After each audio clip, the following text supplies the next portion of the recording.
Welcome to Delhi Dialogue 12, 30 years of ASEAN-India relations. Delhi Dialogue is India's premier annual Track 1.5 international conference.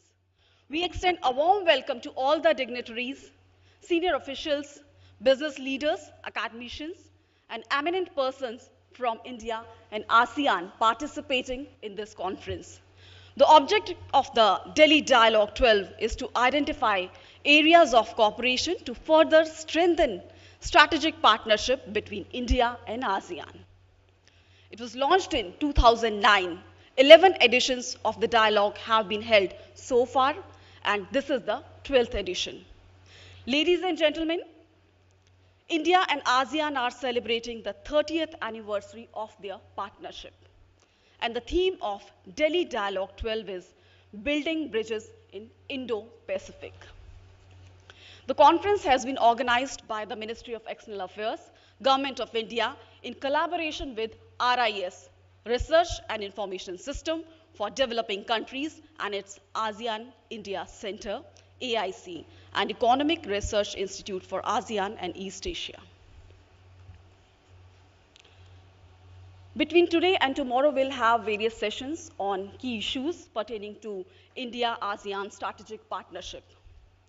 We would start today's proceeding with groundbreaking session, and for that, I would like to invite on stage Professor Sachin Chaturvedi, Director General, Research and Information System for Developing Countries, RIS, New Delhi, and Ms. Gitika Srivastav, Joint Secretary, Indo-Pacific, Ministry of External Affairs, Government of India, New Delhi.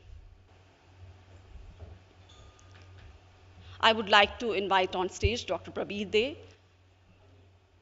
to present flower bouquet to the dignitaries.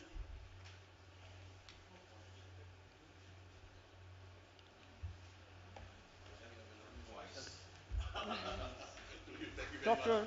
Prabir De, Professor RIS, presenting flower bouquet.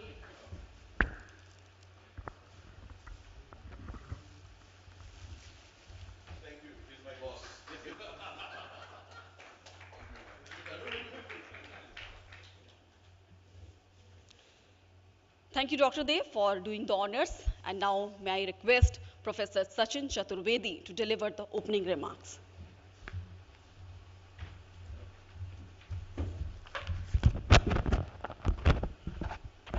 Good morning, friends, ladies and gentlemen.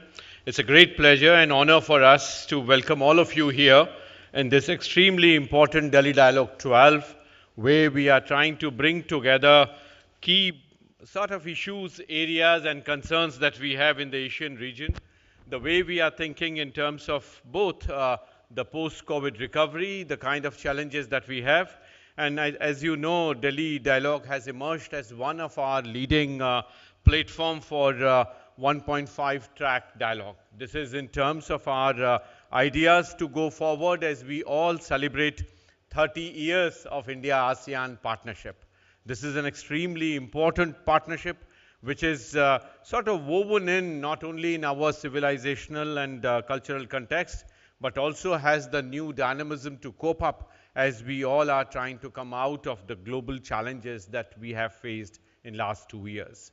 The COVID crisis, the crisis that we are seeing in the disruption in the supply chain of the Ukraine crisis, and there are a couple of other challenges that the Asian region is grappling with. And from that, I think it's an important proposition that this dialogue this time has chosen the focus on building bridges in Indo-Pacific. And that's one area we see of great importance. We are extremely privileged to have some of the best brains in the region which have been shaping the narratives and also the action areas that are important.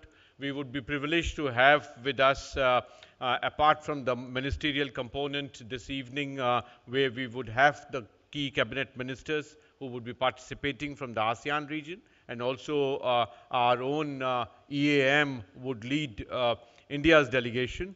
We would also be privileged to have Shri Rajkumar Singh, the Union Minister of Power, New and Renewable Energy, Admiral Hari Kumar, the Chief of the Naval Staff, and many other dignitaries. We are also privileged to have Malaysian Prime Minister's Special Envoy Tan Sri Dato Vigneshwaran, who would be also gracing our sessions and also the discussions that are there. We would also have Mr. Rajiv Chandrasekhar, the Union Minister for Technology and Information Technology, who would be part of the larger discussions that we would have. I think it's important for us here to mention that what started with 1992 with our sectoral dialogue partnership now has moved, and the strategic partnership that we are having now is sort of getting its inspiration from various documents and ideas that are there, the Indo-Pacific Ocean Initiative of India, which is so much motivated, connected and supplemented with the ASEAN outlook on Indo-Pacific. So AOIP and IPOI are trying to bring together the new order that we are trying to address in terms of both the India-ASEAN partnership, our own dialogues on various issues of the order that we need, but also in terms of how we go forward. As you have seen in the agenda, there are several issues which we have tried to address, and as I mentioned earlier, COVID and COVID-related recovery is a major area of concern. Since India would also be hosting the G20 presidency, efforts for our partnership with Indonesia is of paramount importance.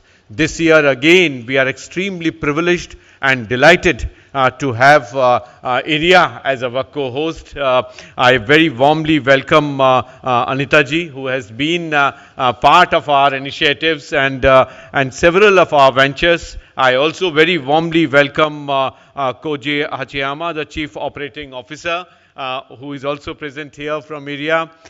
We are missing Nishimura-san today morning. But I think India has contributed immensely in terms of bringing the Asian economic community together.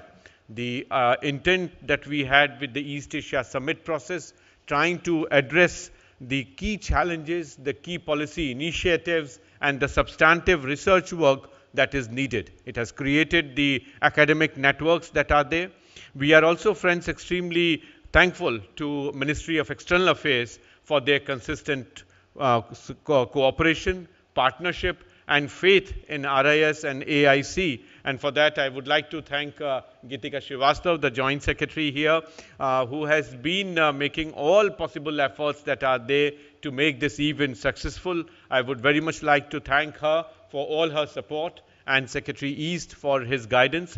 It is also, friends, important as I close, in terms of identifying 2 or 3 broad areas as we would sit tomorrow to close, to identify the new trajectory of our partnership in terms of joint research, areas that would strengthen India-ASEAN partnership as we move in a much more contested world that is needing new narratives all the time, not only at the broad macro level, but also at the sectoral level, be that agriculture, food security, the challenges that we have seen in food, fuel and fertilizer crisis, and many more such challenges which are in the health sector, sectors that are related to our collective compliance and addressing of the Sustainable Development Goals, SDGs Agenda 2030. And much more important than all of this is the idea of localization of development. How do we move in that direction? What are the ways we can do that? Some efforts in terms of digitalization, the positive dimension of COVID, which we would be discussing in one of the sessions, is in terms of digitalization and how we take that forward. So with all this, I'm sure the agenda is extremely rich and we would have very productive 2 days. I thank my very dear colleague, Professor Praveer Dey and his team for getting all of us together, making a lot of efforts against cancellations, visa and whatnot. I'm sure all those troubles now are over and we would have very productive days. Thank you.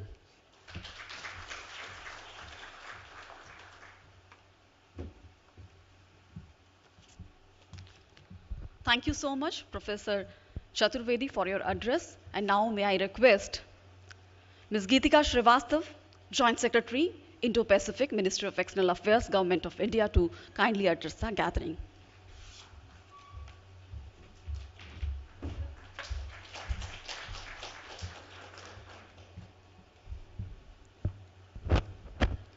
Thank you.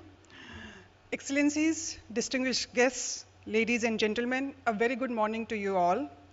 It is indeed a pleasure and a privilege for me to welcome you all to the 12th edition of the Delhi Dialogue, hosted by ASEAN-India Centre at RIS, New Delhi, and IRIA, Jakarta, in partnership with Ministry of External Affairs, Government of India. I would like to thank the organizers for their hard work in putting together this event. The Delhi Dialogue, since its first edition in 2009, has evolved into a useful platform for brainstorming all aspects of ASEAN-India relationship. Over the years, it has contributed towards strengthening of our strategic partnership.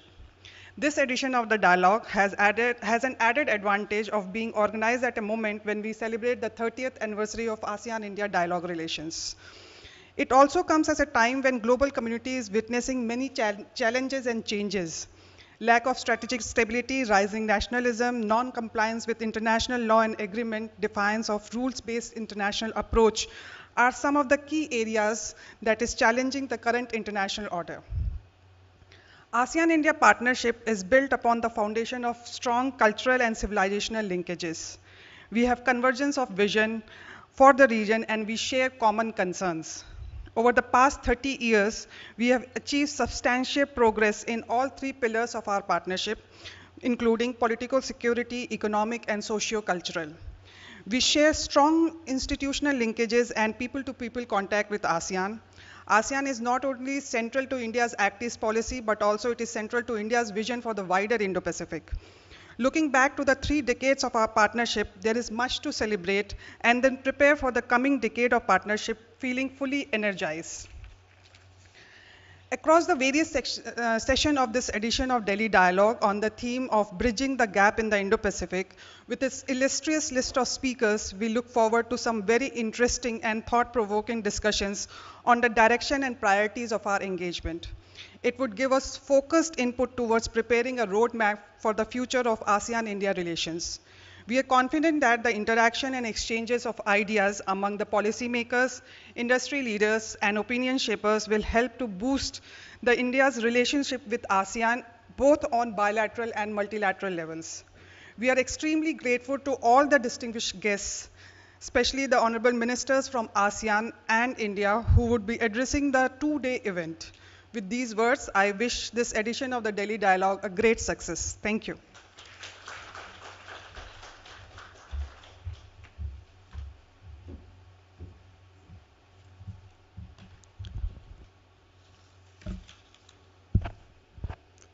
Thank you so much, Geetika ji, for your kind words. And before we move on to our next session, I would like to invite Professor Chaturvedi and Ms. Srivastav to please come to the front of the stage for a quick photograph.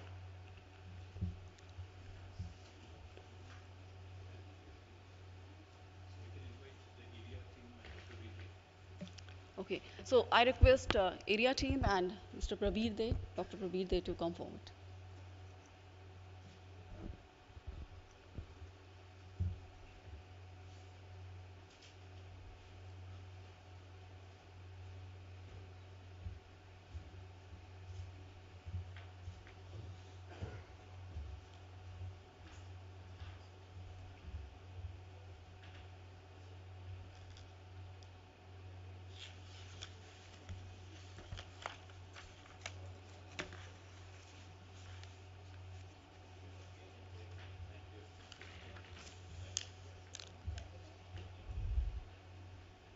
Thank you so much, Professor Sachin Chaturvedi and Ms. Geetika Shrivastava, for taking time out and enlightening us with your wisdom.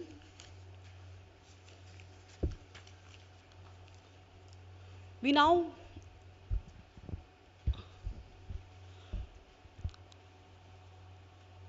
move on to the first plenary session of the day. The session will look into the Indo-Pacific through the prism of the new dimensions added in the global affairs as an outcome of the pandemic and changed world order.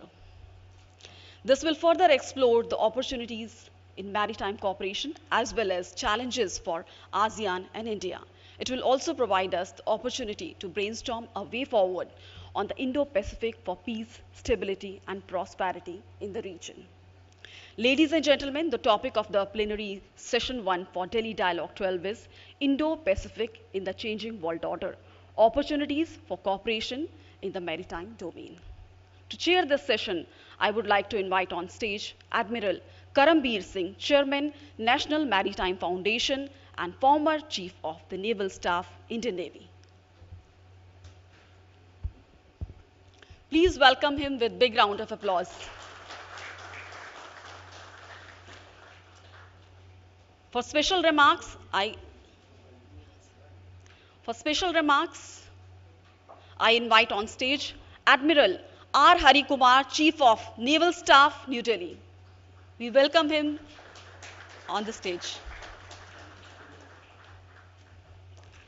Now I would like to invite our eminent panelists for the session.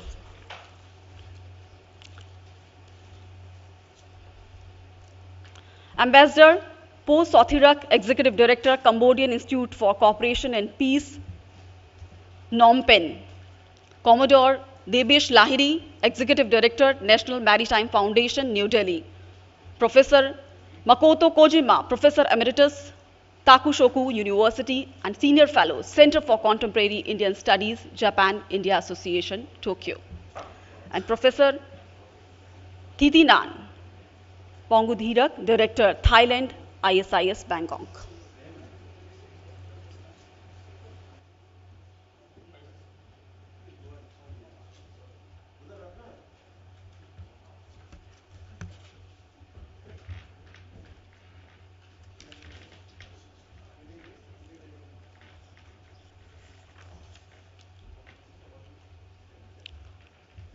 So we request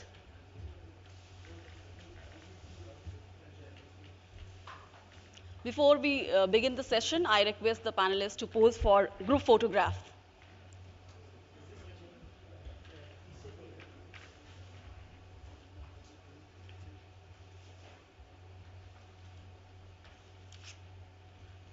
So please come forward for a group photograph. I request a panelist.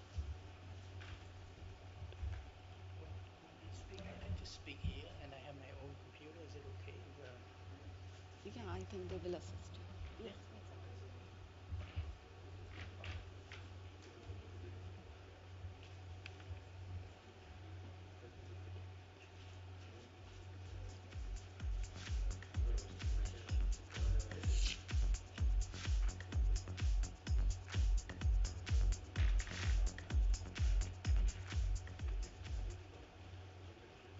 So now I would like to hand over the proceedings to the chair of this session.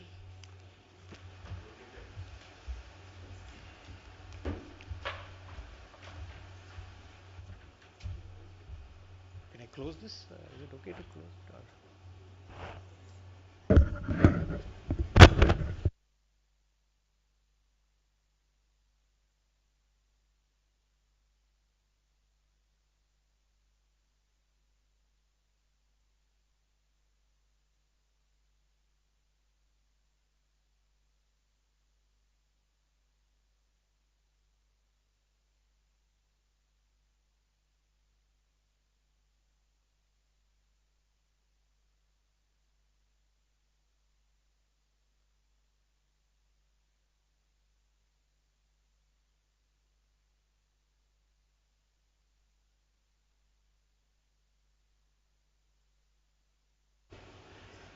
Can you hear me? Yeah. Good morning, ladies and gentlemen, and welcome to the plenary session of the 12th edition of the Delhi Dialogue. And I'm truly honored to be here today, sharing the days with such a august set of panelists. And I wish to thank the MEA, Ambassador Dr. Mohan Kumar, Professor Sachin Chaturvedi and his team for giving me this opportunity to moderate this session.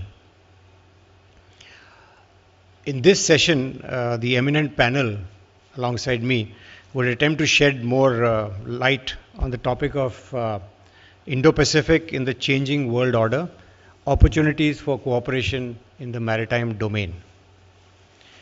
Specifically, the concept note asked this panel to deliberate on the question, what are the new dimensions added in global affairs as an outcome of the pandemic and the changing world order?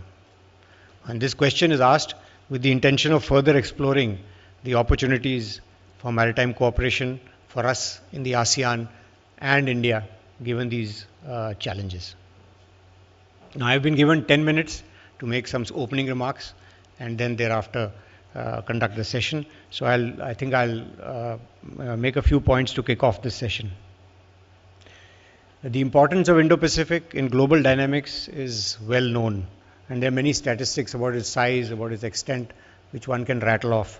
But to my mind, Indo-Pacific's value lies in its constituent area, not in its constituent area, but in its core underlying idea itself. It's an idea whose time has come, a construct that is the center of gravity of geopolitical interaction, the conflict in Ukraine notwithstanding. So I'd like to put forth two insights on the Indo-Pacific from my perspective as initial inputs for today's discussions. First input that I wish to offer is the predominantly maritime orientation of the Indo-Pacific, something that we can't lose sight of. When Mackinder propounded his heartland theory, it was also a conceptual demarcation like the Indo-Pacific. Yet, as a land-oriented concept, he prioritized competition, control, and conflict. The Indo-Pacific, by contrast, is maritime in its very nature. And as the saying goes, seas unite, they don't divide. And given its predominant maritime orientation, there is this natural tendency for nations to engage, to cooperate. And we all know that the seas are the lifeline of global trade and prosperity.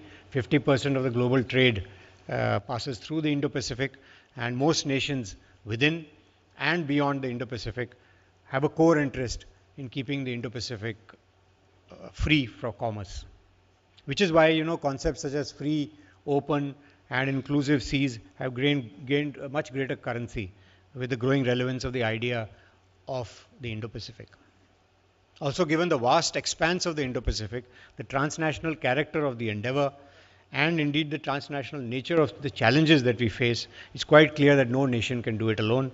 And the only way to achieve this common purpose is through cooperation and collaboration. And here, to my mind, the ASEAN and India are extremely fortunate given their maritime geographies and can contribute usefully to the success of the Indo-Pacific construct. For us, therefore, ASEAN and India, the Indo-Pacific is the theater where our opportunities and challenges lie. As for the second insight, let us remember that maritime orientation of and by itself does not assure global conciliation and consensus. We all know that some of the most intense conflicts in the world or in history were waged through the maritime geography, whether it was Athens and Sparta, Britain and France, or the campaigns of World War II. And today, we see this competition and jostling for influence, leverage, and geostrategic spaces being witnessed in the Indo-Pacific. And this is not surprising, because whilst there are several elements of great power competition, jostling for supremacy in and through the maritime domain will happen because seas are the highways through which commerce flows.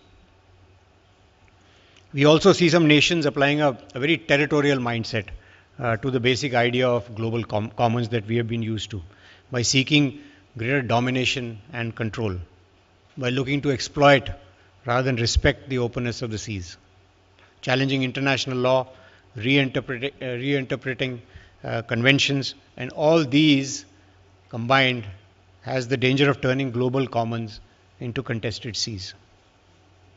Also, there are inter and intrastate conflicts ongoing where problems on land spill over to the seas. Of course, the prime example is Ukraine. Before that, we had Somalia, and we still have Somalia, Yemen, and the Straits of Hormuz. These conflicts pose a challenge to our economies that are so heavily dependent upon the seas for trade. And to cap it all, the perfect storm created by the combination of COVID, global inflation and the Ukraine crisis is driving several lesser resilient nations, including some in our neighborhood, to the brink. You know, COVID targeted the weak spots of our economies and societies, and even national character, because it started leading to mindsets that promoted national introvertedness, if I can call it. And the Ukraine crisis, with its food, fertilizer, and fuel, has only added to the woes, exposing several insecurities in a world that is fracturing rapidly. So our nations need to exist and compete in this reality without getting caught in a Cold War mentality. So I painted a pretty gloomy picture, but being an eternal optimist, I would say that challenges are opportunities spelled differently. Just like we have the Sagar Manthan, the churn of the oceans in Hindu mythology, which threw up the elixir of life, the Amrit, so would the present churn, I think, in the Indo-Pacific throw up new opportunities. In fact, challenges posed by certain revisionist nations and the ongoing problems must shake us out of our complacency and spur us on to redouble our efforts to cooperate even more closely. And I think ideas for cooperation must flow unchecked, whether through bilaterals, multilaterals, multilaterals, partnerships, issue-based convergences, because all these interactions lead to better communications, trust, and even greater convergences. It's like a virtuous cycle of cooperation. Through minilaterals, we could create islands of trust, and through bilaterals and multilaterals, a spider's web of convergences, which will also help us ensnare any inimical force or any inimical power. So there is room here for all powers, large, middle, and small, to contribute in this endeavor. In fact, the middle and small powers must together build something called the diplomatic ballast by strengthening bonds with each other. And I would like to add here that we consciously, I think, need to inculcate habits of cooperation. This begs the question, how do we develop these habits of cooperation? Perhaps this might require deeper deliberations, but at this time I think we could begin by being forward-leaning in all our interactions with each other and by strengthening institutional mechanisms so that the manner and methods of cooperation themselves are institutionalized. I'll stop here. Today we have a very promising and intellectually stimulating program ahead of us, and the plan is to proceed as follows. First, we are indeed fortunate to have with us Admiral Hari Kumar, the Chief of Naval Staff of the Indian Navy, with us, and he'll make special remarks. This will be followed by talks of 10 minutes each by our esteemed panelists from Cambodia, India, Japan, and Thailand. I think Thailand will be online or through a representative. We'll then open the house for Q&A before wrapping up this session. Now I have the distinct honor of inviting Admiral Hari Kumar to deliver his special remarks. The floor is yours, CNS.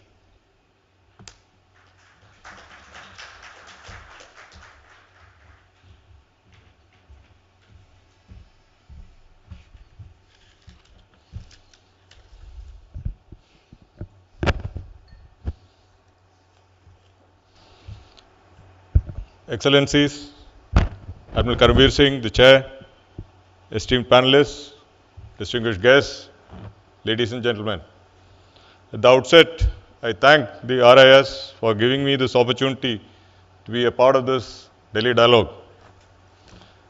Set against the backdrop of 30 years of India-ASEAN relations, this 12th edition of the Dialogue is indeed a reflection of the growing convergences between ASEAN and India, especially in the last decade. And as I see it, emergence of the Indo-Pacific as a geostrategic construct has been a significant catalyst in this regard.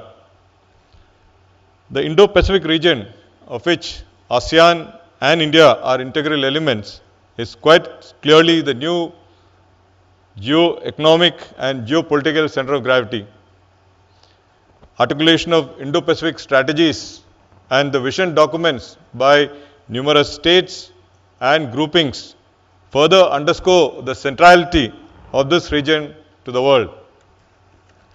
We find great mention of the Indo-Pacific in all the vision documents or strategies which have been promulgated by a whole lot of nations and organizations as well as arrangements between countries. So it's also accompanied by a return of the great power competition, making our resource-rich region an arena for jostling between states for influence, resources, markets, and energy, amongst others. At the same time, we are also witnessing a reassessment of the priorities by states, as well as added complexities and tensions in the geopolitical domain as an outcome of this conflict ongoing in Europe. The world is changing and ever so rapidly. However, one clear constant is that, notwithstanding the shifting sands of global geopolitics and the resultant conflict and competition, avenues for cooperation also coexist in all scenarios.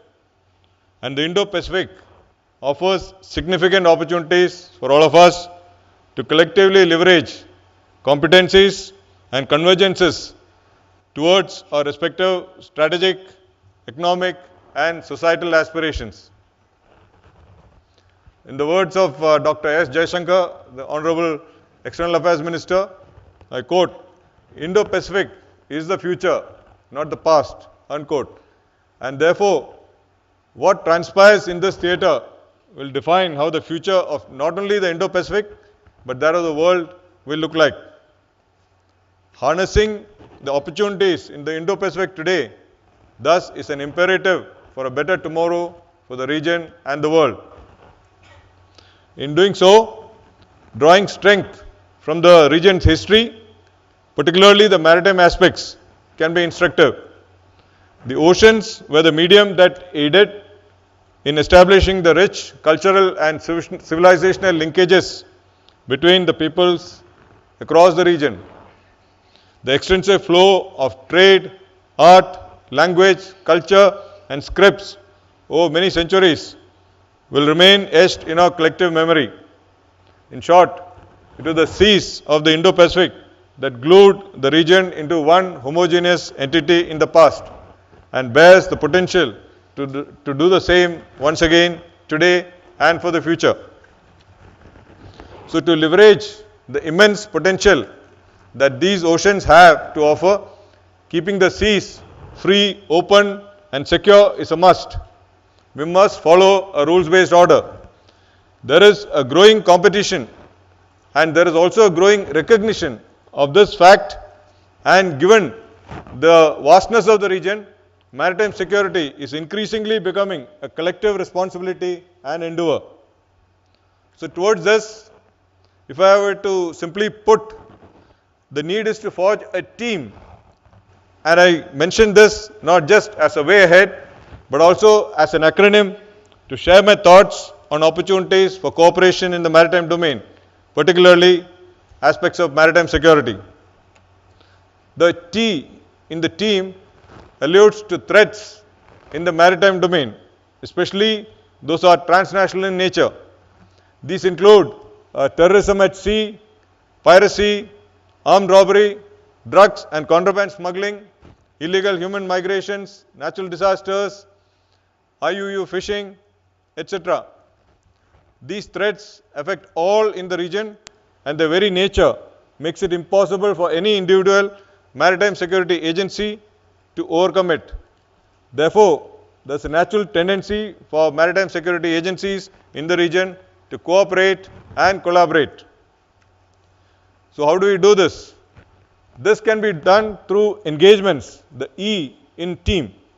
These engagements could be coordinated patrols, teaming together to patrol the areas of mutual interest, or bilateral and multilateral exercises, participating together to enhance interoperability, or thinking together to guide responses. These engagements in turn provide an opportunity to foster, as the Chair, Admiral Karambir Singh, terms it, the collective maritime competence in the region. It very simply means partners coming together having an equal seat at the table and pooling resources to leverage what each can bring to bear, be it expertise, the geography, the location, the assets, technology, and so on. No matter the size of the country or the agency, there is definitely something of value that each of us can bring to the table. It is through these engagements that trust and confidence in each other is built steadily and surely over a long period of time. These engagements are essentially underpinned by alignment of vision, that is the A in the team. It is only when the destination and the path to reach there is common that the journey can be together. For Indo-Pacific, alignment of vision already exists, as articulated by our Honorable Prime Minister in his landmark keynote address at Shangri-La Dialogue in 2018. For India, Indo-Pacific stands for a free, open, inclusive region with Southeast Asia or ASEAN at its center. The vision finds congruence with ASEAN's outlook on Indo-Pacific, and this shared vision is finding increasing convergence with like-minded stakeholders in the Indo-Pacific, be it Australia, France, Japan, USA, and EU, among others. As a result, there is an increasing traction for functional initiatives such as the Indo-Pacific Oceans Initiative, an open architecture at one hand to various multilateral, minilateral, and bilateral constructs in the Indo-Pacific. These regional and functional initiatives could then work towards finding regional solutions to regional problems with free, open, and inclusive Indo-Pacific at their core. Such alignment of vision driving our engagements to counter threats at sea can only be enabled by maritime outreach or the M in the team. This outreach could be in the form of information sharing through fusion centers such as the IFC IOR, or capability enhancement through provisioning of assets or installation of coastal radar chains, or capacity building through training of personnel from friendly foreign countries.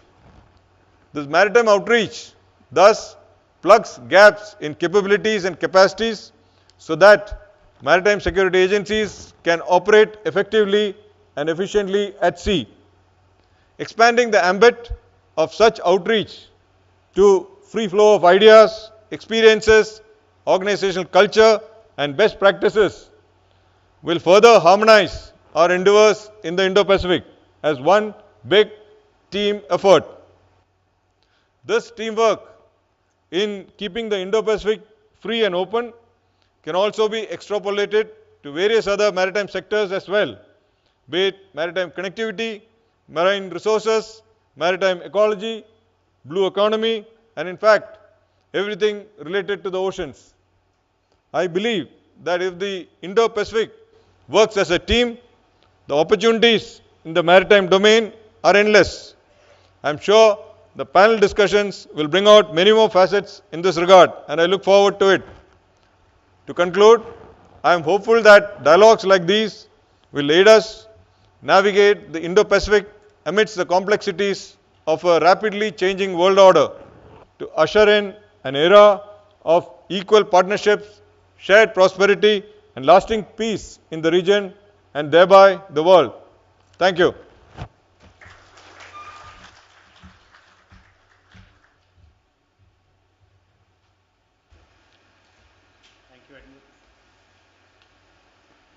Thank you, Admiral. A very interesting talk. And I particularly picked up a few things from this talk, especially one is the drawing lessons from history. And history offers a lot of parallels and a lot of ideas to move ahead. It is really inspiring, our history, collective history. And I would commend this book called Splendid Exchange by Bernstein, where he's talked about how trade, formed the the present world order or how the world progressed because of that. Of course, the idea of the acronym of team was very interesting, and I think I just add a couple of points that when we talk of engagements, the E part of the team and collective maritime competence, I think we as nations need to realize that keep two C's in mind. The C's. One is being credible, matching our promises with delivery, and second, of course, customizing our pitch to what that nation that you wish to help holds most dear. There is no point talking geopolitics to somebody who is more keen on climate change or adverse effects of climate change. And of course, as far as the maritime outreach is concerned, the Indo-Pacific Partnership on Maritime Domain Awareness, which plans to link a lot of the fusion centers, is a welcome move. So thank you, Admiral. Thank you for this excellent exposition. It's now my pleasure to invite Ambassador Po Sothirak, Executive Director, Cambodian Institute of Cooperation and Peace, CICP, Phnom Penh. The floor is yours, Ambassador.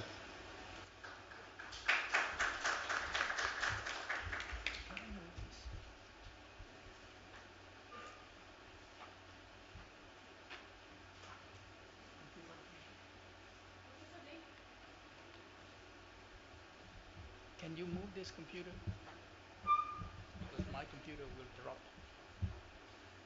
There's no need to put it on.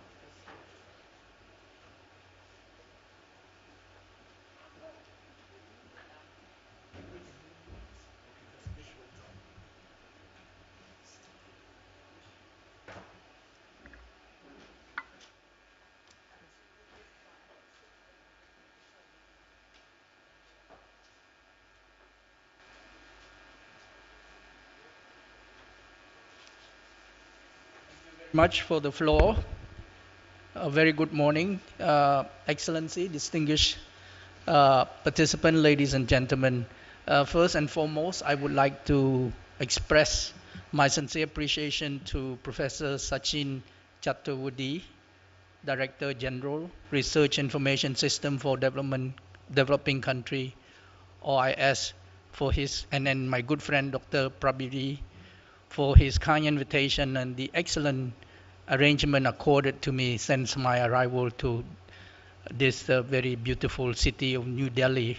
I attend the first launch of the Delhi Dialogue some years back, and I'm very happy to revisit the spirit of the Delhi Dialogue, and I really thanks OIS for inviting me. I am very honored to share the plenary sessions. One, Indo-Pacific in the changing world order, opportunity for corporations. And, sorry, my computer flipped here.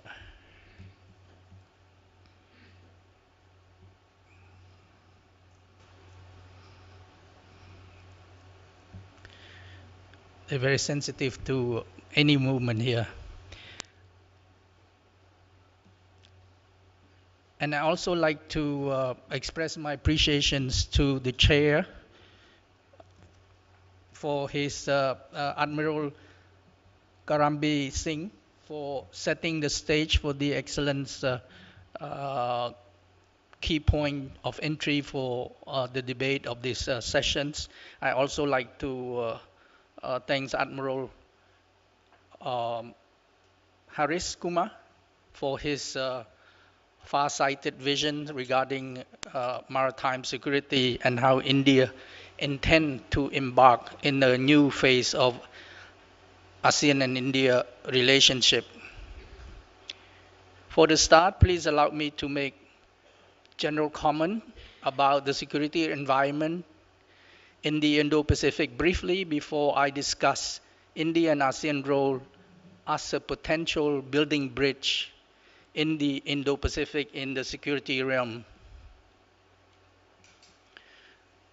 The US and China have intensified their competitions in order to extend their sphere of dominance globally. As such, all countries, including India and ASEAN member states, and are inescapably drawn into this complexity of these power contestations. The world after COVID-19 is undergoing a shift toward a more fragmented order, triggering a transition toward a more bipolar world with the obvious declines of power of the United States, and China is a rising superpower. The driver for such bipolarity, led by both US and China, can be seen unmistakably in the discourse emanating from the speeches by the US Defense Secretary Lloyd Austin and China State Councilor Wei Fenghe at the recently held Shangri-La Dialogue in Singapore on 10-12 June. I was there to witness this time is more than a firework in my view. I think it's a prelude to something maybe although we don't want to say, but I say it anyway, a prelude to a Cold War mentality. At least this is how I observe. Where the US-led strategy free and open Indo-Pacific is sure to clash with the Beijing new global security initiative. The US and China, sorry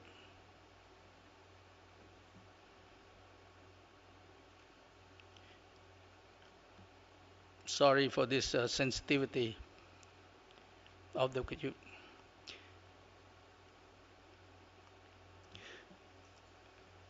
The US and China have intensified their competition in order to extend their sphere of dominance globally.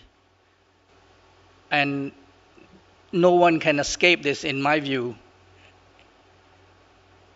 So both of them are unlikely to work together to lead the world. It is more probable that they opt to work independently or in competition with each other. As the world is exiting COVID-19 crisis, we will see both Washington and Beijing continue to exert uncompromisingly their two-way diplomacy in the multilateral sphere, such as at the UN, G20, APEC, EU, or ASEAN, as well as in the bilateral approach with individual countries such as Australia, Japan, India, just to name a few.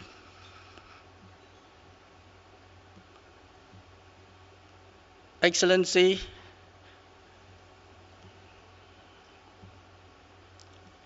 distinguished participants, ladies and gentlemen, ASEAN and India mark great stride in formalizing their relationship during the span of time. Both sides elevating their dialogue partnership to strategic partnership during the 20-year commemorative summit meeting in New Delhi in December 2012, at which time Cambodia is ASEAN chair. At the 25-year commemorative summit in New Delhi in January 2018, India and ASEAN have focused their strategic partnership on building cooperation in the maritime domain. The year 2022 marked the 30 years anniversary of ASEAN-India relation, and it has been designated as ASEAN-India Friendship Year by leaders in October 2021. This trajectory verifies that India-ASEAN relationship have developed smoothly from strength to strength, defined by a multitude of institutional mechanisms, plan of actions, sectoral level work plan for cooperation activity between the two sides. ASEAN and India will do well to have their relationship remain steady and vibrant by collaborating further on political security issues, addressing together the strategic challenge posed by geopolitical environment of the Indo-Pacific region and the aftermath of COVID-19. Greater political security interaction with India can also help ASEAN withstand the bifurcated pressure exerted by US and China to choose sides.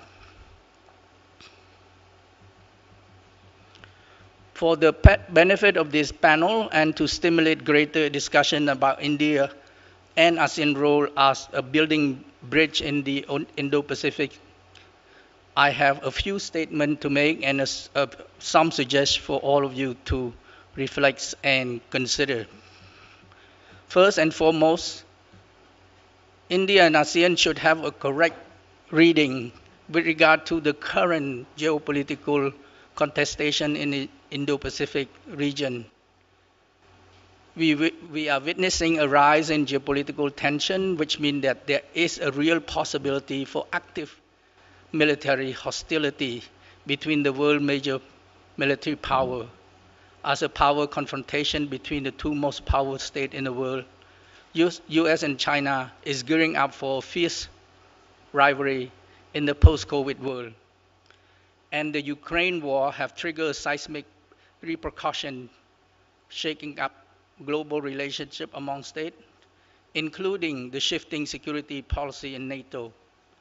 It is no longer a war between Russia and Ukraine, but a conflict is spilled over and become known as proxy war between Russia and the EU and with the United States.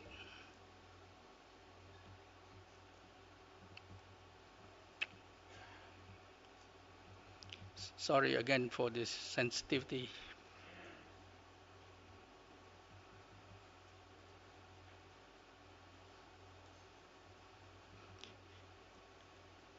In this connection, India and ASEAN should do their utmost to avert the danger of military conflicts. For example, in the South China Sea, where contentious maritime claims occur that can become a destabilizing force and render grave consequences, extend far beyond individual national borders. And in the cross-strait relation, in the case of Taiwan, which can flare up into conflicts if and when China decides to use military force to reclaim Taiwan. The Taiwan Strait remains a major source of regional instability. Therefore, for the common security interests in this region, India and ASEAN should welcome more partners for peace and avoid those who play out wider rivalry in the region.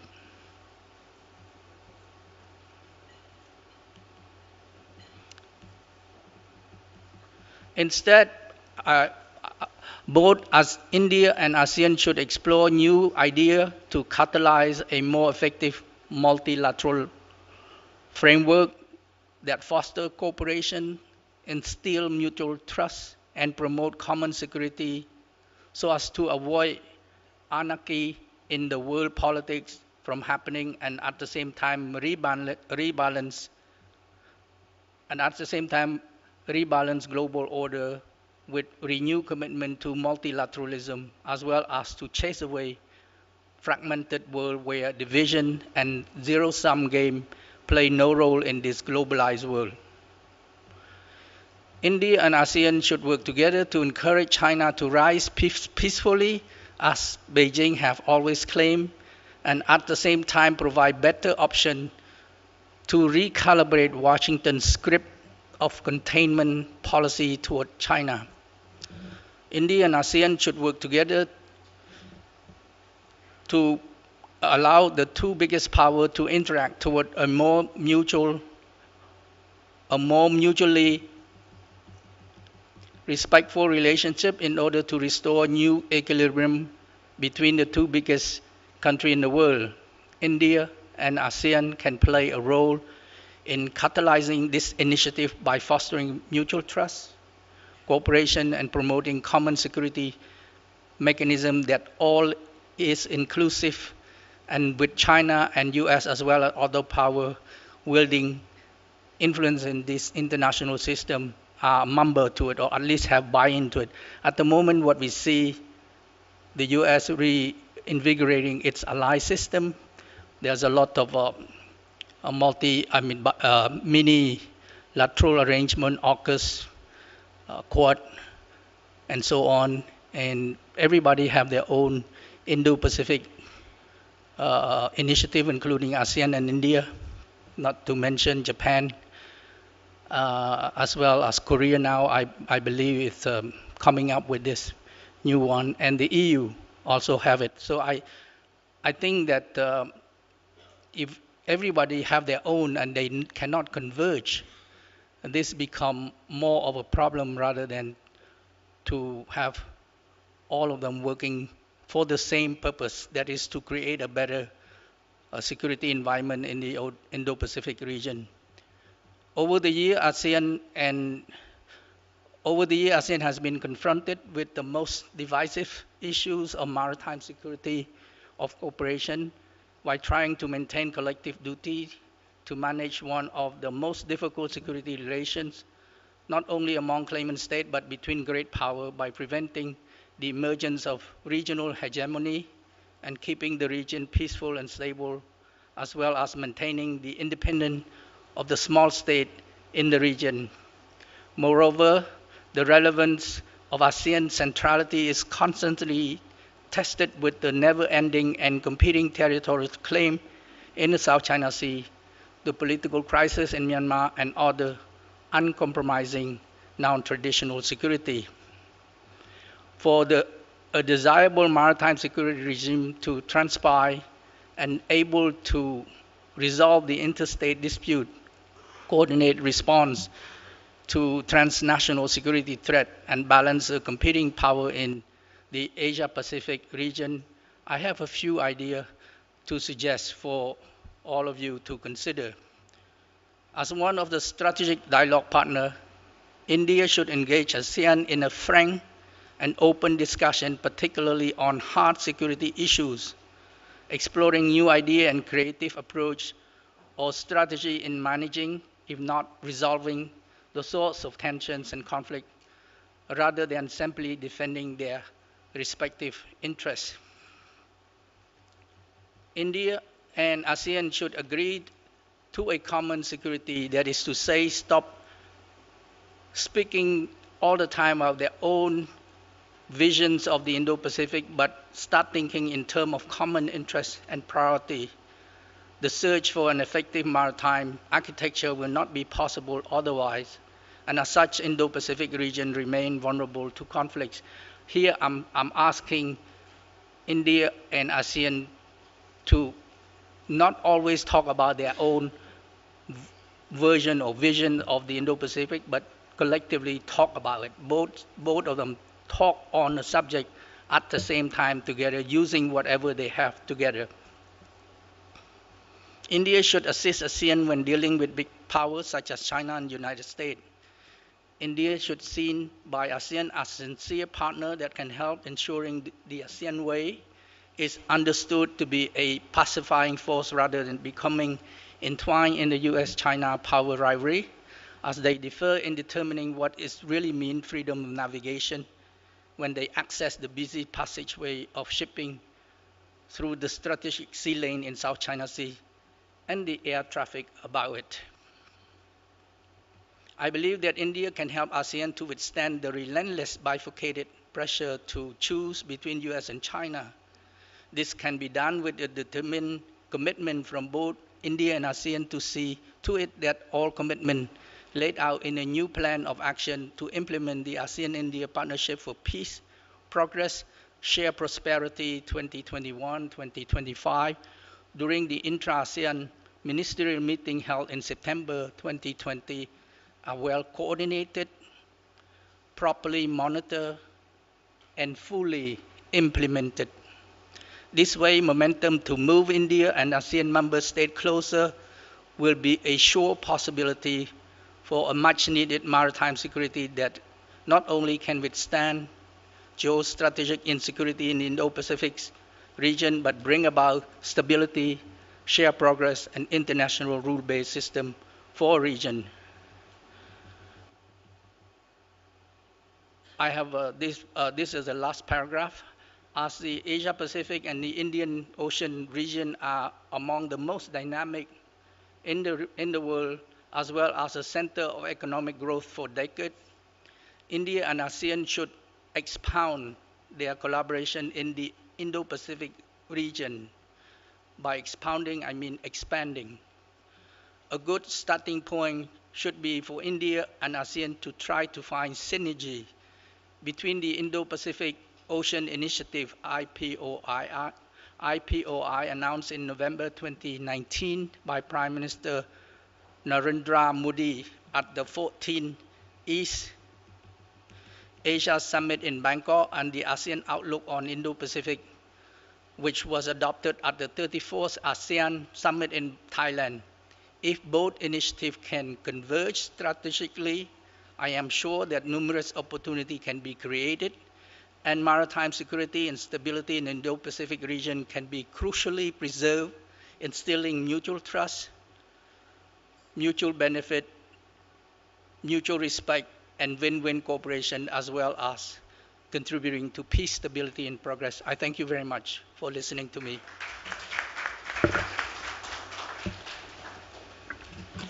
Thank you, Excellency. A very interesting talk where you brought out several issues which can be practically implemented.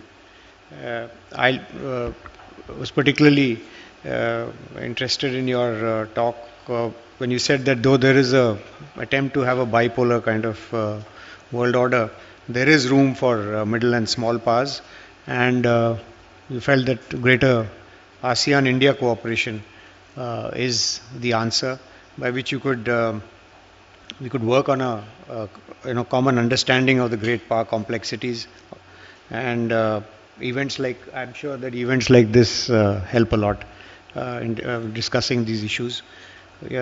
Also, the issue of the fact that we shouldn't let this great power competition come down to a zero-sum game. This is of no use. And the fact that it was pretty interesting when you brought out that we could, as ASEAN and India combined, engineer a US-China kind of a rapprochement. Of course, the advice to look at the larger picture rather than narrow national interest is well taken, and I think the India's the Prime Minister's vision of Sagar security and growth for all in the region, and of course the Indo-Pacific Oceans Initiative are actually methods by which we looking at the larger picture of the Indo-Pacific. So getting the greater synergy between IPOI and AOIP, and then coming out with practical steps, like for instance the IPOI has the 7 interconnected pillars, and working on each of them, taking on the role of the lead nation, like some of the nations have done, perhaps would be a way ahead, and that could be perhaps a point for discussion that would ensue. Now I invite Commodore Dibesh Lahiri.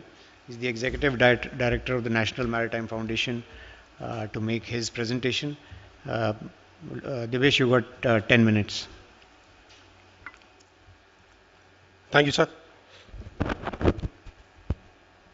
Admiral R. Harikumar, Chief of the Naval Staff, Indian Navy; Admiral Karambir Singh, Chairman, National Maritime Foundation and former Chief of the Naval Staff, Indian Navy, as also the Chair for this session; Professor Sachin Chaturvedi, Director General RIS; distinguished fellow panelists, eminent participants from across the globe, dignitaries, excellencies, ladies and gentlemen. Suprabhat and good morning. On behalf of the Chairman, National Maritime Foundation, all echelons of the NMF, and yours truly, allow me to place on record our collective thanks for inviting the NMF to the 12th edition of the prestigious Delhi Dialogue, which is also a celebration of the 30 years of ASEAN-India relations. This edition has been aptly focused on the theme, Building Bridges in the Indo-Pacific, and I'm sanguine that the august assembly of accomplished intellectuals would not only ensure thought-provoking and cerebrally stimulating discussions, but also recommend some specific implementable suggestions. Before I sally forth into the not-so-calm waters of the Indo-Pacific, being a serving naval officer, I seek your indulgence to take you back 2 decades to the Lord's year 2001, wherein the Indian Navy proudly conducted in Mumbai the first international fleet review by the Honorable President of India with the theme, Building Bridges of Friendship. Nearly a decade and a half later, in 2016, the Indian Navy hosted the second International Fleet Review in Visakhapatnam on the theme United Through Oceans. It must be clearly understood that whilst land geographies are easily demarcated and recognized or disputed as such, however, for the undeniable connectivity that the continuum of oceans provide to be appreciated needs a maritime mindset. I shall now focus on the topic of this plenary session. The Indian perspective on the Indo-Pacific was clearly enunciated by our Honorable Prime Minister, Shri Narendra Modi, at the Shangri-La Dialogue in 2018, wherein he stated, and I quote, "The Indo-Pacific is a natural region. It is also home to a vast array of global opportunities and challenges. India does not see the Indo-Pacific region as a strategy or as a club of limited members, nor as a grouping that seeks to dominate." In this seminal address, he laid out India's vision for the Indo-Pacific region as one that essentially stands for a free, open, inclusive region which embraces us all in a common pursuit of progress and prosperity. It includes all nations in this geography and also others beyond who have a stake in it.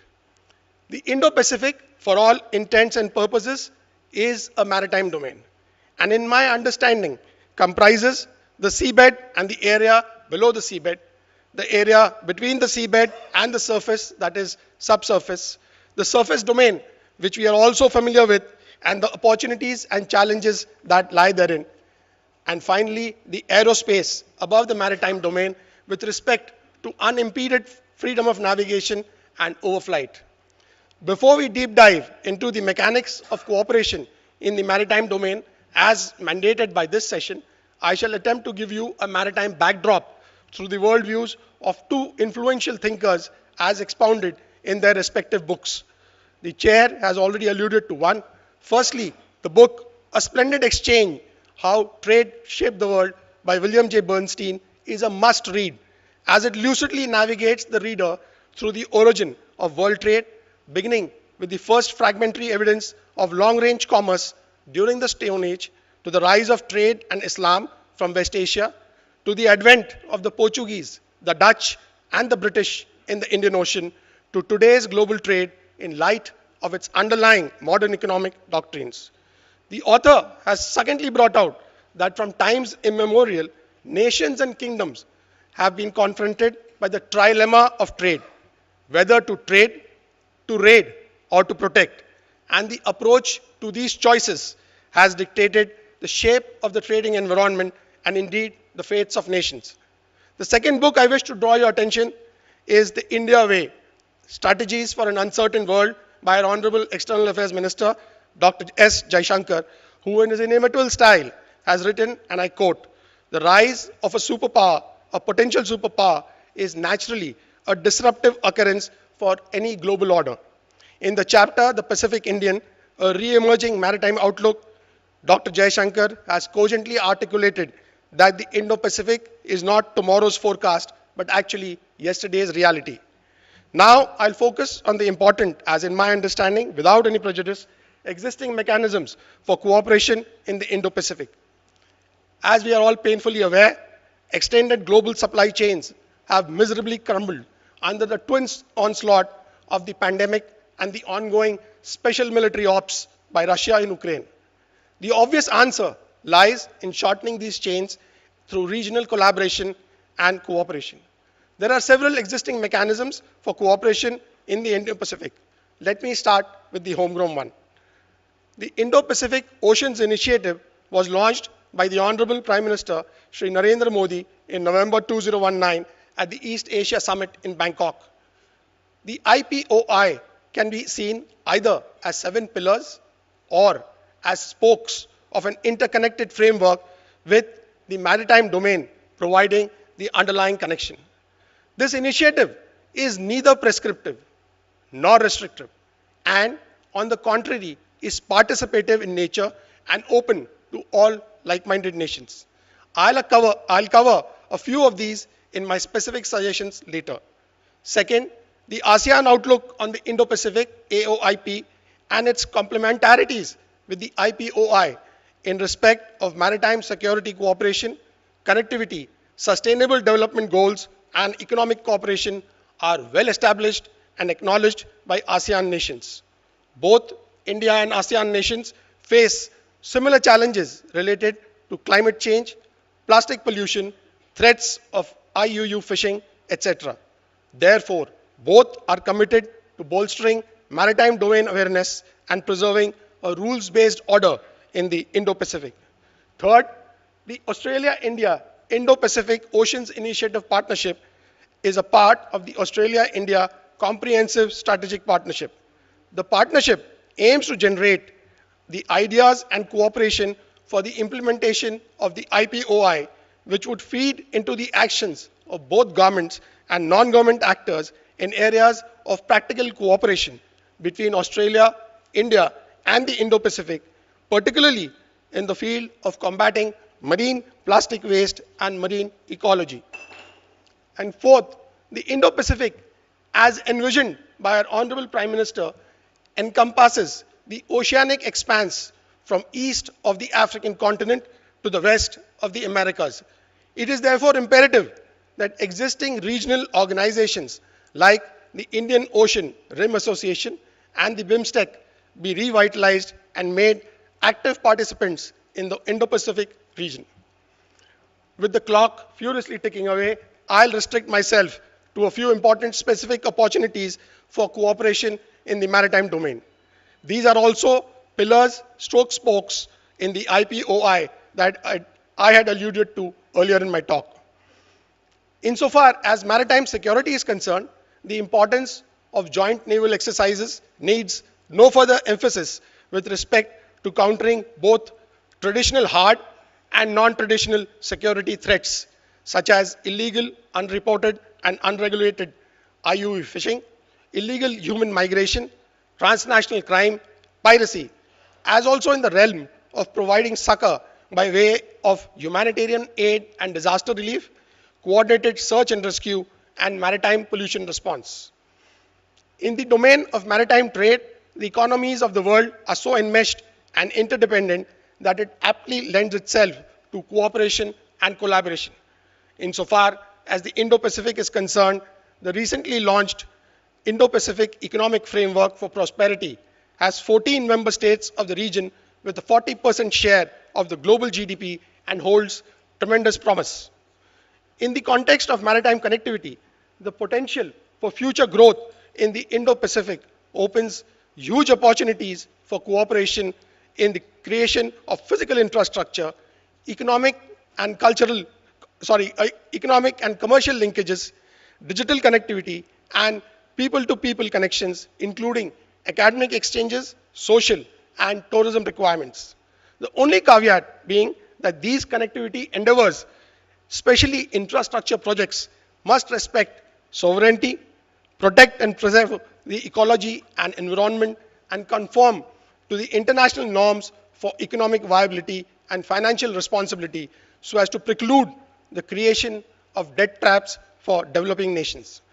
Insofar as maritime resources are concerned, the imperative need to protect, preserve, and sustainably exploit the natural resources in the maritime domain must be seen as an opportunity to cooperate rather than compete and create a regional environmental watchdog organization in the Indo-Pacific to enable sustainable and just exploitation of resources according to established international norms. The Coalition for Disaster Resilient Infrastructure and the Digital Democracy Initiative are two more important aspects which hopefully will get discussed during the Q&A session. In naval parlance, I shall now stop pulling and rest my oars and leave the concluding part in the fervent hope that after the Q&A session, I shall get another minute of glory in accordance with the format to conclude. Thank you for a patient hearing, and Jai Hind.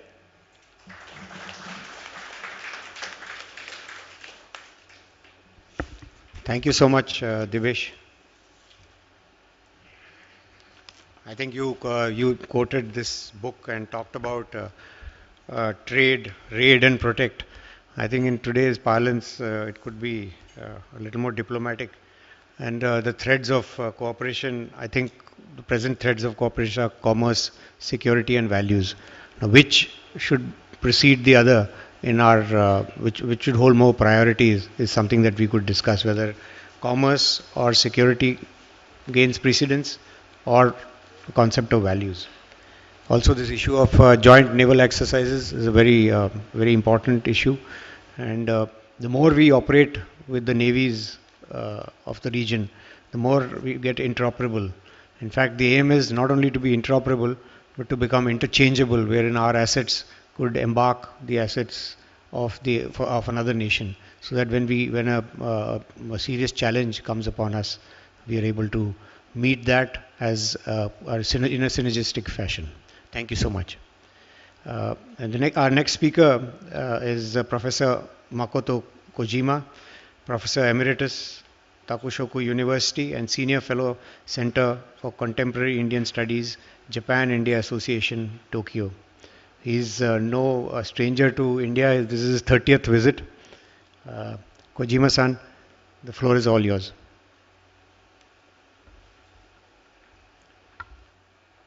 Thank you, Chairman. It's my great pleasure and honor to be here before the distinguished participants. I sincerely convey my gratitude to the RIS for inviting me to such a very prestigious ceremony. I'm going to use PowerPoint, okay? Yes. I have been studying the Indian economies for long years. So today, my talk is on India-Japan relations and its prospects for regional connectivity. Next, please. Sorry. Okay. Next, please. Next. Okay, thank you.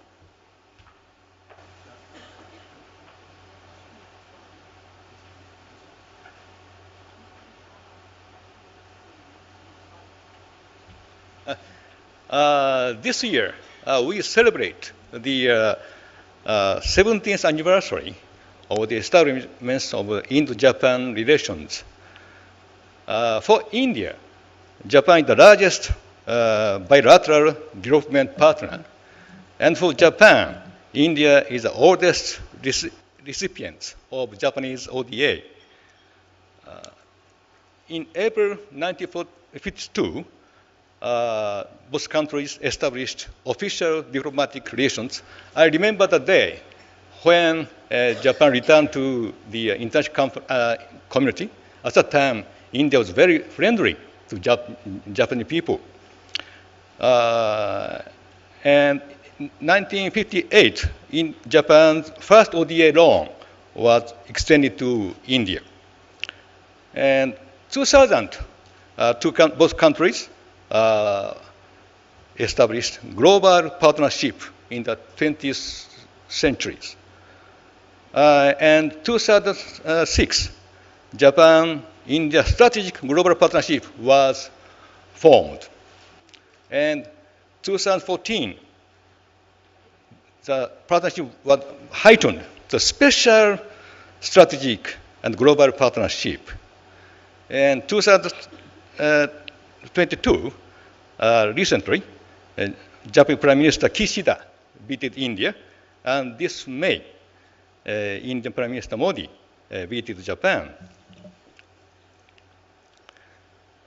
But even before the establishment of our diplomatic relations, Japan and India are natural partners. Japan owed much to India for its modern development of modern industries. The marine route between Bombay and Kobe was opened in 1883 based on mutual trust between Jamshedji Tata, founder of Tata Group, and Eiichi Shibusawa, the father of capitalism in modern Japan. Thereby, Japan could import abundant Indian raw cotton for its textile industries. India used to be a main exporter of pig iron to Japan in the 1920s and 1930s. At that time, India and Japan competed each other for steel production. After World War II, India became the most important exporter of iron ore to Japan. So Japan could expand their steel industry, successfully completed post-war recovery and followed by high economic growth rate. So India and Japan are very have deep relationship even before World War II, and even after World War II, our country maintains a very important mutual trade. However, since the mid-1960s, our trade became sluggish because Australia and Brazil became more important sources of iron ore than India after the mid-1960s. And secondly, Japan has expanded horizontal trade with emerging East Asia, ASEAN needs, ASEAN and China. And thirdly, India launched Look East policy after the year 1991, which led to the expansion of India trade with ASEAN and China, and so the relative importance of trade with Japan declined. And fourthly, Japan and India formed CEPA, Comprehensive Economic Partnership Agreement, which came into effect in 2011. But even though our trade have not expanded, it was overwhelmed by Indian trade with China, even without CEPA, FTA. But if you look at the Japan FDI into India, it's more active.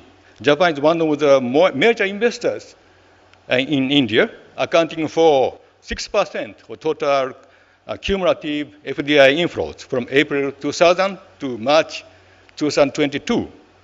And Japanese automakers, spearheaded by Suzuki, induced other companies involved in steel, machine, power plant, logistics to come to India.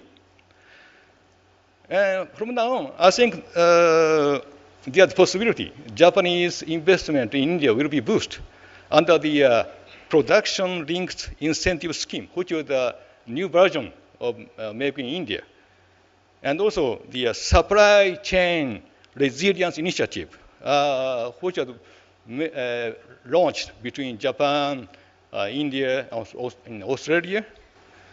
So I'm quite positive for the future Japanese FDI in India. And Japanese made a spectacular contribution to Indian infrastructure. Since 2004, Japan has been the largest, India has been the largest recipient of Japan ODA, of which 2/3 were applied to transportation. Delhi Metro is a successful example of the transfer to India of Japan's operation systems, construction culture, safety technology. And Japan-India collaboration has contributed to the enhancements of transport connectivity in India. I think the right figure shows the Japanese involvement in Indian transport connectivity.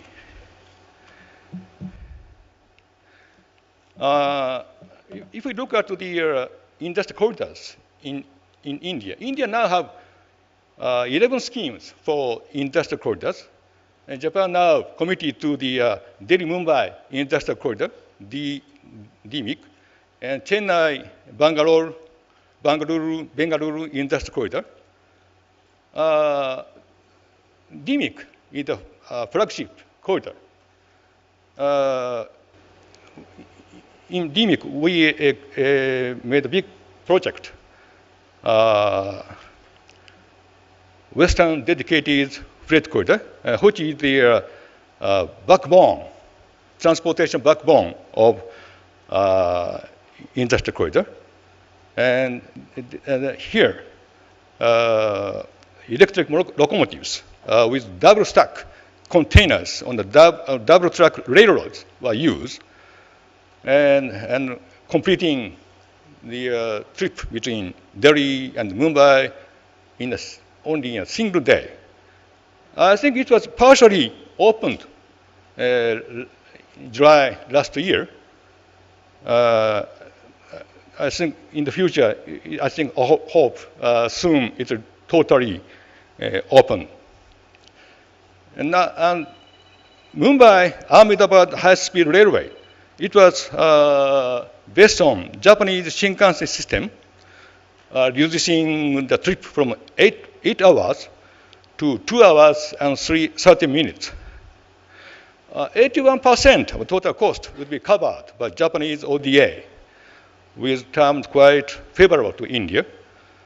It will be inaugurated in October 2028, but before then, maybe it partially opened in Gujarat area.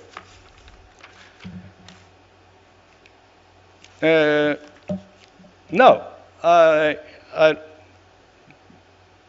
look at the India-ASEAN connectivity.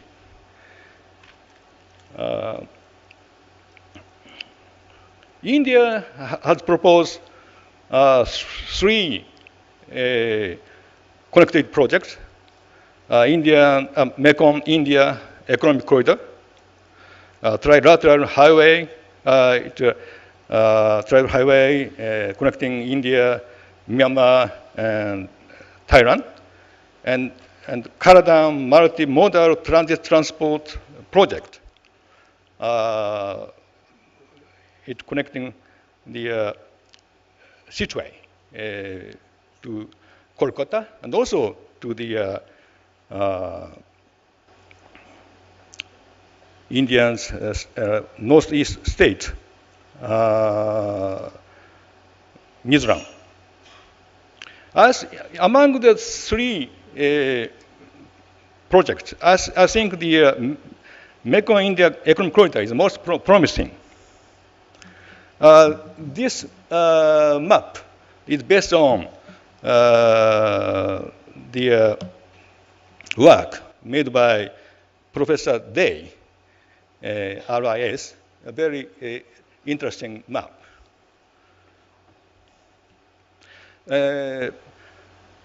Mekong India Corridor connected between Dawei, Myanmar, and Chennai.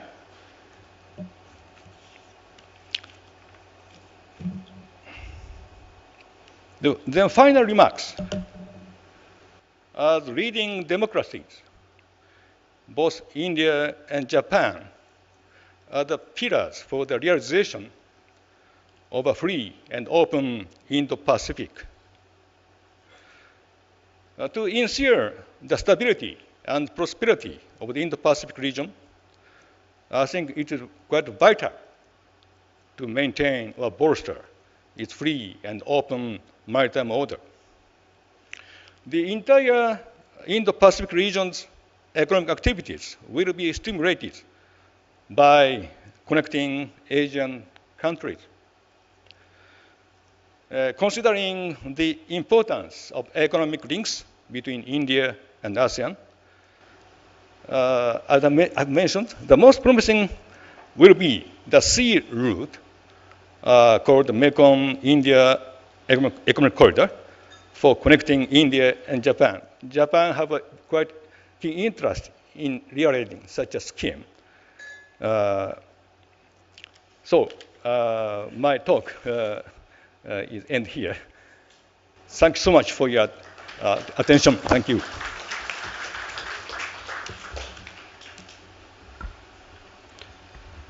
Thank you, Kojima-san. Like a true economist, you touched upon all the issues of the historical perspectives of the Japan-India relations, and also as how the trade and connectivity has improved over a period of time, and how the opportunities that we have in terms of the trade to become more vibrant. And I particularly enthused by your slide on the India-ASEAN connectivity, where you spoke about the maritime ASEAN Economic Corridor and the MIEC. Uh, Basically, bringing out very clearly and lucidly the importance of connectivity. Thank you so much, Kojima-san. Our last panelist is Professor Pongsu Dirak. He's a director of Institute of Security and International Studies and associate professor of international political economy at the Faculty of Political Sciences at the Chulalongkorn University. His speech, he's not here today, his speech will be delivered by Dr. Prabir Dey.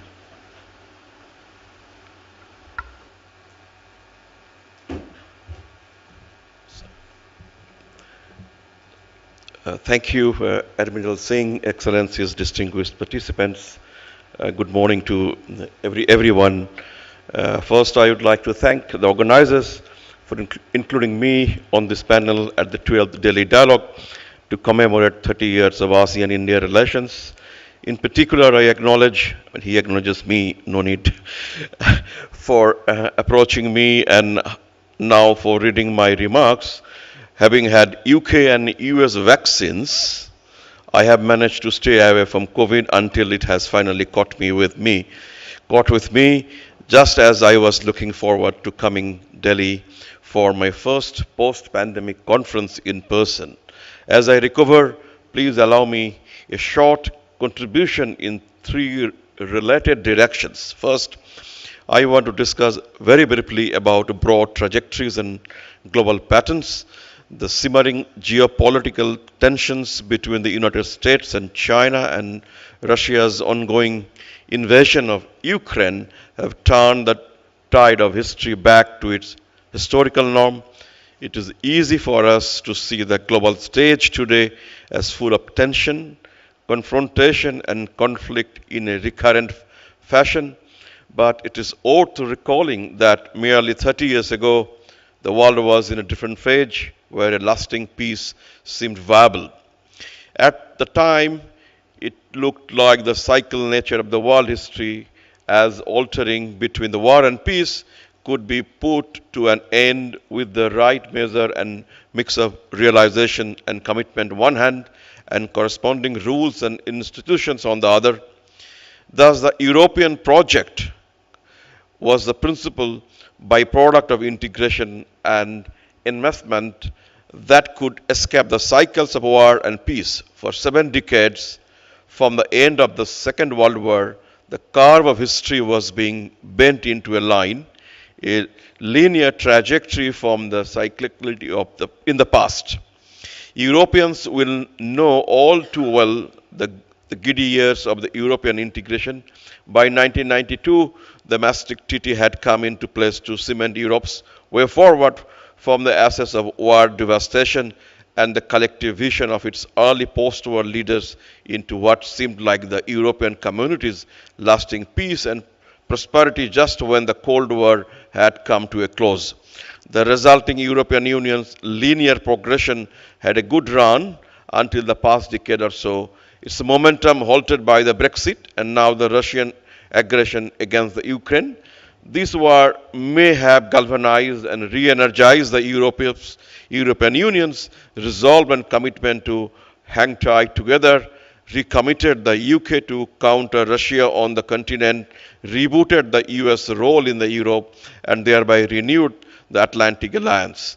Yet it is inescapable that linearity is finished as the cyclicality of history has reared its ugly head anew. The end of linearity means we are back in a new round of confrontation and conflict, this time led by, but no exclusively confined to, the US-China geostrategic rivalry and competition. The US-China contest has too often been depicted in binary terms as if the choice moves between 0 and 1. Such a binary view is useful up to a point. Beyond such point, it becomes misleading. Second, let me now say something about oceans and seas. While the old confrontation between the Soviet Union and the US was between land and sea superpowers fighting indirectly in proxy states, the new clash between US and China is direct but focuses on trade and technology. The US and China are in a face-to-face conflict, but it's not in military terms, at least not yet.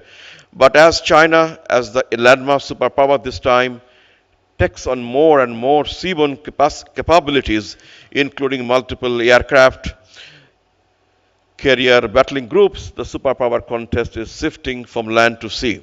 While the Russia-Ukraine conflict is a land war, any future conflict between the US and China is likely to be fought on the high seas.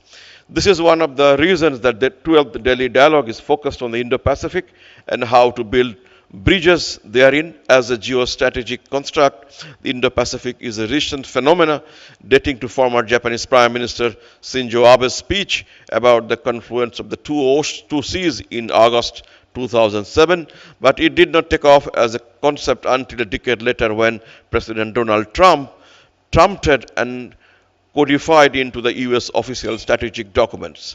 Suddenly, the free and open Indo-Pacific became Washington's geostrategic paradigm. Despite hailing from the opposition political party, President Joe Biden has adopted and built on his predecessor's FOIP. It is now known simply as the US Indo-Pacific strategy. The free and open is implicit, part and parcel.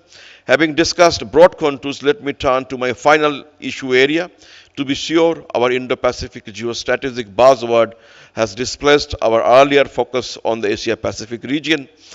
If the Asia-Pacific had been about trade, development and prosperity, then the Indo-Pacific is driven mainly by tension, confrontation and conflict. The US is trying to give it a trade component with the IPEF, but it may not offer enough gains to participating countries without market access and other provisions that would require congressional approval. Expressed as APEC, the Asia-Pacific region features 21 Pacific Rim economies encompassing East Asia and the Americas, including Chinese Taipei and Hong Kong, as well as both the US and China. The telling rise of the Indo-Pacific and the lamented decline of the Asia-Pacific suggests that we are moving into a new phase of the world history, from the peace and prosperity to confrontation and conflict. Indeed, China is the only major country that still prefers the Asia-Pacific frame as a complement to its more extensive Belt and Road Initiative across Asia, Europe and Africa. This is because Beijing's strategic planners know that the Indo-Pacific, which conspicuously includes India, has constructed as a reaction against China's assertive and belligerent rise in its near abroad, from the East China and South China Seas to the Pacific Islands and the Indian Ocean and beyond. For the US and the three other Quad members, the shift from Asia-Pacific to Indo-Pacific is a way of checking and constraining China's offensive maneuvers. For ASEAN, the Indo-Pacific is a concern because its fixation and attendant roles of the Quad and also of AUKUS could eclipse ASEAN's own centrality. Hence, ASEAN has come up with the ASEAN Outlook on the Indo-Pacific, which calls for ASEAN-driven modalities and mechanisms to continue to oversee regional peace and security without denying other agencies. The opportunities for Indo-Pacific cooperation, for vast-ranging from mutual surveillance, remote sensing, and satellite imaging to maritime domain awareness more broadly. But I think the key issue here is whether any of the bridge building endeavors in the Indo-Pacific will reach Beijing. Thank you very much.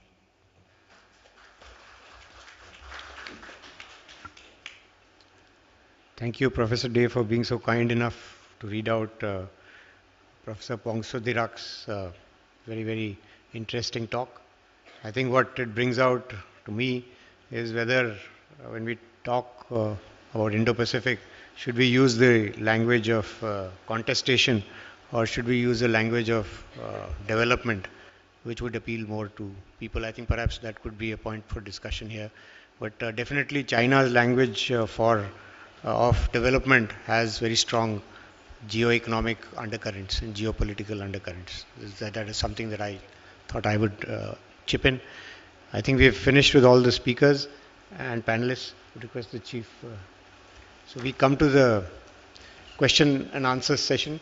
I would request you all to please state your name, keep your questions short, and let us know to whom you have addressed your question. Yes, please. Thank you very much, Chair. Rajiv Bhatia, former ambassador and distinguished fellow from Gateway House.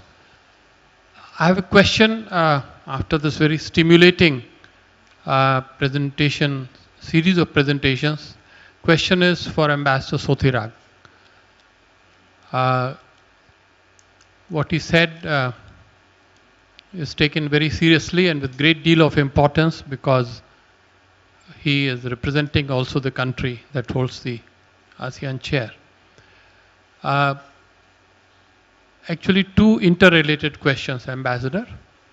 First, you have held forth on the great power contestation, US and China contestation, which has the potential to turn itself into a armed conflict. Now, my recollection is that the first decade of the century was quite peaceful and stable in this region. Trouble began in the second decade. So in that light, my question to you is, who really started this strategic contest? Did it not begin in South China Sea and East China Sea? Did it not begin with the expansionist and aggressive policy orientation of a particular country? And if so, why does ASEAN and you not name that country directly? After all, we are in track 2 dialogue. We don't have to be all that indirect. And my second question, sir, very briefly, is now this Indo-Pacific Oceans Initiative and ASEAN outlook on Indo-Pacific is 2 or 3 years old. So when you talk about synergy between the two, are some attempts actually being made to secure that synergy, or we are just making pious general declarations to move in that direction? Thank you very much, Chair.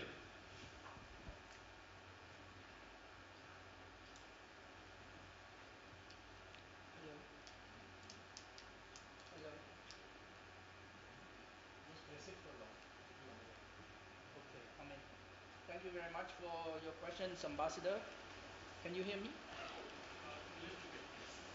The light on, but I'm not sure. I didn't hear. It's on. Can you give the mic? Hello?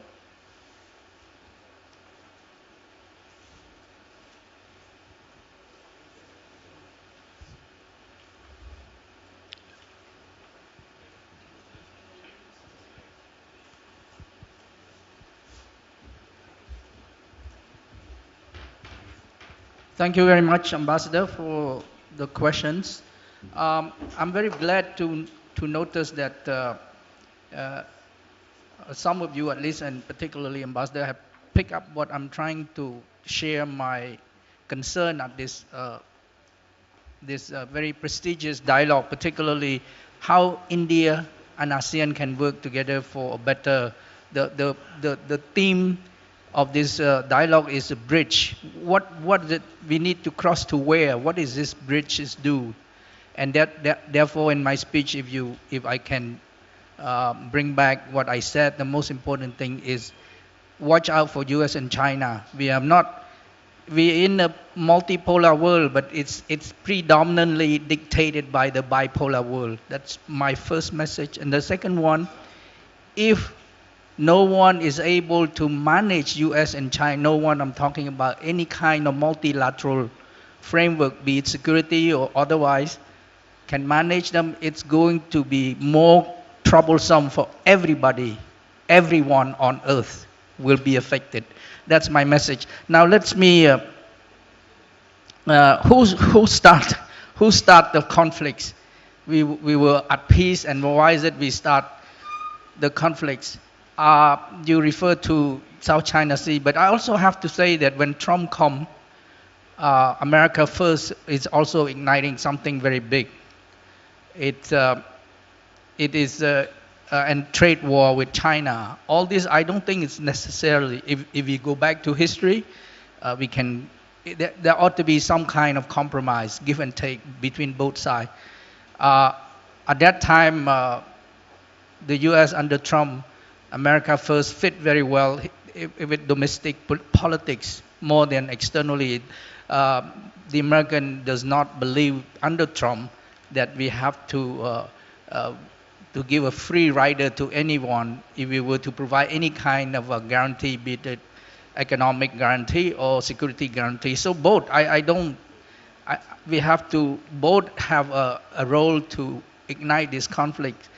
With regard to synergy, the issues about synergy, you are correct in saying that India have its own Indo-Pacific. The ASEAN version we also have. And then when I said we have to find synergy if we want to have to play this bridge role to try to pacify a few tensions and prevent conflicts from ever to happen. And that is to have India and ASEAN go into a retreat, some kind of retreat, and use what they have and see what the wording that is inscribed in their vision statement, see if you can really put up a roadmap how to implement it. I believe that India can help ASEAN because ASEAN at the moment is facing multiple challenges, among them US-China rivalry, Ukraine war, crisis in Myanmar, and other non-traditional security. But the point about synergy is very important because I believe that at this stage, as you hear Dr. Titinan mentions about binary choice, we are pressured to choose side. If you ask the US or the Chinese, they will not say we did not ask you to choose side, but precisely what they did is it's kind of like forcing ASEAN member states to choose side, unintentionally or maybe strategically speaking. We under this pressure, but we also have to ask ASEAN, is it who forced you to choose side? Maybe yourself. You feel insecure in what way? In security, in economic development? In security, we still think that US is still more viable. In economic development, most ASEAN member states think China is more viable. But the role of India here is to try to appease that pressure and work out in a way that we can say to both countries that we need an Indo-Pacific that also inclusive of US and China. It's very difficult. I went to the Shangri-La. It's definitely is not possible at the moment. It's not possible at all. They're not going to converge on anything. They're going to just do it different. What different with China now is they move from BRI, which is development basis, to security. The global security initiative of President Xi is he went beyond comprehensive security to this indivisive security concept. It is quite interesting, and China have started to do this activity with African country already and the Pacific Islands. So this is something that we ASEAN and India strategically have to capture and try to come in as much as we can and analyze it, whether it's going to be for the benefit of the Indo-Pacific or not. If it's benefit, maybe we should support, but if not, what should both sides suggest to China? And that's what I mean by synergy. Thank you very much, Ambassador. Thank you, Ambassador.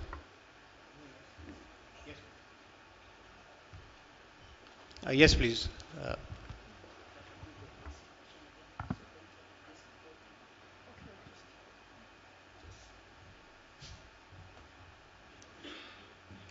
Good morning. I'm Professor Mohapatra. My question is directed to the distinguished delegate from Cambodia again. You said that you saw the prelude to a new Cold War between US and China from the statements made by the American Defense Secretary and the Chinese Defense Minister. Two statements that the American Secretary of Defense said are the following. The US does not intend to start a new Cold War with China. The US does not want to pressurize countries to take sides. How would you respond to such two open statements by the Secretary of Defense? Assuming that you are right and there may be a new Cold War. For 40 years in the Cold War between the US and the USSR, not a single time the two superpowers confronted directly. There was no armed conflict at all. There is no possibility of another Korean War or Vietnam War in the Indo-Pacific region. So what kind of problems that you can visualize in the emerging new Cold War between US and China according to your perspective? Second question, sir. On certain issues that is happening in the Indo-Pacific, it is not necessarily choosing sides between the US and China. For example, in South China Sea, would Cambodia support Philippines or China? The disputes between China and some of the ASEAN member countries, what would be your position? Would that be between US and China or between China and the regional countries? Thank you.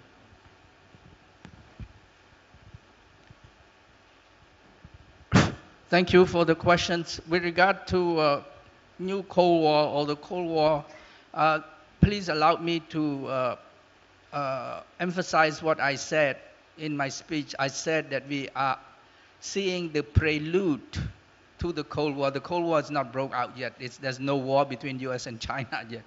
But be careful with Ukraine. There's a potential to ignite that. And I think that we need to visit, we try to prevent the ground zero from happening, the nuclear incident from happening there. But this should not be the topic of this conference. But let me explain why I said that we are preluding to this Cold War. If you observe in the past, the US have never explicitly mentioned the word containing China. This time, they don't shy out. If you read or you were at the China Dialogue, it is exactly designed, the free and open Indo-Pacific strategy of the US identifies three threats to US national security. First, China. Second, Russia. Third, terrorism. And in that document, they spell out also how the US intend to remove that threat. When they stated the problem, they offer the way through which they intend to do it. It is through the alliance system, revitalize the alliance system. We are definitely, you see it's in the working process. If you look at the, just cross to the Indo-Pacific strategy, the ASEAN, the outlook, we don't have clear perceptions of threat. In there, you cannot find that ASEAN defined what threatened ASEAN clearly, like in the case. And ASEAN did not intend to also say how we remove. They've been very aspirational about the concept. So I think the Cold War, come back to the Cold War, I think this started when Trump started, China retaliated, and now it went on and on and on. It's about world order, liberal world order. The Americans said, the Chinese, you are changing the world order. The Chinese said, no, we don't change it. But the world order we follow is only through UN and through state-centric. The state is about the people. The US say, no, individuals like you and me have a say. That's the difference between the so-called rule order that both sides is challenging each other. So which one is the best? It's a debate. In this room, I'm sure there are many a prominent expert in international relations. South China Sea, Cambodian position. Now, officially, Cambodia does not support Chinese position, which is prefer bilateral arrangement rather than take on to World Court. Cambodian officially support ASEAN positions. Okay, that's official. But what is saddened is that in 2012, there is no joint communique, and all external look into Cambodia, think that Cambodia was a spoiler. You support Chinese. I have to do justice. During that time, you have three choices. I was in Singapore as a senior fellow. I was not in Phnom Penh, but I followed. There were three choices during that time for the joint communique to happen. Is to have the normal language, express concern about. The second version you can do, we express grave concern. You can add this word. You can amplify this. And the third version is not to specifically mention Scarborough Shoal or the other island. The geographical mentioning in the statement that Cambodia feel that if you put it in there, it is like you take side. It was supposed to be just between the claimant, then Cambodia want to be neutral. Being neutral, we should not point to something that allude to it that we are not neutral. And that was the thinking. So the choice, and then ASEAN operate on consensus. One can veto anything. And that's why it did not happen. But then people don't talk about the 6-point consensus afterward. Foreign Minister Mati at the time tried to rescue, and then Cambodia agreed. No one speak about the 6-point consensus as a way to solve ASEAN solving South China Sea, of which if you visit the track 1, they will always use this principle. So I have to do justice to Cambodia. There was a misreading. Definitely there is some blurring line that we may be seen as supporting Chinese support, and then people ask me whether this year there will be joint communique or not. I can bet with anyone there will be a joint communique because Cambodia now is wiser, more pragmatic, and the situation is much different. Thank you. I'm sorry, I think we've run out of time, and being an ex-military man, I have to stick to time. So I just request the concluding remarks from each one of the panelists before we close this session. You've done a lot of heavy lifting.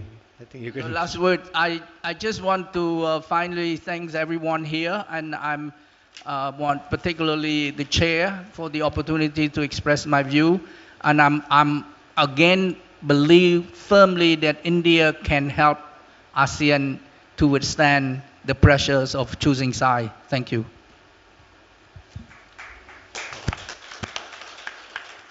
Kojima-san. Thank you.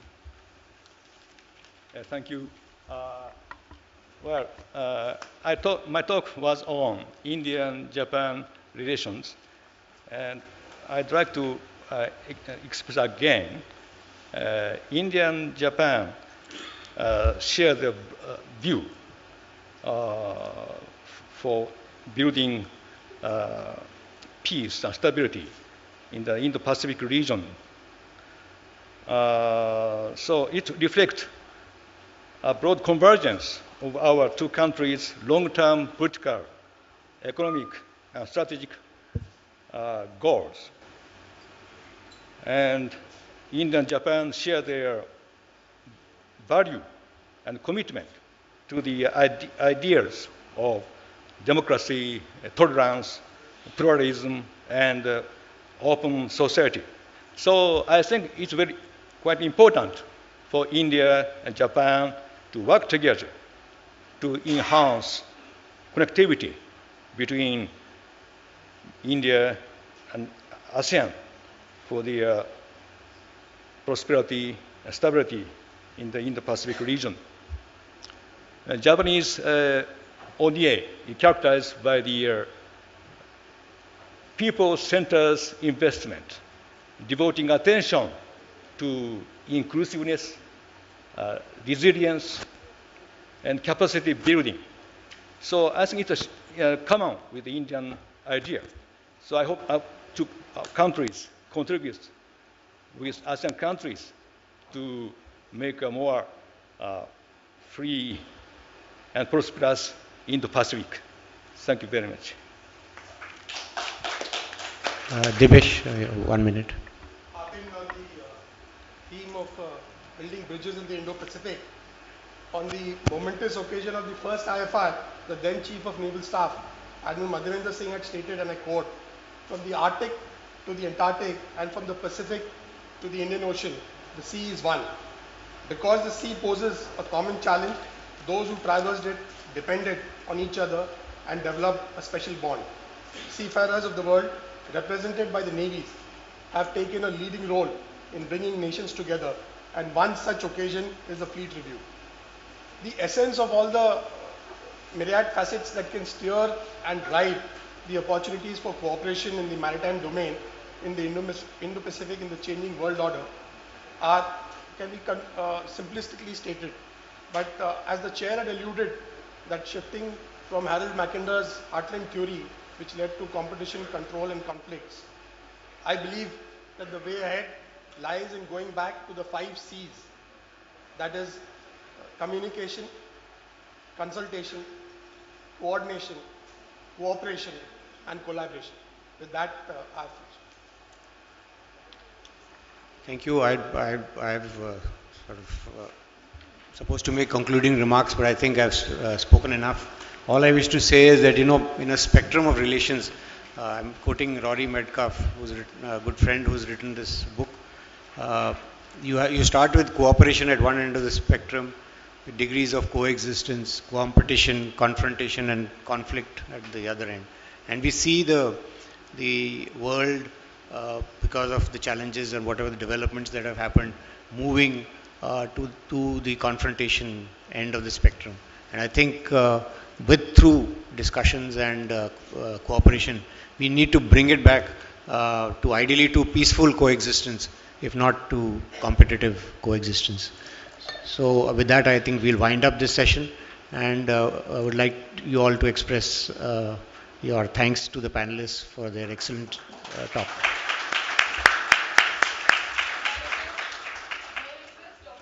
They too kindly present a token of appreciation to the panelists, to eminent speakers.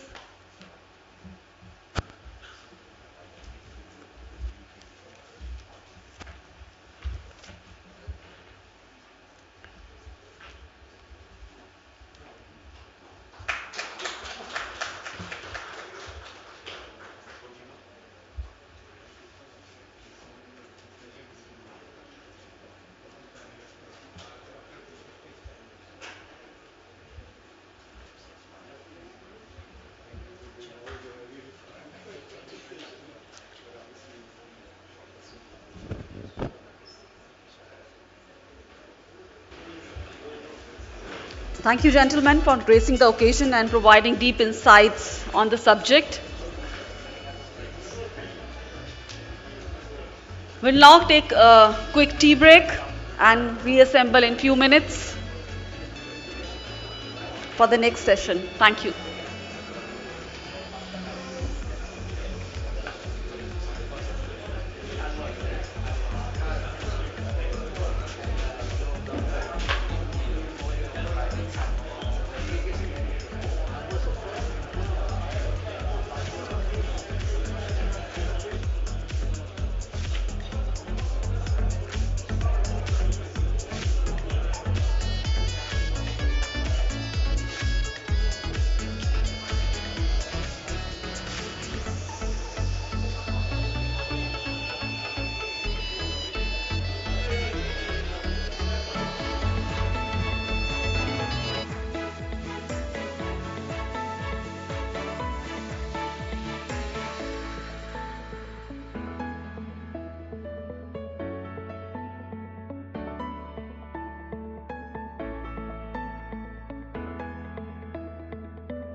with an opportunity to understand India's role in shaping the global economy.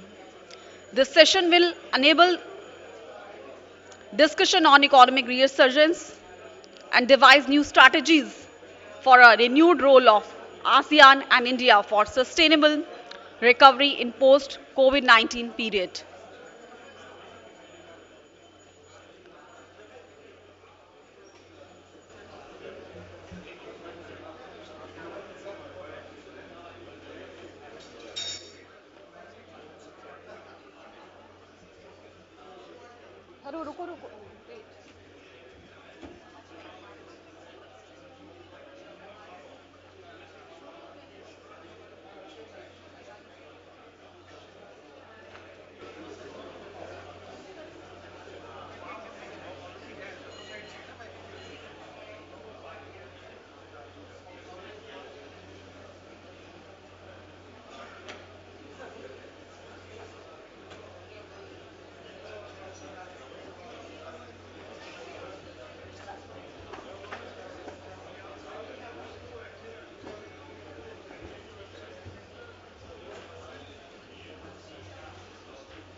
So we have in this session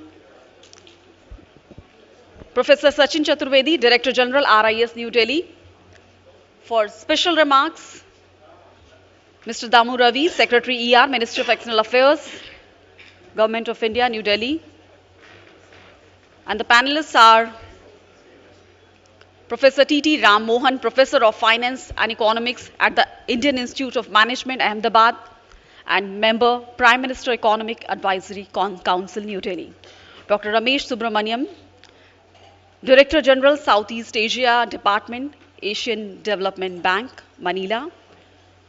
Dr. Roland Raja, Lead Economist and Director, International Economics Program, Lowy Institute, Sydney. Dr. Sabyasachi Kar, RBI Chair Professor, Institute of Economic Growth, Delhi University, Delhi. Thank you, gentlemen, for gracing the occasion. And now I hand over the proceedings to the chair.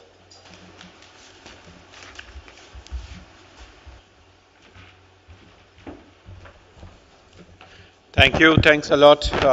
Welcome back. I think we had very stimulating first session for this Delhi Dialogue. We covered a huge spectrum of issues emanating out of IPEF, AOIP, IPOP. I think a lot of these abbreviations, but the idea of bringing in convergence is emerging, and more efforts would have to be made to see how we leverage our partnerships. And as Ambassador Sothorek very rightly said, we need to bring in the dimensions of peace, the idea of working together, and how we do the balancing act that is required. India-ASEAN partnership may go a long way in terms of bringing in this dimension. I think this issue in context of these contestations, when we think of reconstruction, when we think of recovery, these contestations assume much greater importance. We need to see how we overcome them, how we see the recovery from the pandemic, the supply chain disruptions that we are seeing, but also the larger contestations that the first session talked about. And this is what the current session is intending to address. And I'm so delighted to have Mr. Damu Ravi, who has been shaping the narrative on economic diplomacy as Secretary Economic Relations in the Ministry of External Affairs. He has huge experience from our Ministry of Commerce and Industries and has been part of several of these initiatives. I think last week or a week before, he was part of the G7 consultation of the German presidency, where he talked about the new global economic order that is unfolding and what kind of issues and initiatives are required. We also have Professor T.T. Ram Mohan. I think he needs no introduction. With his several very stimulating newspaper pieces, we all catch up with him on his ideas as to how the governance, both in the financial sector and its wider connects, is to be understood. We are also privileged to have Dr. Ramesh Subramaniam, the director at the Asian Development Bank, ADB. So warm welcome to you. Dr. Roland Raja is with us from Loei, and Dr. Sabyasachi Kar, the RBI chair at the Institute of Economic Growth in Delhi. So we have a very rich panel, and I think, friends and colleagues, it's important that we see how, as I was saying, these contestations give the way for collective efforts for recovery.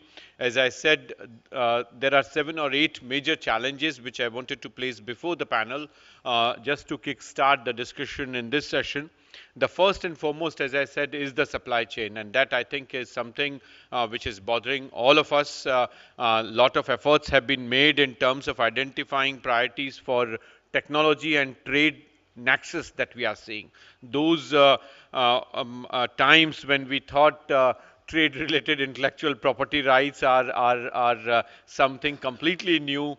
Within 20 years of that, we are realizing that scenario has changed. We see technology really disrupting trade, and we are seeing this in several different spheres. Reference to 5G came up in the inaugural, but I think the vaccine inequality is another major dimension. The issues that are related to pandemic preparedness, and also how we can bring in humanity-based priorities for the nature of capability building that we need. The idea is also in terms of how a stronger intra-regional partnership that is needed within the IPEF, the ASEAN outlook on Indo-Pacific, and India's own Indo-Pacific Oceans Initiative. These are, I think, are important dimensions, and as Admiral Singh very aptly concluded the first session, where he emphasized in terms of identifying the synergies and the potential for convergence that is needed. And this, I think, is important for us to collectively think as we address the major challenges our multilateral institutions are facing. And we have seen the discussions and debates related to the World Health Organization, WHO. As we are talking, the WTO ministerial is already on in Geneva with 1-day extension. They are trying to address issues which are of importance. But as World Bank in their recent report has called this as a phase where we are having overlapping crisis. And this overlapping crisis is from Ukraine, as we heard from the first session, the recurring corona waves, the lockdowns, and lockdowns leading to crisis for chip makers and suppliers and the consumers, putting in sort of prolonged unemployment across the sector. The fact that with chip crisis, Japan could lose out $624 billion loss in exports. This is something which is maybe, I think, at par with what we saw with the twin oil shocks that were there. The predictions and the discussions in terms of stagflation, they are all going around. The World Bank has already reduced the forecast for global growth to 2.9% from 4.1, and we are realizing this challenge largely in terms of not confined to transatlantic, but also within the Asia Pacific region, and that's where our cooperation, our partnership, I think, is of great significance and importance. The other challenge, which is of immediate nature, is in terms of inflation, and inflation both coming in from supply disruption, but also the crisis on the demand front. Food, fuel, fertilizer, all three are affected, and juxtaposed over this challenge is the climate change, and we are experiencing it every day. Those who are in Delhi for last 2-3 days must have realized the extremes in the temperatures that we are seeing is a major challenge. The efforts that are also on in terms of weaponizing monsoon is something which is not focus of this session, but in context of climate change, I would very much like to emphasize in terms of the way we leverage science, technology, and innovation. which I think certainly would be a key component of this recovery roadmap and our partnerships together. With India's G20 presidency coming in, partnership with ASEAN would be of great significance, as Indonesia is the current chair of G20. Lot of continuity after Indonesia to India, and we further go to Brazil and then to South Africa. All these four economies would play an important role in the G20 series and the way we are seeing this.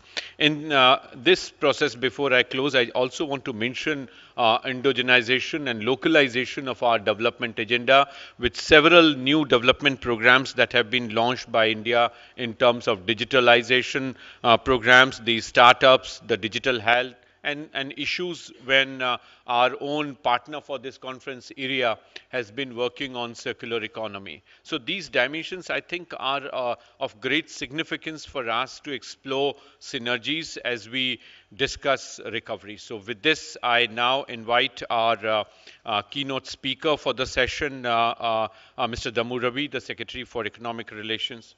Mr. Ravi, you have the floor. Thank you.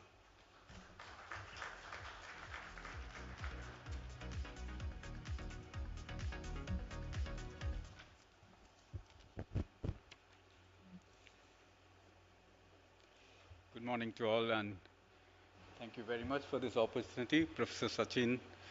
All the organizers for this Delhi Dialogue, it's become very, very important over the course of time. It's attracting so many personalities, luminaries, and experts in diverse fields to contributing to this dialogue. Distinguished panelists and ladies and gentlemen, senior colleagues who I see there in the audience. For me, it's an honor and privilege to be speaking here on this important subject. But I will not go into details, but broadly I will touch upon certain areas or ideas. I think the panel can and will be probing more into those issues. One of which I would like to touch upon the post-pandemic world around, what lessons we all can learn and what we should be knowing. One is that the pandemic crisis has impacted humanity all across. I think this is first time in humanity that we have faced such a crisis touching every corner of the world and every country. No country has been spared. I think that's a very good, it's important to recognize that. And what it meant to all of us is that the disruption of a scale never seen before. Disruption of all nature, and not just the supply chains, but even in terms of food, the vulnerabilities, the healthcare deficiencies that it exposed in the nations. And both developed and developing countries have been impacted by this crisis. So the only difference is that the poor in the developed countries more impacted. The poor in the poorer countries are even more impacted by this. So that's what we need to recognize the crisis. Now, we are now adding to that, as perhaps linked to that crisis, we are another crisis this year, which is the Ukraine crisis, which is continuing the double impact effect on the economies of the world. So what nations, how they have reacted to the crisis, it's also important for us to recognize. Protectionism has become very common. Nations felt that it's important to take care of their people first. So the nationalism, protectionism were dominant trends during this phase. But in my view, it is not that putting back globalization or recoiling on a globalization. It is also a reflection of how we are seeing changes. So there's a reaction to this trend of interdependence. Perhaps world is beginning to think that we need to put more energies in our own nations, create our own capacities. So that is a sentiment that was widespread during this crisis. And then there is a lesson from that. So you cannot depend on supply chain that are already existing. So perhaps the world was too comforted in that belief that we were too secured in the supply chains that were already existing, and we were able to get all that was required for our economies and sourcing it from the traditional lines. I think there is a need for us to think of alternate supply chains there. So this is a lesson and a takeaway from this crisis, that countries consciously have to look at. Group of countries have to consciously build alternate supply chains. That's an important lesson from this crisis.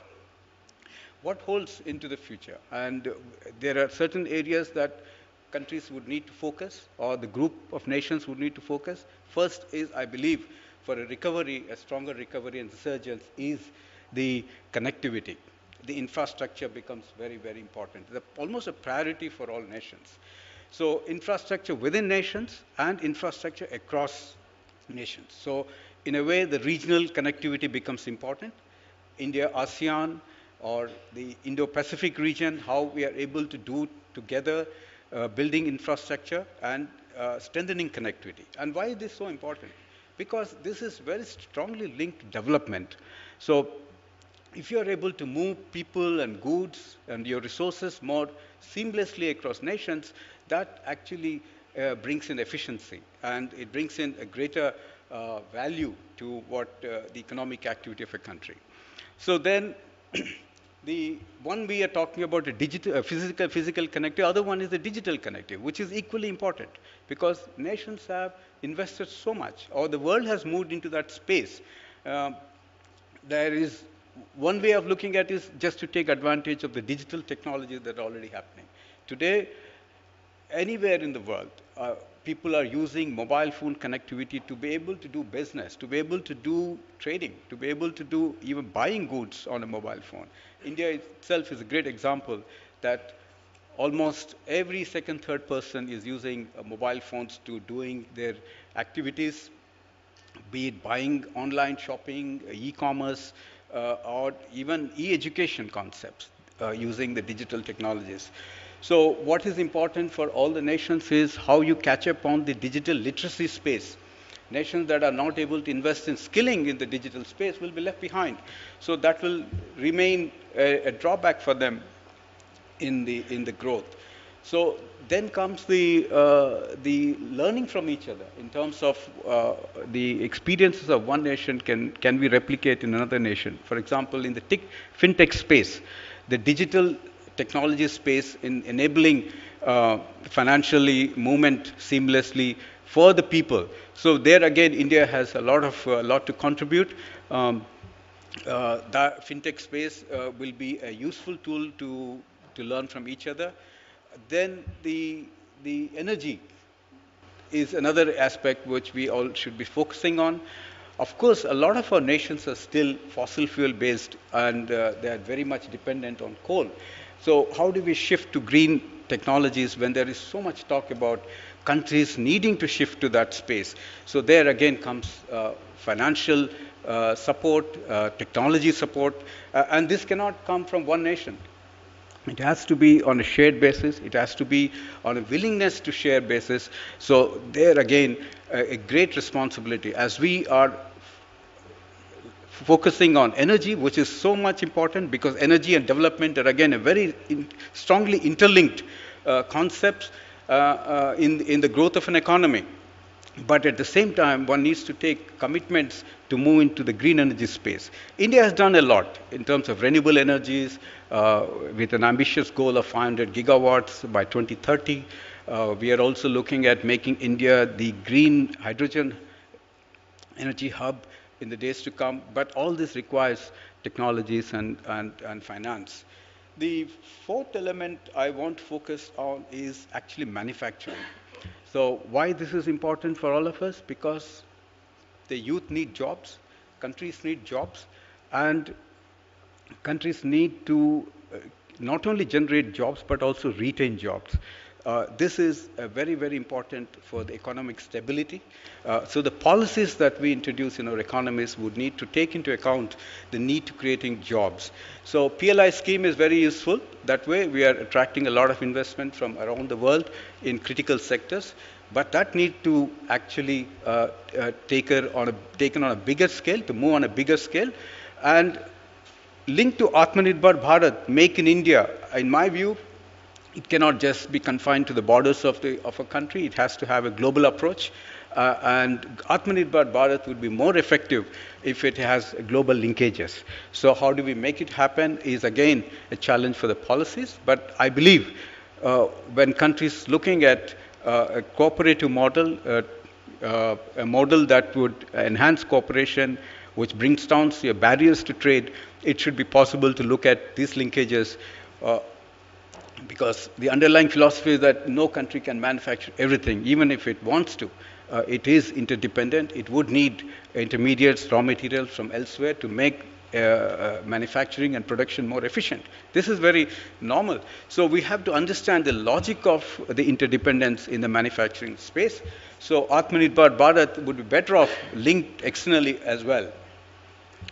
The sectors that would become increasingly important for us in the days to come is the healthcare. Again, to tackle pandemics of this nature that world has experienced. Pandemics perhaps may have been subdued by now with increased vaccination around the world, but the world and humanity has witnessed pandemics even before. So it has come, it will come again. So we have to be well prepared and anticipate the crisis that might come in a different way. So we should be prudent enough to invest in the healthcare. So which means, again, you need to have a lot of capacities, domestic capacities, to be able to tackle that crisis.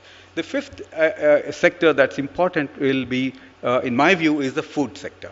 So investing in agriculture will be eminently important for more nations. More so, we are looking at food security point of view, that nations that do not have the expertise will be again at an immense crisis, having to depend on food products from outside. So we have seen this, how much it has disrupted our own economy in this crisis, having to look for edible oils outside of India, lentils from outside of India. So, and failing to do so would actually resulted in the inflation, the food inflation, where again the poor would be most affected if you are not able to address that gap. So again, no country can produce all that food it wants. So you have to innovatively think, can you look at production of food outside of your own country where the resources, natural resources, water, land is available, and be able to enhance the food security in a global scale and for a global community. So that's again looks at, would require us to think more differently.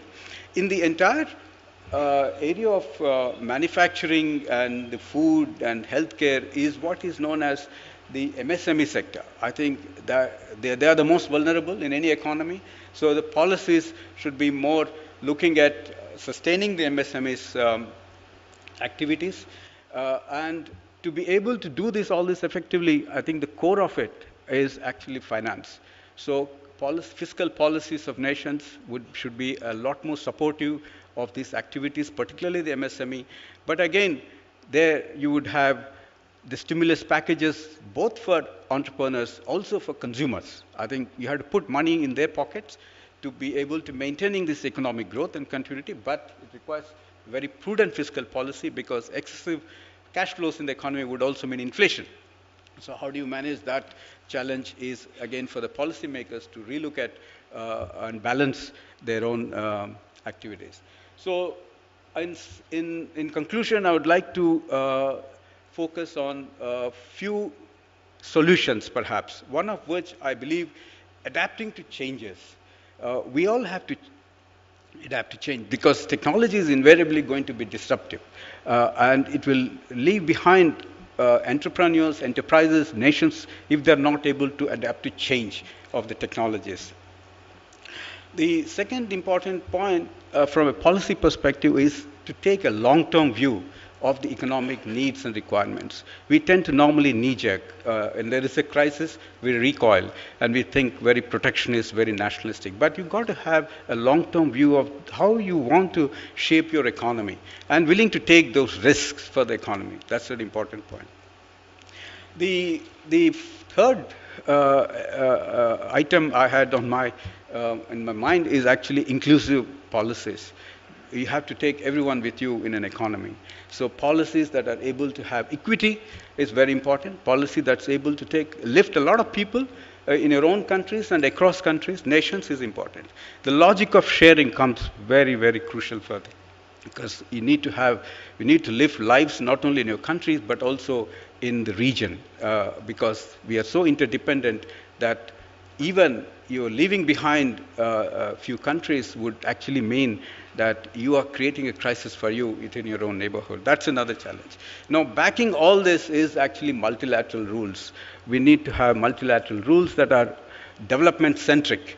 And so today, when we are talking about WTO rules being framed, reform of WTO, reform of WHO, and the World Food Program, these all need to take into account development as the core.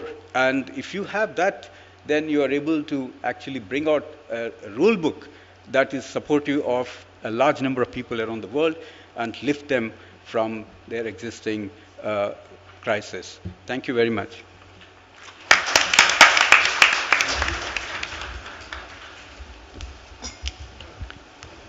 Thank you. Thanks a lot, Mr. Damuravi. I think you have very rightly set the tone for this session. The 5 points that you have concluded with, the idea of adapting to change, the idea of having a long-term view, the idea of inclusive policies, logic of sharing, and also setting the rules for multilateral institutions. I think all the 5 points are extremely important as we go forward.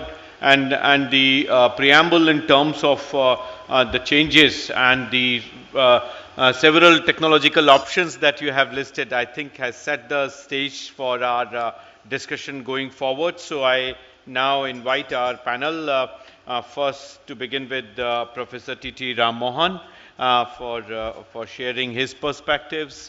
8 to 9 minutes we do that so that we have some time for discussions at the end.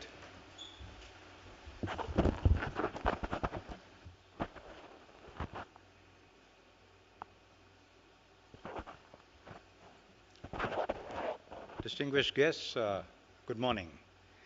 Thank you, Professor Chaturvedi, for asking me here. It's indeed a privilege to be present at this very important dialogue which we've been having for several years now. And I'm also grateful to Professor Prabi Dey and his team for absolutely impeccable arrangements. Let me begin by saying that the observations that I'm making here are entirely my own, and I'm not speaking on behalf of the Prime Minister's Economic Advisory Council. So let me proceed with my presentation. Have the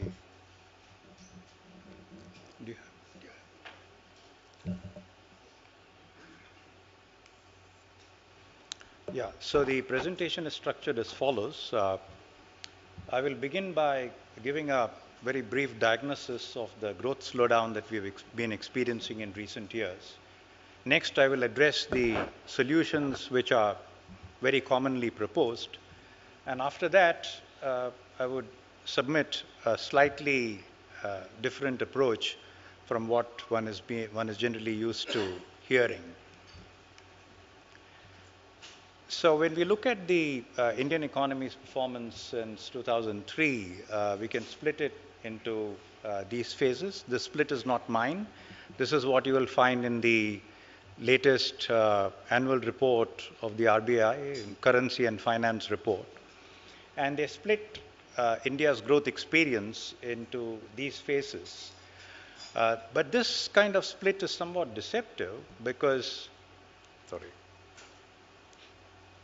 this kind of split is somewhat deceptive because when you look at the last phase, which is a growth rate of about 5.7%, you think it's not really very bad compared to some of the earlier phases. And it's hard to see that there's a very serious problem, except that when you focus a little more closely on the last phase, you find that there have been 8 consecutive phases of deceleration, leading to a growth rate of 3.7% in the last year before the pandemic, which is 2019-20.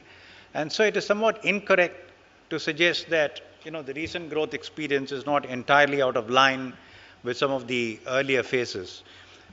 So the RBI has given various reasons for each one of these phases, which I will not dwell on. And I want to focus on the last phase. And my submission is that the deceleration that we saw for continuous quarters is actually a manifestation of the long-standing banking crisis that this country has been through. So among the many explanations that have been offered for the deceleration, I would highlight the banking crisis, also described as a twin balance sheet crisis. And so here are the numbers for the balance sheet crisis. And you can see that the entire record of non-performing assets as a proportion of advances starting from 2004. And what we saw in the first years of the last decade was a steady improvement right up to 2010. And thereafter, you see that in 2011 or 2012, which is 2011-12, the NPA buildup starts, and there's a progressive deterioration going right up to 2017-18. So there is this banking crisis, which we can sort of date from 2011-12 and progressively worsening. It's very important to understand that the latent banking crisis was compounded by what I believe were fairly serious policy errors on the part of the Reserve Bank of India. And so while there was an underlying crisis, it was, in my view, exacerbated by certain policy errors, which I will highlight. So the important thing to remember is that when you have a non-performing assets level of about 10%, it is one of the key indicators of a banking crisis. So we found ourselves in the midst of what the world generally recognizes as a full-blown banking crisis. And the policy errors that I'm talking about are the following. The first was the asset quality review, which was initiated in 2015. And under this asset quality review, very stringent norms for recognition of NPAs and recognition of losses were specified. And as a result of that, to go back to the earlier slide, the non-performing assets jumped from 4.27 to 7.48 in 2015-16. So 2015 is when the asset quality review was introduced, and you saw a near doubling of non-performing assets, and then an increase to 9.3 and about 10%, 11%. So that was the first policy error. The second was an inaccurate inflation forecast, which led to aggressive monetary tightening, which again worsened conditions for the real economy. And the last one was the RBI mandate requiring the stress resolution within 80 days and compulsorily having to go to the IBC process, which again led bankers to sort of throw up their hands in the face of mounting NPAs. No attempt at on the part of banks to seriously grapple with it. The attitude was, let it go through the IBC process. Why should I try and resolve these stressed assets? So I think these policy errors sort of compounded the banking crisis and led to a serious erosion in bank capital and poor credit growth. And so credit growth was impacted in those years on both the supply and demand side. So whereas credit growth was growing in 2008 onwards at the rate of 14 to 18% per annum, in 2014-15 to 2017-18, the credit growth came down to single digits. And so the squeeze in finance, the availability of finance, considerably exacerbated the latent banking crisis and contributed to the progressive deceleration in growth that we saw over 8 consecutive quarters. So that is my reading of the situation. And so the good thing about this reading is that once the banking crisis is addressed, and I will show that the situation is on the mend, you can expect the economy to reasonably bounce back. And so the resilience that we are seeing in the Indian economy in the last 2-3 years, including during the 3 waves of pandemic, may be ascribed to the fact that the underlying banking crisis was getting substantially ameliorated. And it's very important also to understand that the banking crisis that we have been through is not out of line with international experience. So there's a famous book by Reinhardt and Rogoff on banking crisis worldwide, and they estimate that the typical banking crisis lasts for about 8 years. So if we take 2012 as our starting point, we we could have legitimately expected the banking crisis to end by 2019-20, and that has more or less happened except for the 2 waves of COVID.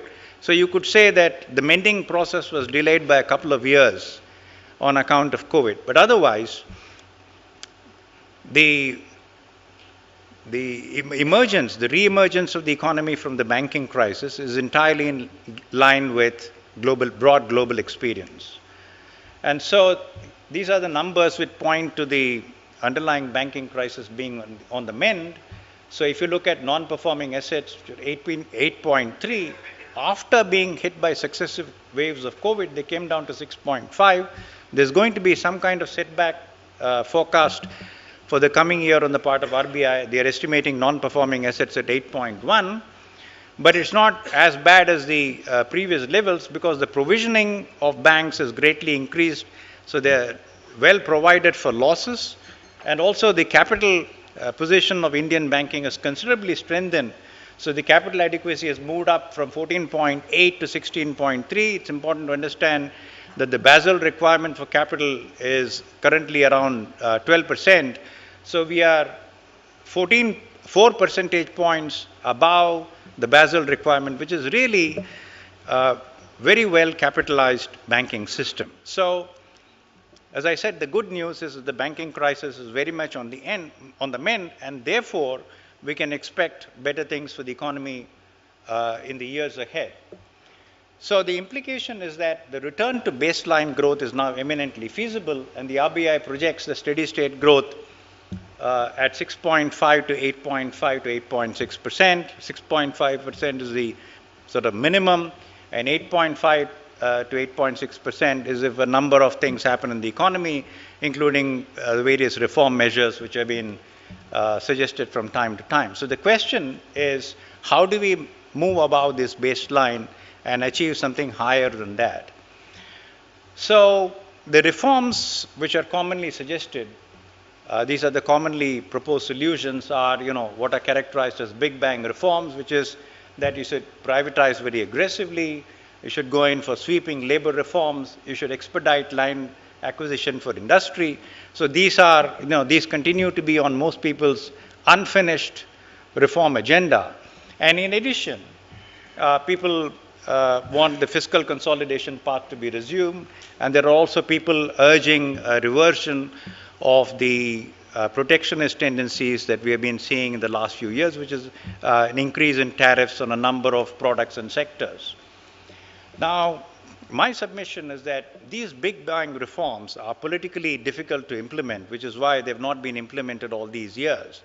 So if for something like 2 decades, year after year, the disinvestment or privatization target is not met, I think it's fair to infer that there's something in the political economy which does not allow that to happen, and therefore it's unrealistic to really aspire for very aggressive privatization. I think the fair conclusion would be that the state lacks the execution capability for large-scale privatization for one reason or another.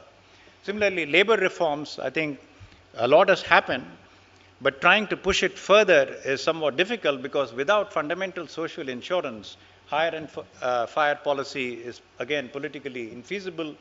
Land acquisition, various states have enacted measures which make it easier for land acquisition to happen. But I think at the national level, to acquire land for private investment purposes, you can acquire it for defense, you can acquire it for national infrastructure projects. Those are not controversial. The really ticklish part is trying to aggressively acquire private land for private investment purposes, and that again is politically difficult in my view. Similarly, fiscal consolidation or moving back close to the FRBM limit, I think, is infeasible at least for the next 3 or 4 years. And one thought which comes to my mind is that since the net financial saving rate has jumped up to 11.5% in 2020-21, as distinct from the 7% or so levels which you've had for so many years, is there therefore a bigger space for a slightly larger fiscal deficit, and is there not a case for therefore amending the FRBM Act to make it more realistic and to allow for the kind of spending which I think is inevitable, government spending, which I think is inevitable, at least in the foreseeable future. Similarly, reversion of protectionism. The argument that is made is that this is going, this is somehow incompatible with export-led growth or any kind of buoyancy in exports. But that does not explain how exports have risen by 35% in 2021-22, despite successive years of rising import tariffs. And the broader general point I would make that if you look at the historical record of the East Asian economies and other tiger economies, import substitution and export promotion are really not mutually exclusive. It's all a question of how well you manage the process. And the point that Mr. Ravi made, which is that Atmanirbhar Bharat should be compatible with global capacity and being globally competitive, I think is perfectly valid. And that is indeed the approach which many of those economies have taken. So I think this reflexive response that somehow, selective protectionism backed by industrial targeting is fundamentally wrong. Perhaps this is something that needs to be seriously revisited. So there's a slightly different approach that I'm proposing in light of the analysis that I've made so far. And the first point that I would make is that perhaps it would be more realistic to aim for a sustainable growth of 7% instead of erring on the side of excessive ambition and looking at something like 8.5%, because the higher targets that you're looking at require politically difficult measures, and you end up in a situation where the best becomes the enemy of the good. And this is not really a modest target to have, because if you see the economies that have transformed themselves over a long period, these are economies that have grown at 7% for a very long period, say about 20 or 25 years, and therefore it's really not necessary that you should aspire for something higher than that. And so, since a return to baseline growth is almost, we are almost there, a growth rate of about 7% is realizable, in my view, with reasonable export performance. And the performance-linked the performance-linked incentive scheme or the production-linked incentive scheme is a very worthwhile scheme, and it needs to be extended if it is found to work in the sectors which we are starting off, about 13 sectors. Similarly, public investment is likely to be a key driver of growth, and therefore I think the fiscal deficit target needs to be amended accordingly. We need to eschew aggressive privatization and again focus on PSU governance. Asset monetization is preferable to the privatization route, especially when asset monetization happens through the InvIT route. We should sustain credit growth by keeping public sector banks well capitalized, and I think that is what we are doing under the guidance of Reserve Bank of India. And my last point is, can we focus on productivity growth instead of simply harping on deepening investment? I think we have to accept that private investment is unlikely to pick up substantially in the near future, and therefore, can we look at measures which will enhance productivity growth?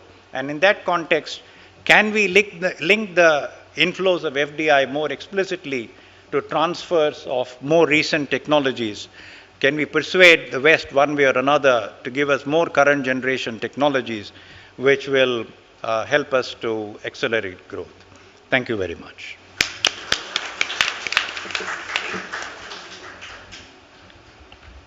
Thank you. Thanks a lot, Professor T.T. Ram Mohan, for very stimulating presentation.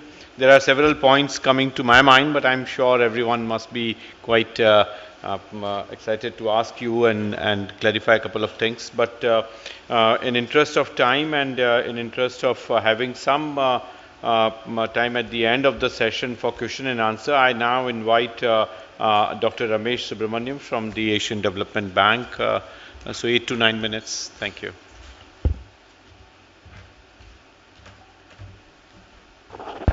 Thank you. Thank you so much, Professor Chaturvedi, for chairing the session, as well as inviting us to this conference, and also particularly special thanks to Dr. Prabir Dey and his team. What I'll be covering here in the next few minutes would be on ASEAN. So this would be a nice complementarity to what Professor Ram Mohan presented. I greatly appreciated Secretary Ravi's comments. I think you will find what I'm going to touch on will jive with many of the things that you said, Mr. Ravi. Focus would be on economic and development issues in ASEAN. And I believe what you will be seeing or what I'll present will also provide for significant opportunities for India to collaborate with ASEAN. One of the things that I wanted to also share at the beginning is, as you are looking at this first slide, having lived in ASEAN for over 26 years, the region has been remarkable in terms of how resilient it has been in recovery. The region has seen the Asian financial crisis, lots of natural disasters in the context of climate change that we are talking about, and now, of course, the pandemic and the impact of Russian invasion. And the same applies to South Asia largely, and particularly to India. So these two regions, there's lots of opportunities to collaborate. Now, what I'm going to present is from work that we've done with the title, which you see at the top, Southeast Asia Rising from the Pandemic, as well as the extensive post-pandemic support or pandemic recovery support that ADB has been able to provide through close to $30 billion for the Asia and Pacific region as a whole, of which ASEAN countries have received close to about $7 billion of support, as well as fairly extensive knowledge support that we provided to the ASEAN countries. Now here, the region, Southeast Asia, the 10 countries are expected to grow close to 5% in 2022. That is after contracting at 3.2% in 2020, growth picked up to about 3% in 2021. But there are huge challenges, some of what Mr. Ravi alluded to, supply chain disruptions, lots of global headwinds, tailwinds that we will be seeing. The growth picture that you see on the left-hand side, if we compare with what previous crisis, particularly the Asian financial crisis, brought about, clearly there is a lot more resilience now than what we saw in 1997, 1998. Vaccination rates, countries have done very well. In the early stages, there were hiccups, but countries have managed to progress ahead.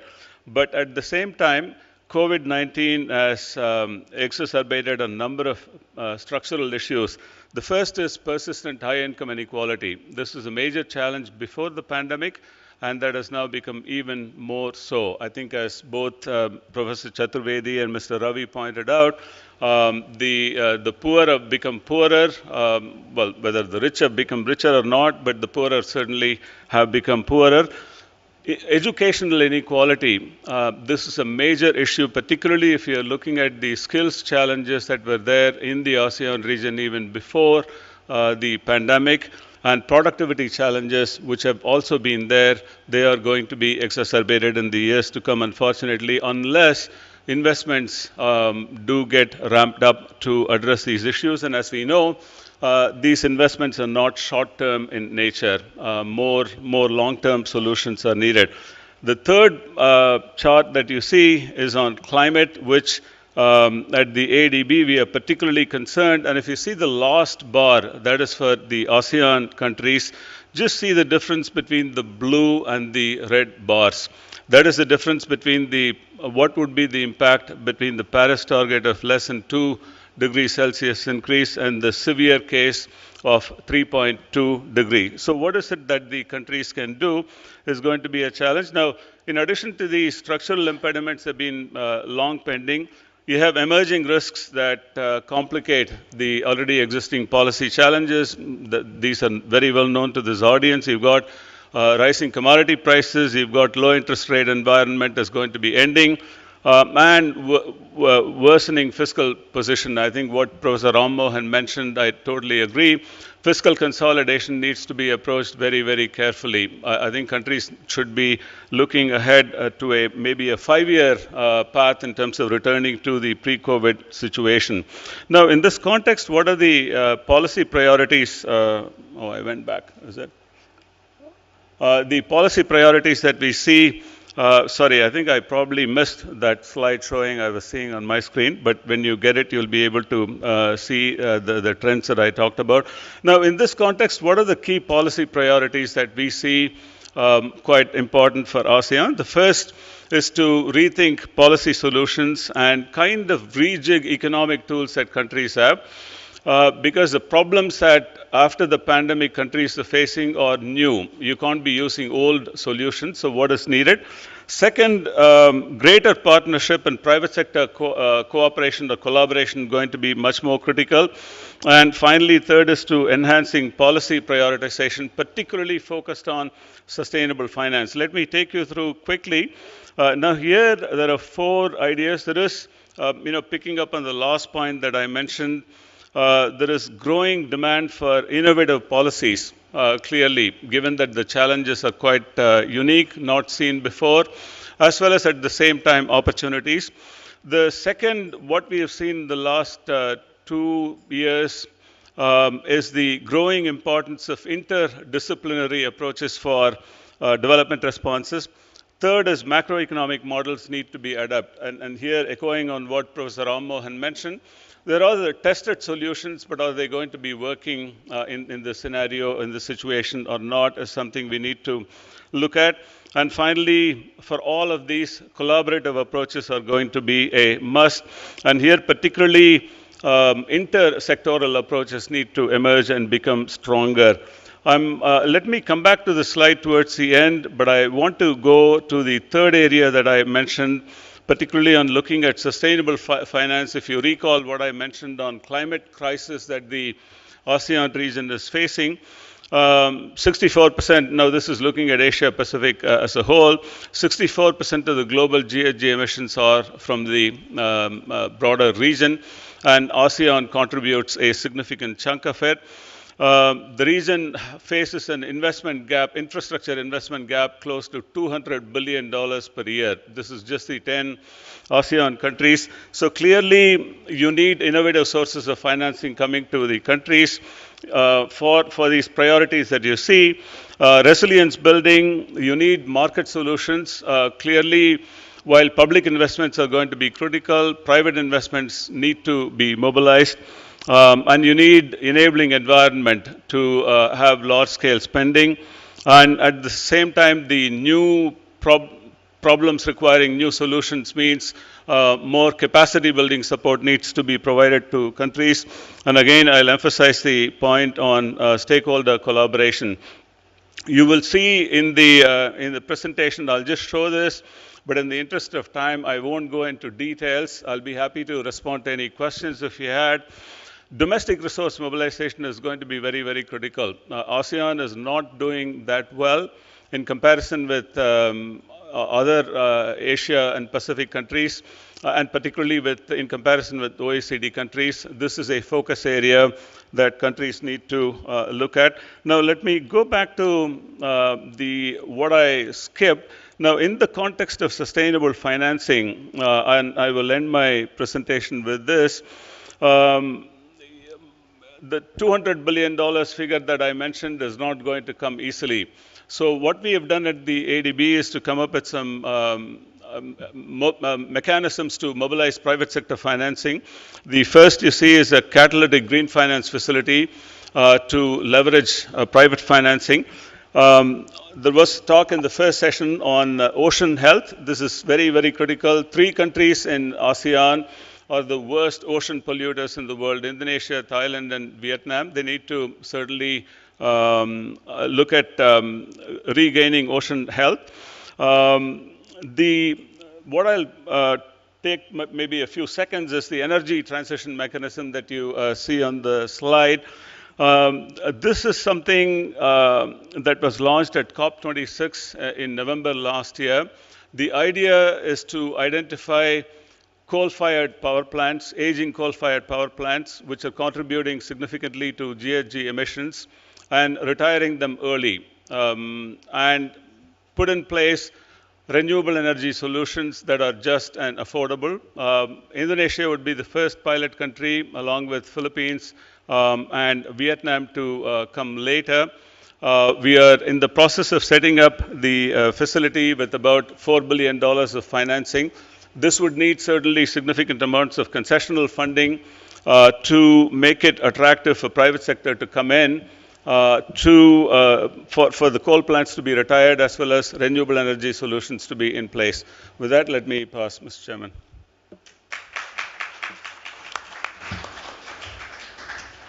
Thank you. Thanks a lot, Dr. Ramesh Subramaniam, for an excellent presentation, and thanks also for helping us manage the time. Excellent. Now let me invite Dr. Roland Raja, the lead economist and director, International Economics Program of Lowy Institute in Sydney. Thank you, Professor Sachin. Distinguished delegates, it's a real honor and privilege to be here today, especially as an Asian Australian with strong personal and professional connections to both India and Southeast Asia. So let me thank you, Sachin, and RIS for having me here today for this important event. Hopefully my comments will actually complement the previous speakers quite well, because I'm going to try and take a bit more of a global perspective, and then try and frame where India and ASEAN can try and fit into what I think needs to happen. The starting point for me in thinking about today's topic around economic recovery is just how much darker the global economic outlook has become over the past year or so. So if we went back to this time last year, the world was indeed dealing with the Delta variant still, but at least we had effective vaccines, and global vaccine supply was in fact ramping up very quickly. So the end was in a sense in sight. Meanwhile, if we looked at the advanced economies, the extraordinary monetary and fiscal policy measures that have been put in place seemed to have been vindicated, with their economies bouncing back very rapidly to what was their pre-COVID trajectories, and unemployment heading down towards levels that people previously thought wasn't actually possible. And then even if we look at the emerging and developing economies, obviously they were doing things were a lot more difficult for them compared to the advanced economies, but they were still doing better in many respects than I think people expected. At the beginning of the crisis, there was a severe bout of capital outflows hitting emerging markets. They got through that reasonably well. And then even if you look at the stronger emerging economies, they were also able to deploy quite significant monetary and fiscal stimulus policies, not as substantial as the advanced economies, but more substantial than that they had in the past in response to previous crises, and that meant the recovery was going to be better. And then if we look at the weaker, more heavily indebted, poorer countries that entered the crisis with high debt levels, which were a big concern, all the talk about an impending debt crisis in these countries, it seemed this wasn't going to occur, at least for some time. It seemed to have been averted thanks to the flood of global liquidity from the Fed and others, thanks to swift action from the IMF, and also thanks to some temporary debt relief from major creditor nations. To be sure, we had a two-speed recovery. Economic recovery in the emerging world was slower than in the advanced world. We also had slow vaccine rollouts in developing countries, which also created that risk of prolonging the pandemic. There was also a concern that, or a recognition that at some point when US monetary policy began to normalize, emerging markets would be hit or potentially hit with some sort of rerun of the 2013 taper tantrum. So there were definitely issues. It wasn't an especially positive outlook, but at least there was this path to recovery. And now when we look at things today, things are obviously much more complex, and there have been all these additional shocks which have been layered on top.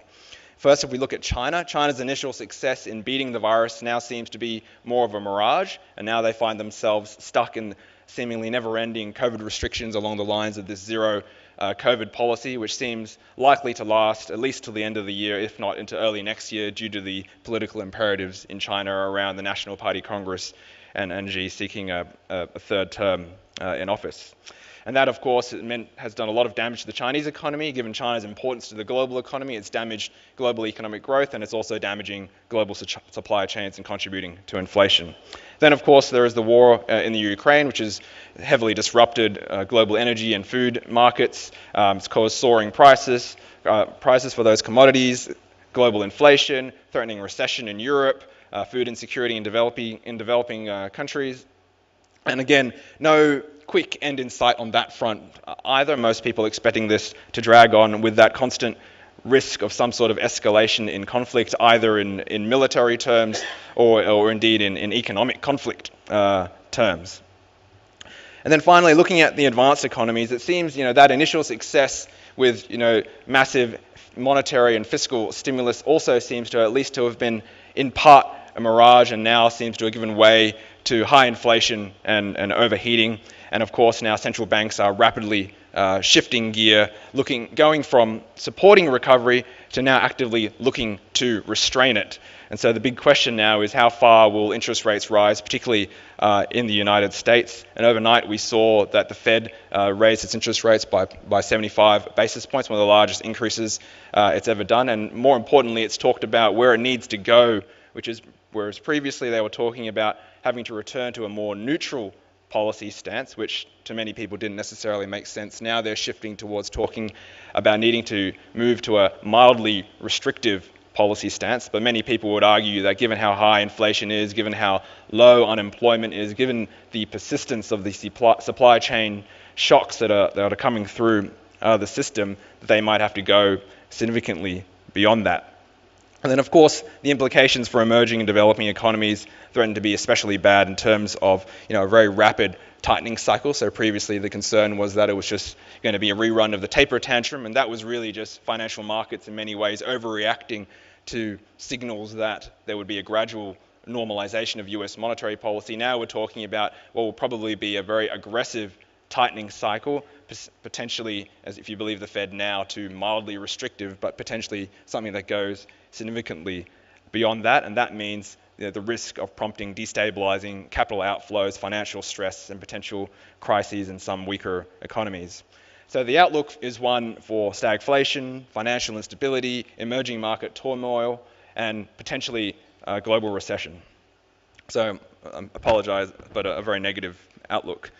The key question then is, what can be done in response? I think we heard from the previous two speakers in particular that, the options for national governments in this respect are very much, constrained. At the end of the day, given what's happening in the world, given that inflation is also high in countries like India and across ASEAN, and given elevated debt levels and larger budget deficits, there's not much choice but to basically tighten macro policy settings and go with what's happening globally. And that, at the end of the day, might be necessary for maintaining stability, but at the same time, it is going to detract from the economic recovery and make it more difficult. There are some options, as we heard about with regard to India in particular, in terms of trying to work within the space that is available. Particularly, I would think in terms of the mix of government spending, trying to target spending towards protecting the vulnerable, towards recouping the losses in terms of human capital induced by the pandemic, and investing in infrastructure, particularly green infrastructure. I think reforms to attract foreign investment, I think Professor Ram also spoke about that earlier, could be potentially particularly useful in an environment when alternative sources of financing and recovery, including the government budget, but also the corporate sector, are already damaged due to the pandemic. Being able to attract more foreign investment can, in the short term, provide that kind of stable source of recovery financing, but in the long term as well, also help to support productivity improvement and take advantage of supply chains that are currently being recalibrated. But I think the reality is that if we want to talk about securing a better global economic recovery, then we do have to talk about how we can achieve better international collective action in order to deliver a range of key public goods. The world still needs to end the COVID-19 pandemic. If you look at low-income countries, only about 14% of people in low-income countries are actually fully vaccinated. Even if you look at low and middle-income countries, only half the population is fully vaccinated against COVID. So there's an unfinished job there. And more needs to be invested in preventing future pandemics, which scientists tell us risk becoming more frequent. given that we know that this rapid US tightening cycle is going to pose all of these risks to emerging and developing economies, then it makes sense also for the world to put in a range of preemptive measures to manage the potential implications. For heavily indebted poor countries, that means swift debt restructurings. But for other countries, it's really about making sure they have sufficient access to emergency liquidity support so they can weather potential capital outflows without the need for damaging economic adjustments. For smaller countries, that could be something along the lines of another general allocation of IMF special drawing rights as a form of unconditional liquidity support. The IMF could also make more of its balance sheet available through its low conditionality rapid financing instruments. And then for the larger economies, the larger emerging markets, which are obviously both bigger and more heavily integrated with the global financial system, they can benefit from these things, but they essentially need access to hard currency swap lines, especially the US Federal Reserve dollar swap lines.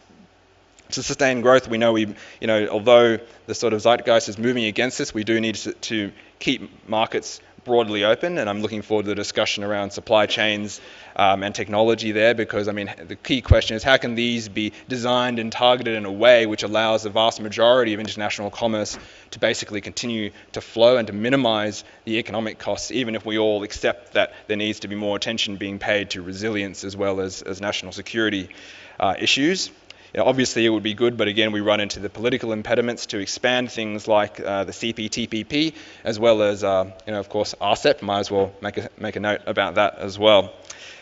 Global emissions need to be cut, but linked to this, particularly from the emerging economy perspective, is the need for trillions of dollars, basically, of financing to flow to the emerging world in order to enable this, but it can also play an important role in enabling that recovery and also those investments in connectivity that we've been talking about. And although I think a lot of the emphasis tends to be on, how can we mobilize private finance in order to deliver on this, I think at the end of the day, it's a difficult task, and a much more viable way to making a sizable dent in the financing task would be to simply put through a large capital increase at the multilateral development banks. I'm sure Ramesh doesn't want to necessarily make the pitch for that, but as someone external, one can say that the MDBs basically have this proven track record of taking their capital base and leveraging money from capital markets to deliver a much larger scale of financing that can actually make a significant dent in the kinds of problems that we're talking about. So just to close on, of course, the question is how do we make all of these things happen? We're talking about how we're in a world that's fragmenting, where geopolitics is making international cooperation, increasingly difficult. I think one of the saving graces is that countries like India and the ASEAN economies, they are rising. They do have this opportunity to play this more proactive role. They're strategically important in the Indo-Pacific region. They have the legitimacy of being developing economies, but also not being excessively aligned with one side of global geopolitics or the other. And the foundations are already there. India and Indonesia are part of the G20. Indonesia's had the chairmanship and has been driving a lot of the vaccine equity and pandemic preparedness work, and next year it moves to India. India is in the Quad arrangement with the US, Australia, and Japan, and that's also looking to shift towards thinking about providing international public goods.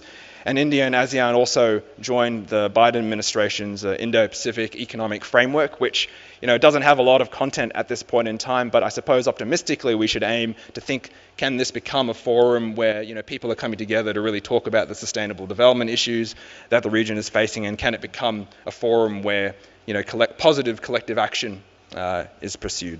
So I'll leave it at there, and thank you, and I look forward to the discussion.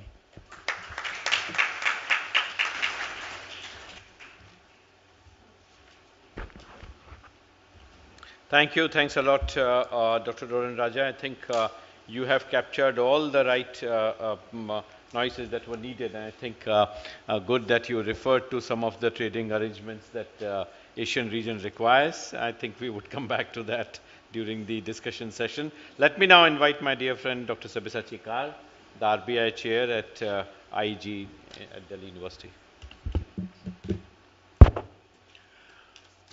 Good afternoon, everybody, and let me start again by thanking the organizers, Professor Chaturvedi, Professor Praveer Dey and his team. And this is an excellent occasion for all of us to get together and discuss these issues. I have been requested to talk about the Indian economy.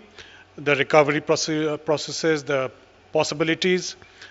And I'm in the, the sorry situation of the last panelist who finds that all the points that he has brought to the table have already been touched upon.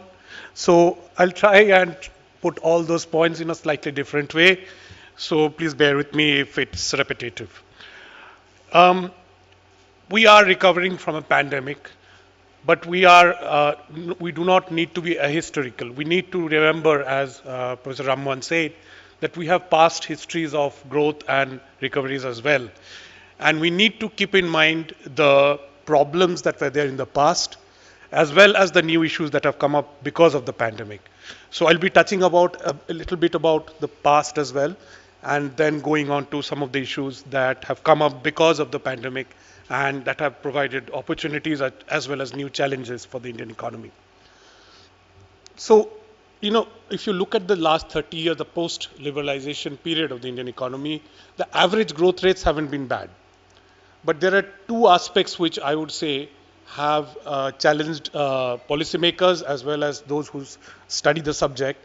I would call them weaknesses of the growth process. The first is that we have been able to kickstart growth at various periods of time, high growth rates, but we haven't been able to sustain them over time. We have these 3-4 years of high growth and then suddenly it slows down. This has happened more than 2 or 3 times in the last 30 years. So this is something we need to think about. Professor Rammohan has actually touched about the last of these, which we saw just before the pandemic in 2019. The other problem that we've been having with the growth process is that it's a bit regionally unequal.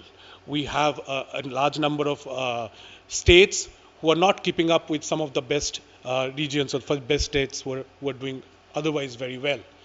So while we try to build back stronger, we have to keep in mind that these are the problems that are still there and we have to deal with it. Professor Rammohan have already touched upon some of the ways in which we can do it and what are the problems. We all know about the reforms that we need, the factor market reforms, the institutional reforms like the banking sector reforms he's talked about. And we find that a lot of them are politically difficult or institutionally difficult. And so what do we do about this? If we look back on country experiences, there's some literature on this. Particularly, there's a group in Harvard Kennedy School who has looked into this. They suggest that we have a two-pronged approach to growth policies. We look at regions or periods when otherwise reforms are possible and push for the stronger reforms.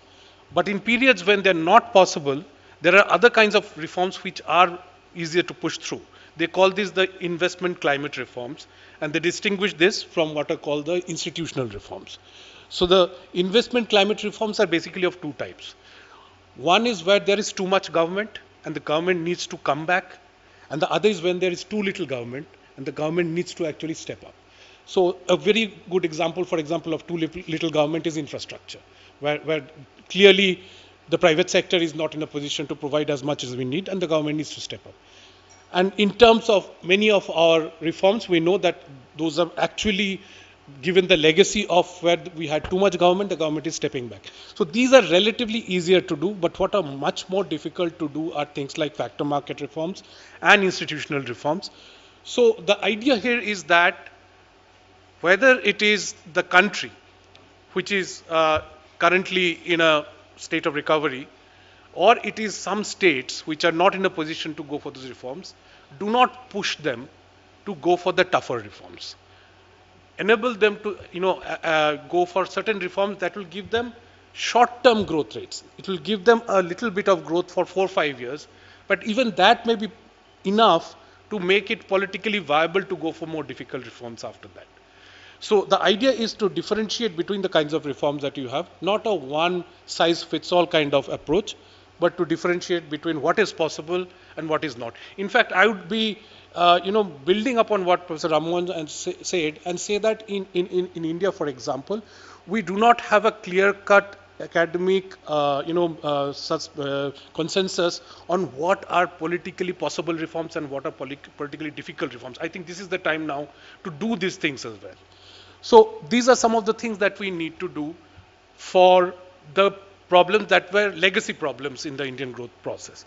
Now I'll come to some of the possibilities that have been thrown up by the last 3 years, the pandemic, as well as the other things that are happening. We know the war that's happening right now in Europe, the problems that the world is happening with the Chinese supply chain systems, etc. And what I want to do is, there are 3-4 trends that have come up, which many people have talked about. I'm going to talk a little bit about the challenges that are there, the opportunities and challenges from those trends. So there are 4 broad trends that I see. The first one is re-globalization, as as is being talked about, where people are now starting to think that the hyper-globalization that we had for 20-30 years needs to be rethought about and structured in a different way, perhaps regionally, etc. That's one. The second one for India specifically is formalization of the economy. For those who are not India watchers, this has happened at a tremendous pace in the last 2 years during COVID. Unfortunately, because of the fact that our informal sectors went bankrupt, but also fortunately that the formal sector was able to step up and kind of fill up the gap. So that's a second area of opportunity for the economy. The third one is basically the climate change issue and what I would like to call the green structural reforms. So we do not only need to do little changes here and there. We need major structural reforms in the economy, both in terms of products like the electric vehicles or processes like cleaner technology, etc. And that provides a lot of opportunities for growth as well. And the final one has been touched by Professor Trivedi also. So that's basically the issue of digitalization and the possibilities that digitalization throws up. But the issue is that all these are opportunities, but there are challenges as well. These are not going to happen by themselves. So let me take them up one by one, just in order to make the case that we need to be careful about each of them. So with re-globalization, the problem that I see is largely in terms of finance. What re-globalization would mean is that a large part of the production structure will have to shift or maybe built in places outside China or the associated areas, but that would need a lot of finance, private sector finance. But given the kind of risk averseness that we see in the financial markets, private sector financial markets nowadays, I think it might be a difficult issue in terms of providing finance to these major investment requirements that are necessary for this. The second issue is the transition cost for the private sector. So if re-globalization has to take place, then the private sector might need to get out of certain countries and get into others. And this is a costly process. Now the issue is that only government to government understanding is not going to solve this. Ultimately it has to be the private sector which has to do the actual transfer and production in the new places. So that's another set of issues that I see as a challenge. Next, coming to formalization in India, this is particularly in the Indian context. The major issue is that while formalization has a large number of advantages, I can touch upon 2 major advantages. One is it increases the fiscal capacity of the government. The capacity of the government to tax goes up when the formal sector is larger, these are all good things. Even if you want to target the welfare schemes for the workers, a formal sector is preferable to an informal sector because there's just much more information available on the workers in a formal sector. But having said that, there are 2 challenges that I see. One is what is called monopolistic or monosonistic pricing. We live in an age where there are very large companies, very large tech companies, which are virtual monopolies or large oligopolies. And so regulating them is a challenge that every country will face in future. The other is that formal sectors are, especially in a country like India, are less job intensive. So there might be a problem of jobless growth as formalization goes up. So that's another issue that we'll have to deal with. Coming next to the green structural transformation, again, finance is a problem. We know central banks all over the world are dealing with, grappling with this right now, how to make the banking sectors lend for these kinds of structural transformations that are going to take place in terms of cleaner technologies, etc. So that's one set of challenges. The other set of challenges, as I see, are the international, the IPR regimes and what they mean in terms of transfer of greener technology from the developed world to the developing world. So that's another set of challenges that have to be dealt with in order to solve this problem. And finally, I come to digitalization, which is obviously a big opportunity for a country like India. We are seeing a plethora of fintechs now, financial technology companies. We are seeing UPI Plus, which is the UPI which is now related to Singapore's payment system, Thailand's payment system. Plus, also we have things like central bank digital currencies coming up this year or next, which are again able to solve a lot of financial inclusion problems, etc. But here again the challenges are not trivial. First is these are all highly technology intensive sectors, and regulatory failure is a possibility. For regulators to keep up with the changing technology of things like cryptocurrency is turning out to be a very challenging set of problems, and that's one. The second is the illegal or use of these technologies for example, terrorist funding, etc. Those are other challenges. And finally, there is a problem with for example, with CBDCs, there is a chance that there might be some problem that the banking sectors might experience if too much, if people shift out of banking sector into CBDCs too significantly. So I'll stop here because I've taken up enough time. Just to sum up, I think there are a lot of opportunities for a country like India growing up, but there are challenges as well, and we have to grapple with them if we have to actually turn these opportunities into actual growth outcomes. Thank you.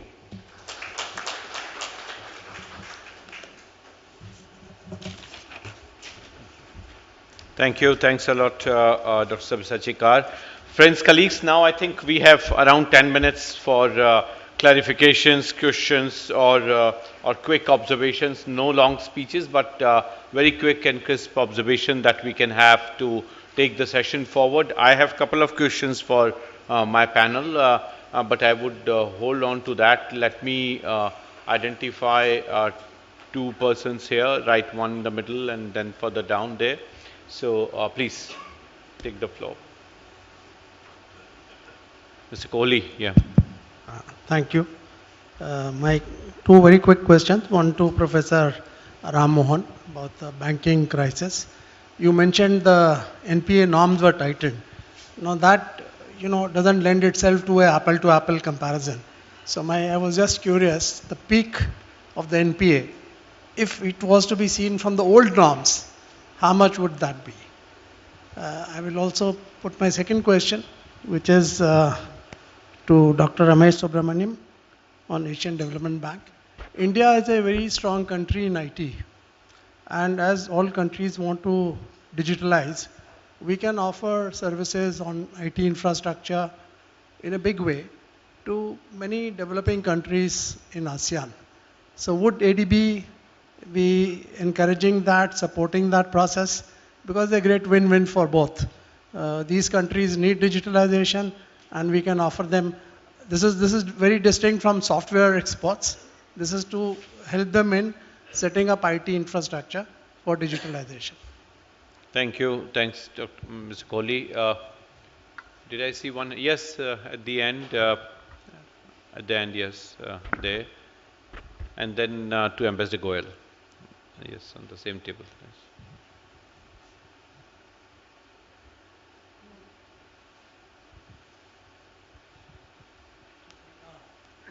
I thought actually the mic was supposed to go somewhere there first. Somewhere at the end, there, yeah.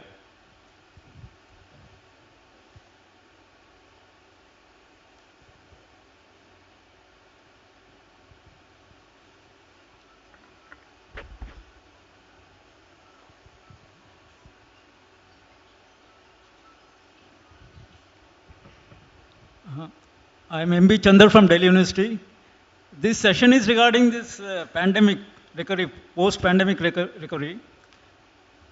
As our chair talked about recurring waves, and the co-chair talked about subdued, these waves are subdued, and how to recover, how to be prepared for the next pandemic.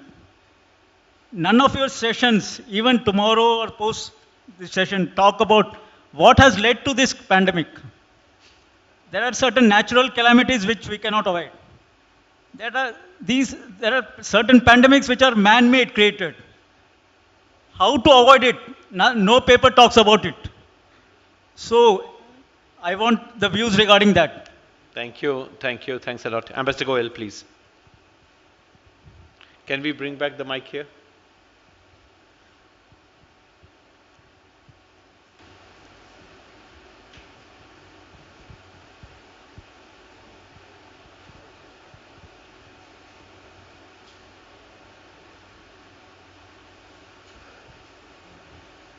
I'll keep my question very brief because I think the answer may require a bit of an explanation. Now, Mr. Subramaniam, you spoke about the geopolitics of the region also, but you didn't explain. Obviously, the time was a factor. My question really is that the economic resurgence would require considerable amount of financial flows from certain institutions or countries into the region. How is the geo-economics of the financial flows impacted by the geopolitics? Now, I have in mind that there are influences working. I have served in Southeast Asia for about 10 years, and I know how the influences work. Since you are ADB representative or with ADB in the region, your comments on that, please. So we have two more, one on your table and one on the next table. Yeah. I'm Dr. Kawwa. My question to Dr. Carr. The question is, he mentioned about in his statement about, the cryptocurrency. So what do you feel? So do you think the cryptocurrency will help in our economy? Thank you. Thank you, Dr. Kral. One on the next table and then we close.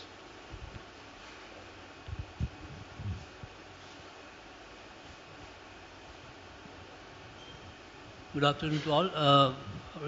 Myself, K.K. Roy Chaudhary, an environmental expert. My question to Dr. Ramesh again. Sir, regarding your green finance funding, what is your prioritization of sectoral prioritization for funding? Or for that matter, you can go down to even technology prioritization for funding. Thank you. Thank you. Thanks a lot. I think we have collected quite a few questions. Let me start with you, Dr. Ramesh Subramaniam, and then we go further.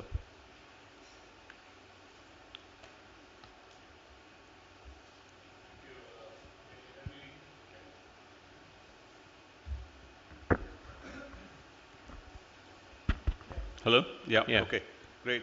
I think on the first question, the answer is definitely yes. India can offer a lot in terms of its IT capabilities.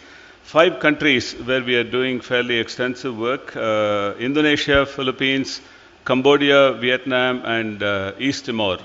These are either e-governance type of projects or more in terms of broader capability. In the Philippines, for example, already there is a partnership between the Indian, the Aadhaar scheme and the unique ID that the Philippines is promoting. So that's more the enabling environment, enabling data systems for identification. But certainly now in the post-pandemic context, building on the work that we had started doing before the pandemic, looking at opportunities for disruptive technologies that have led to the countries that I mentioned, we have been working with them and developing a roadmap. Clearly 3 areas to be specific. One is developing an overall approach for digitization. Second is in the short term, skills, providing skills would be certainly very, very critical. Now this is direct skills as well as capacity building type of support, either within private sector or between public and private sector institutions. And the third is data architecture and systems, or broadly architecture and systems. On all these three pathways, there would be considerable opportunities. On the pandemic question, if it's okay, Professor Chaturvedi, although this is not a specific to me, what is a key lesson learned is the lack of integrated approaches between sectors. Now the concept of One Health is emerging after the pandemic. Now, if we went back, reversed our clocks, if we had approached more, had integrated, systems, say for example, between animal health, human health, transport, mobility systems, and so on, it is possible that we may not have had the pandemic, or maybe that is too far-fetched, but certainly the impact would have been far less severe. So learning from that in the work that we are doing, for example, in the Greater Mekong sub-region, is to bring in this One Health concept to integrate approaches or systems between different sectors. On the financial flows on geoeconomics affected by geopolitics, that is inevitable, although we have not looked at, recently after the Russian invasion, that there has been no significant or sizable impact that we've seen, for example, with regard to investments in regional bonds, whether public or corporate bonds. We have an Asia Bonds online, that is an online portal which is tracking on a real-time basis. Number one, certainly broader uncertainties will play in terms of how investment decisions are made. And second is country-specific issues would obviously have a role to play as well. Now, even before the pandemic, if you look at the project finance space in Southeast Asia, there were very few project finance transactions taking place. In fact, India and China were the only ones between 2010 to 2018 had any sizable project finance transactions. Now, if we look ahead, will geopolitics be defining investment flows? Clearly, the policy frameworks, the enabling environment that countries put in place will certainly have a big role to play. What type of opportunities? Because while there is plenty of liquidity, certainly private sector would be looking at risks. So this overall enabling environment is going to be very, very critical. Besides the geopolitics, the broader impact that you're going to have on investment flows. I'll pause there. Thank you. Thanks, Dr. Ramesh. I think we are now going to intrude in the lunch hour, and since I'm also a host, it's a bit of a dilemma for me. But I very much like the session to go on for another 5 or 7 minutes. So I would go through the panel again. The questions that are addressed, I think I would request the panelists to contextualize them in context of how we cooperate in the region. What are the ways we can really cooperate? That's the larger intent as we recover, as we build it better, as Dr. Ramesh said in his presentation. Couple of those areas which are going beyond our own domestic debates in terms of how sequencing is required, what kind of experience sharing, what kind of sharing of our perspectives. I think we can leave that aside at this point, largely how India and ASEAN can partner as we grapple with these challenges. So I come to Professor T.T. Ram Mohan first.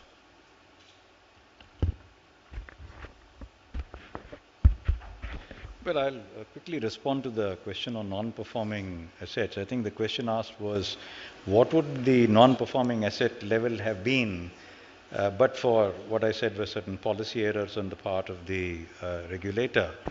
Well, I mentioned that the NPA level went up from 2.95% in 2011-12 to over 11% in 2017-18. It's impossible to guess what the level would have been otherwise, but it's fair to say it would have been substantially less than 11% and therefore below the level that constitutes a banking crisis. So, what would have happened is that you would have been faced with a stressed asset problem that fell well short of being a full-blown banking crisis, and that's much easier to handle. Thank you. Thank you. Thanks, Professor Raman. Let me now turn to Dr. Roland Raja. Thank you. Look, I think it's a very interesting discussion. I think the things that really stands out to me here is, when we're confronted with what is actually a very difficult economic outlook for recovery, and a lot of what we want to talk about is, a range of initiatives that basically, unfortunately, they take a long time to be brought to fruition. I mean, all the talk about what can be done, even say around something like cutting emissions. We know that this is the critical decade when emissions really have to be brought down. It's about the stock of carbon emissions in the air, not about just the annual flow. So I think we really have to think about what can be done quickly, and decisively, right? In many ways, and that's one of the reasons why in my comments, one of the biggest things that we know will affect recovery will be some of this financial instability coming through the rate rises in the United States, and we can preempt that with fairly discrete and quite effective measures. I think the other question, going to your question though, Professor Chaturvedi, about what can India and ASEAN do together, I think one of the things I wanted to highlight was there are cooperative sort of initiatives that India and ASEAN can and should be doing together, but there's also a certain level of international agenda setting power that India and ASEAN also have by virtue, of being, large, rising middle powers in the Indo-Pacific region, which is obviously of extra importance to some of the bigger players as well, but also with that legitimacy of representing the developing world. I think that's an advantage and something that can be taken advantage of. Well, I think, for example, talking about the global financial safety net, for example, that's something that certainly it's probably more prominent for the ASEANs than it is for India, but that's something where India can lend its weight to an issue of importance to the ASEANs, but it's also an issue where actually India and ASEAN are going to be some of the stronger countries out there on this front, and they can represent on those sorts of issues. Indonesia's leadership on pandemic preparedness of the G20 is another good example, I think, along those regards. Thanks a lot, Dr. Maharaja. Let me now turn to Sabya. Any points? No? No, I'll very briefly answer the question about cryptocurrency. Okay. Yeah, so, the issue with cryptocurrency is not whether it is good or bad. The question is it at all a currency? Because it was supposed to be a means of payment, but today it has become a form of investment. And that too, as we know in recent times, it has become a slightly risky form of investment. So the brief answer is we still don't know whether it's useful or whether it's going to be useful. I'm not in favor of banning anything. I think we have to live with it, but as yet there is no clear kind of indication that it is going to be particularly useful in a developing country, for example. Thank you. Thank you, Sabya. I think, sorry. Yeah. Can I missed responding to the last question on what sectors are covered in green finance focus. Three sectors: energy transition, electricity in this sector, urban mobility, ocean health. Those are the three priority areas. Thank you. I think, my friends and colleagues, as we close this session, before I request Shri Damu Ravi for, since he delivered the keynote address, how he sees regional integration, what kind of efforts we can make for regional cooperation, and you have given sort of larger context in light of the global order as it is unfolding.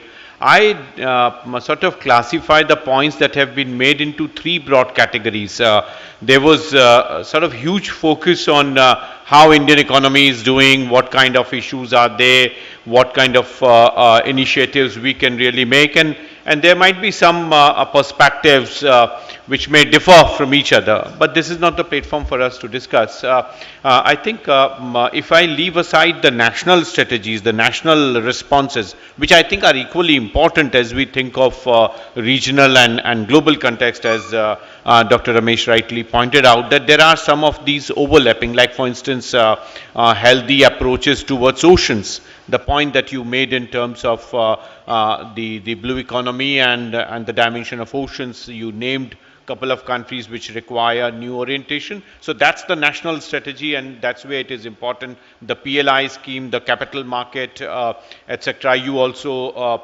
Ambassador Muravi, referred to agriculture, how we can sort of reset the production and productivity priorities. And I see Mr. Rajiv Kher sitting here, who negotiated on behalf of India the Bali WTO ministerial, and we realize the importance of public stock holding, which has come back to us in times of crisis. So how, as we heard Dr. Roland saying that India and ASEAN can play together an important role in global agenda setting, and that I think is important not only in terms of global financial safety nets or some of these dimensions, but also on platforms like, for instance, on agriculture. The debates are intense, but I think we can do that. You also explained the idea of global slowdown, the factors, but then you gave some very interesting and important points in terms of how we adopt these changes, how we bring the logic of sharing, how do we bring in the multilateral institutions to the most logical frameworks that are needed. How you see India and ASEAN cooperation going forward, as with this Delhi Dialogue 12, we celebrate 30 years of India-ASEAN partnership.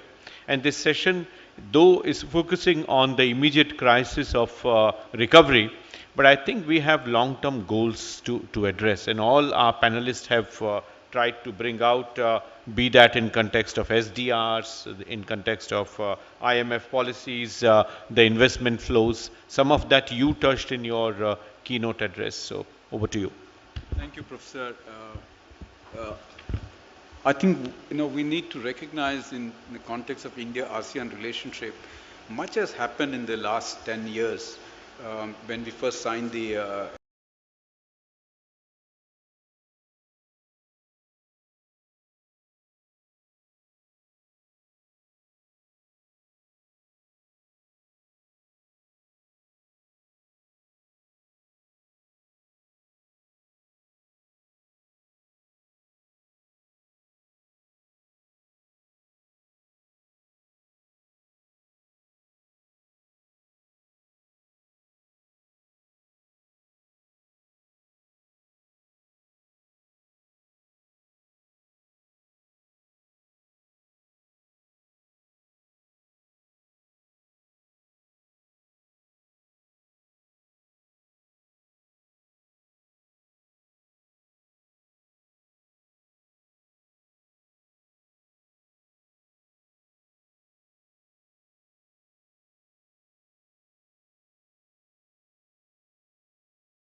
Today's third plenary session, facilitating trade, investment, and value chain in the post-pandemic recovery and rebuilding, will discuss the ways and means to strengthen the ASEAN-India partnership in economic areas and will also provide us with an opportunity to understand India's role in shaping the Indo-Pacific.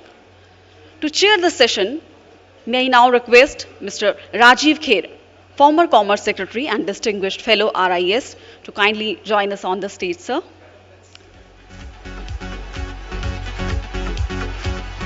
For special remarks, His Excellency Dato Paduka Lim Jok Hui, Secretary General ASEAN, we express our gratitude to you, sir, His Excellency, for taking time out and being with us for this event. And now I would like to invite our respected panelists for the session.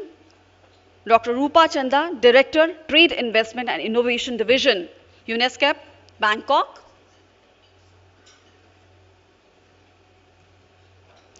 Dr. S.K. Mohanty, Professor, Research and Information System for Developing Countries, RIS, New Delhi. Dato Ramesh Kodamal, Co-Chair, ASEAN-India Business Council, AIBC, and Chairman, Goltex, Kuala Lumpur. Dr. Deepen Rogani, Founder and CEO, Newland Global Group, Sydney.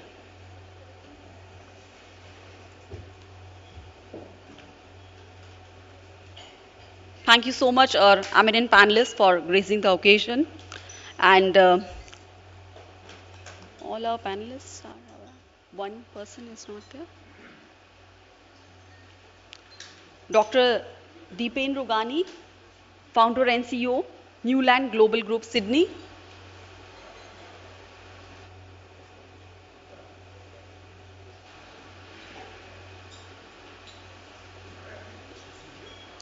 So 2 people are not there, 2, 3, 1, okay. So, Dr. Prabir, okay. So I would request before we begin the event to begin this session to pose for a group photograph, sir. All the panelists would request you to please come forward and pose for a photograph.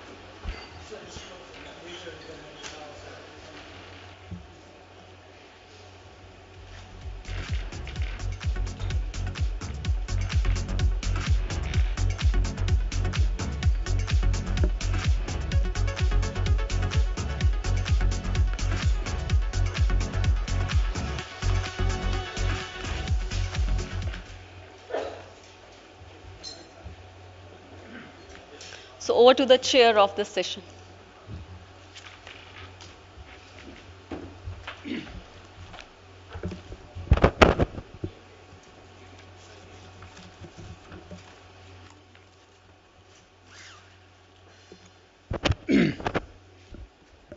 Good afternoon, ladies and gentlemen, distinguished panelists. It's always a tough task to follow immediately after lunch. Sachin has given me a difficult task to perform. I'll try and do it to the best of my capacity. But we have a very well-informed and a very distinguished panel and a very distinguished guest in His Excellency, the Secretary General of ASEAN, H.E. Dato Paduka Lim Jokhai. The subject assigned to this session is facilitating trade, investment, and value chains in the post-pandemic recovery and building. It is intrinsic in this process that there would be some repetitions, particularly when you try and build a context of the discussion that will follow. Therefore, please bear with me.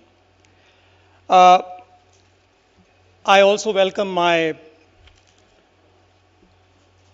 panelists on the dais. And before I request His Excellency the Secretary General to make his special remarks, let me try and build a context for the discussion during this session on trade, investment, and value chains. Friends, we have been seeing trade being used as an important weapon in the power dynamics as it is evolving over the last about 8 to 10 years. When Mr. Trump came to the White House, we saw how trade was weaponized in international relations, and the trade conflict between two major economies of the world created disruption and created a disruption of the magnitude which made us rethink on the manner in which our international trade was organized, whichever country we belong to. Particularly so in Asia, because Asia is the manufacturing powerhouse of the world. It has evolved as so. And China plays a very important role. So therefore, this trade conflict led to some sort of an attempt at reconfiguring value chains. This was followed by COVID, and as one would have expected, some sectors suffered terribly, some sectors prospered. The most important disruption was the loss of a continuity in manufacturing, the manner in which it happened, the whole dynamics of offshoring. And therefore, not necessarily because of this, but inherited in the US from its own domestic policy compulsions. Phrases like Buy America. In India, we heard Make in India, initially exclusively for India, and then later we got it repositioned, recoined. The focus on protectionism increased in national economies with slowing down of global economies. The pandemic further aggravated the situation, but some sectors prospered, like the digital economy sectors, like the healthcare sector and so on.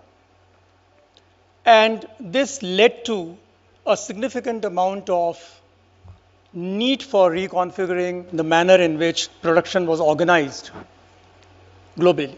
globally. And now we have the war between Russia and Ukraine in Europe, which has in a very significant manner impacted the manner in which we should manufacture and produce goods and commodities. While all this is happening, we are also challenged by inflation, high commodity prices, and above all, the disruptions caused by the war, leading to many countries, significantly including India, having to reconfigure the manner in which they produce and they trade in significant product areas. In this scenario, some amount of reconfiguration of international trade is extremely relevant, necessary, and expected. And that is what we have begun to see. With the disruption in the Chinese participation in value chains, we started hearing China plus one approach on diversification of value chains. We listened to the phrase resilient supply chains and an initiative launched by Japan, Australia, and India. And now, after the Russia-Ukraine war, the whole dimension of resilience has come to become an intrinsic part of the international trade dynamics now. While all this is happening, there are many areas which only a multilateral institution can address. And it's opportune at this point that when the WTO is going through its ministerial, we recognize that the call for regionalization or bilateralization of trade relations is bound to get harsher, bound to get louder with what is happening in the WTO once again. Not that we did not expect it, but this has all been further accentuated. The changing global dynamics is significantly affecting the manner in which top global economies position themselves vis-a-vis Indo-Pacific region. And it is in that context that several institutional developments have taken place. Quad, which started as a security formation, is now infused with economic content to some extent. The digital economy partnership agreement has come into the fore, being discussed. And above all, the Indo-Pacific Economic Framework, launched some time ago by the United States and 12 other countries, has acquired a center stage. There is not a day when you don't read or listen to something about IPEF, which remains an amorphous framework at the moment. The certainty only belongs to the objective, and some clarity has come, principally addressing 4 dimensions of economy: the connectivity dimension, the resilient dimension, the clean economy dimension, and the fair economy dimension, which covers relevant sectors accordingly. The interesting part of IPEF that it is not yet formulated into anything specifically tangible, but the positive, advantageous part for particularly the developing world is that a country can join one pillar and can leave the other pillar aside. So you have the flexibility of being part of one pillar and can leave the other pillar aside. So that gives a certain amount of flexibility, and perhaps that will become a significant amount of attraction of IPEF if it at a later point develops into something very firm and tangible. At the moment, it appears to be more of a standards, high standards providing institutional framework around which countries would have to work. particularly countries like India, which are neither part of any mega regional such as TPTPP or RCEP, and which have only lately embarked upon its journey, a renewed journey on bilateralization of its trade relationship, or you can call it regionalization of its trade relationship. To what extent India is deeply embedded into this new philosophy is something which will have to be seen over time, because what has happened so far is essentially strategization of trade policy in terms of the FTAs with UAE, Australia, and Mauritius. But what is coming in the way, coming on the way, UK and EU and Canada possibly, is something which will actually unfold to what extent India is deeply involved in this new process of opening up to trading partners. So all of this is happening, and it is intrinsic in this process that India and ASEAN, which are long-term allies, which have a very prospering trade relationship, which has grown, and the earlier speakers have spoken about in the earlier session about this. And it is only natural that we need to look at India-ASEAN relationship from a perspective which has elements such as how are these two entities going to build strong relationship among themselves, and at the same time offer platforms for building relationships in the region to give it the desired amount of sustainability and stability. What kinds of institutional frameworks or institutional developments would take place? Will IPEF turn into becoming some sort of a commercial agreement, a trade agreement, or will it remain a framework like, let's say, APEC is? To what extent a hybrid formulation would be adopted? How would a digital economic partnership, recognizing the centerpiece being digital economy, which is going to be the front runner of any sectoral development anywhere in the world in years to come, would evolve? How would it relate to IPEF? And how would the economic dimension of Quad subsume with an IPEF or relate with IPEF on a bilateral basis? What kind would be the interstate relationship between these two? How would India, ASEAN themselves interact with each other, build connectivity bridges, not necessarily in terms of physical connectivity, but also in terms of building value chains? The whole dynamics of China plus one, resilient supply chains, and now India's growing interest in participating in these supply chains, though having lost the opportunity of RCEP. Would these two entities be able to strengthen their supply chain footprint?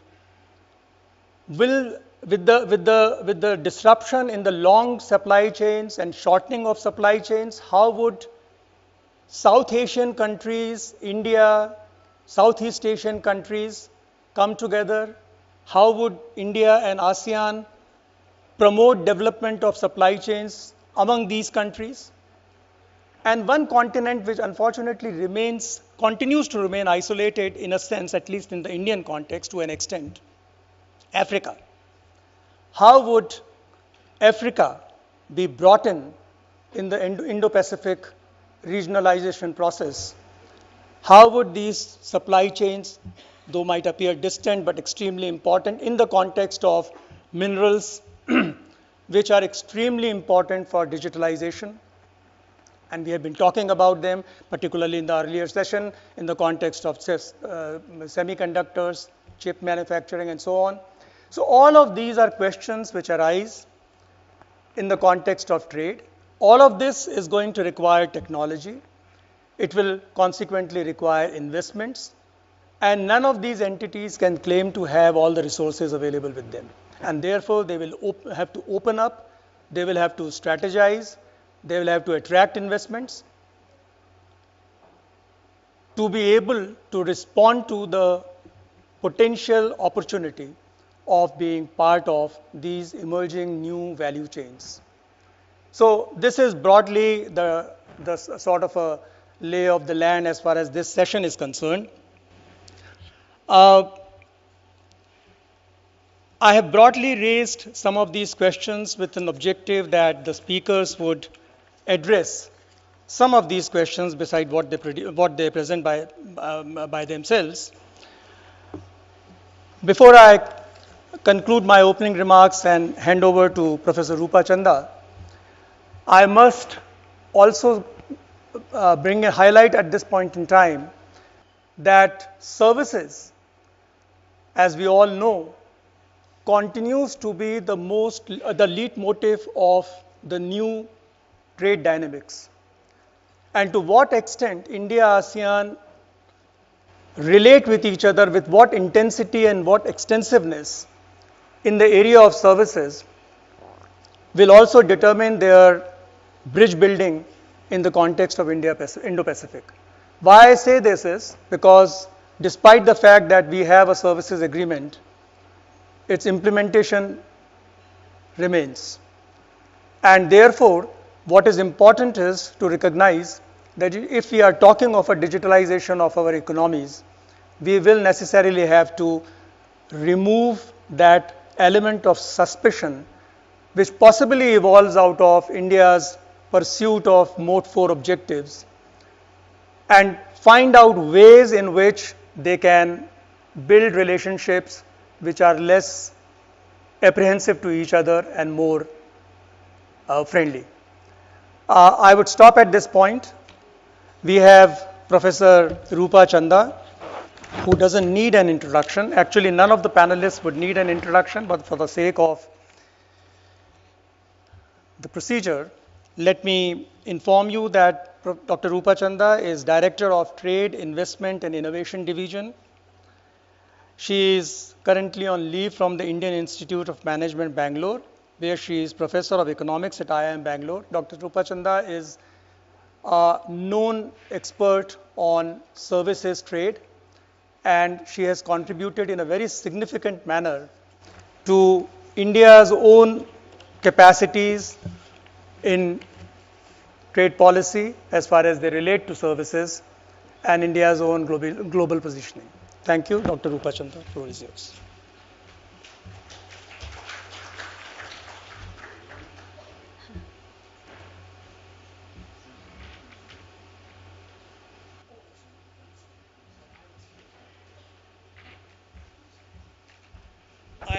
I am extremely sorry. I got carried with what I was speaking. We have distinguished His Excellency Secretary General of ASEAN with us, and I should have introduced him to begin with. We will first begin with his special remarks, and then move on to the panelists. May I, on His Excellency, request you to kindly present your special remarks. Thank you.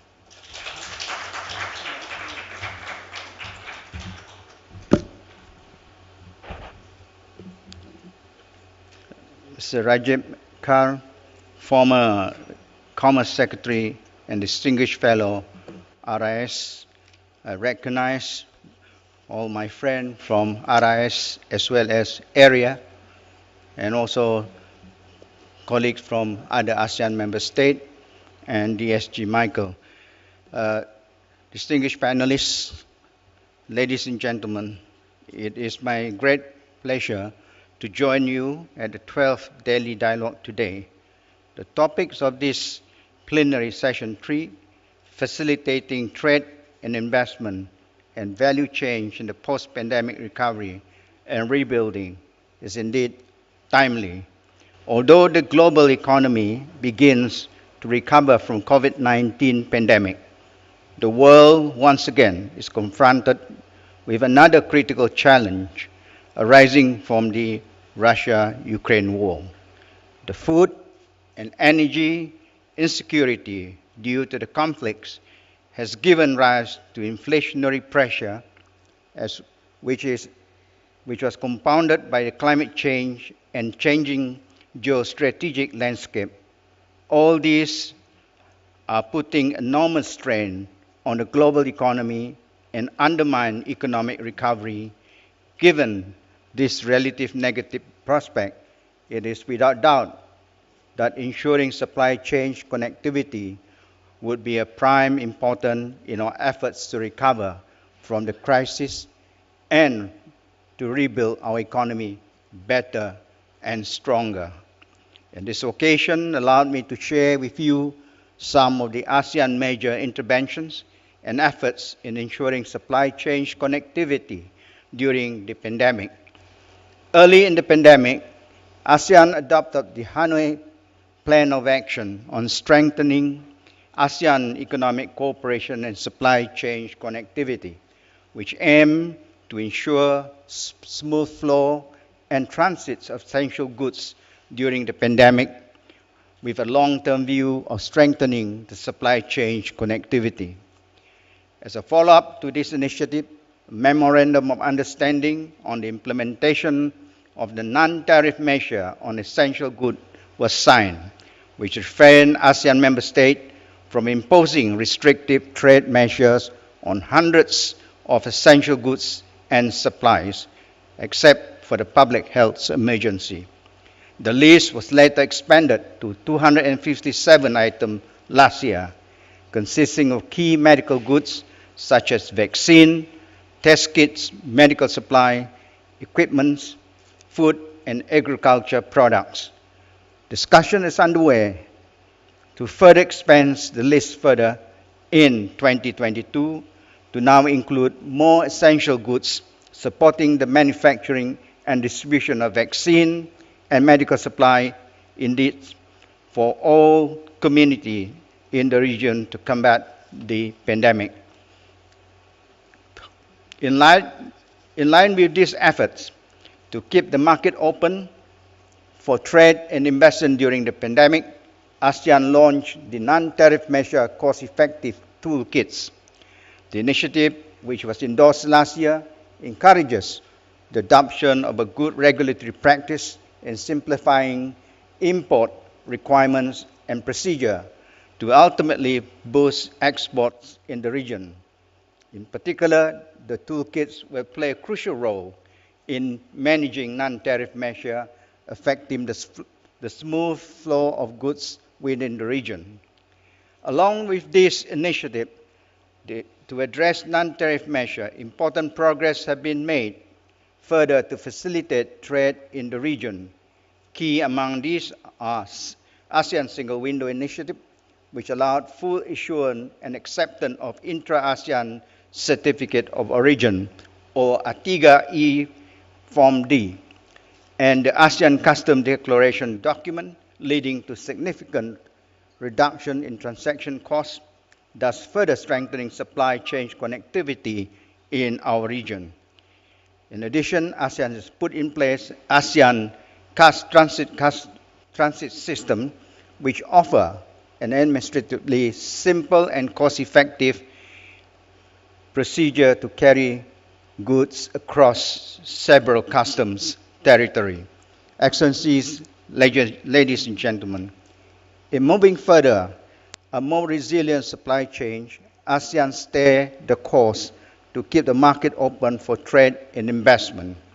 With almost all tariff lines eliminated, our focus now is on trade and investment facilitation. While addressing non-tariff measures and barriers remain our priority, attention is also turned into the digitalization of ASEAN Trade Facilitation Initiative, which such as the ASEAN-wide self-certification, the ASEAN Custom Transit System, and the ASEAN Single Window, to name a few, to ensure unimpeded flow of goods and services in the region. Furthermore, securing supply chain is not only about ensuring the continuity of logistics and distribution.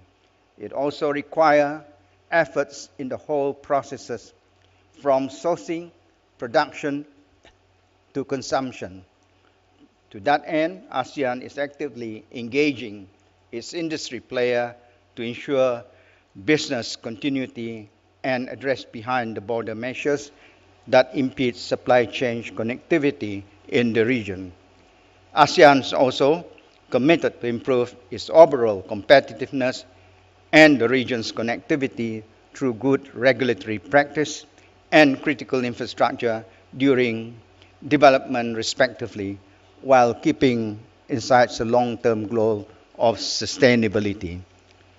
Excellency, ladies and gentlemen, ASEAN has undertaken steps to deepen its engagement with the global economy, along with its FTA partners of China, Japan, Republic of Korea, Australia, New Zealand. ASEAN has finalized and signed Regional Comprehensive Economic Partnerships, or RCEP, in November 2020 and implement this agreement 1st January 2022. Speaking in front of experts from ASEAN and India today, I wish to take this opportunity to underscore the potential and practical benefit of RCEP will bring its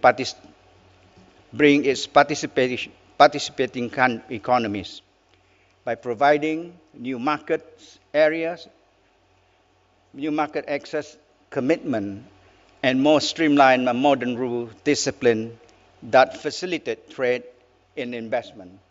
RCEP will deliver vast business and employment opportunities to its participating countries. I would also like to urge my friend India, which Mr. Ravi has been one of the chief negotiators when he was a Commerce Secretary, to consider its participation in this landmark trade agreement in the Indo-Pacific region.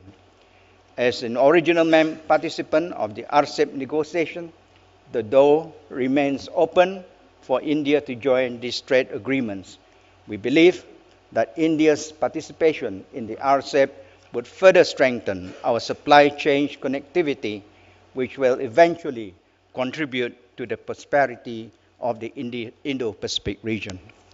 Excellencies, ladies and gentlemen, please allow me to close by emphasizing that there's no better time for us to reset, reunite, rebuild. While the pandemic has brought about unprecedented challenges to our society, it has also given us the opportunity to reflect and reimagine how we can charge our future and build better tomorrow. ASEAN does recognize the importance of international cooperation in keeping market open and ensuring free flow of goods, services. In this regard, ASEAN will continue to build partnership with external partners like India in the spirit of open regionalism and multilateralism.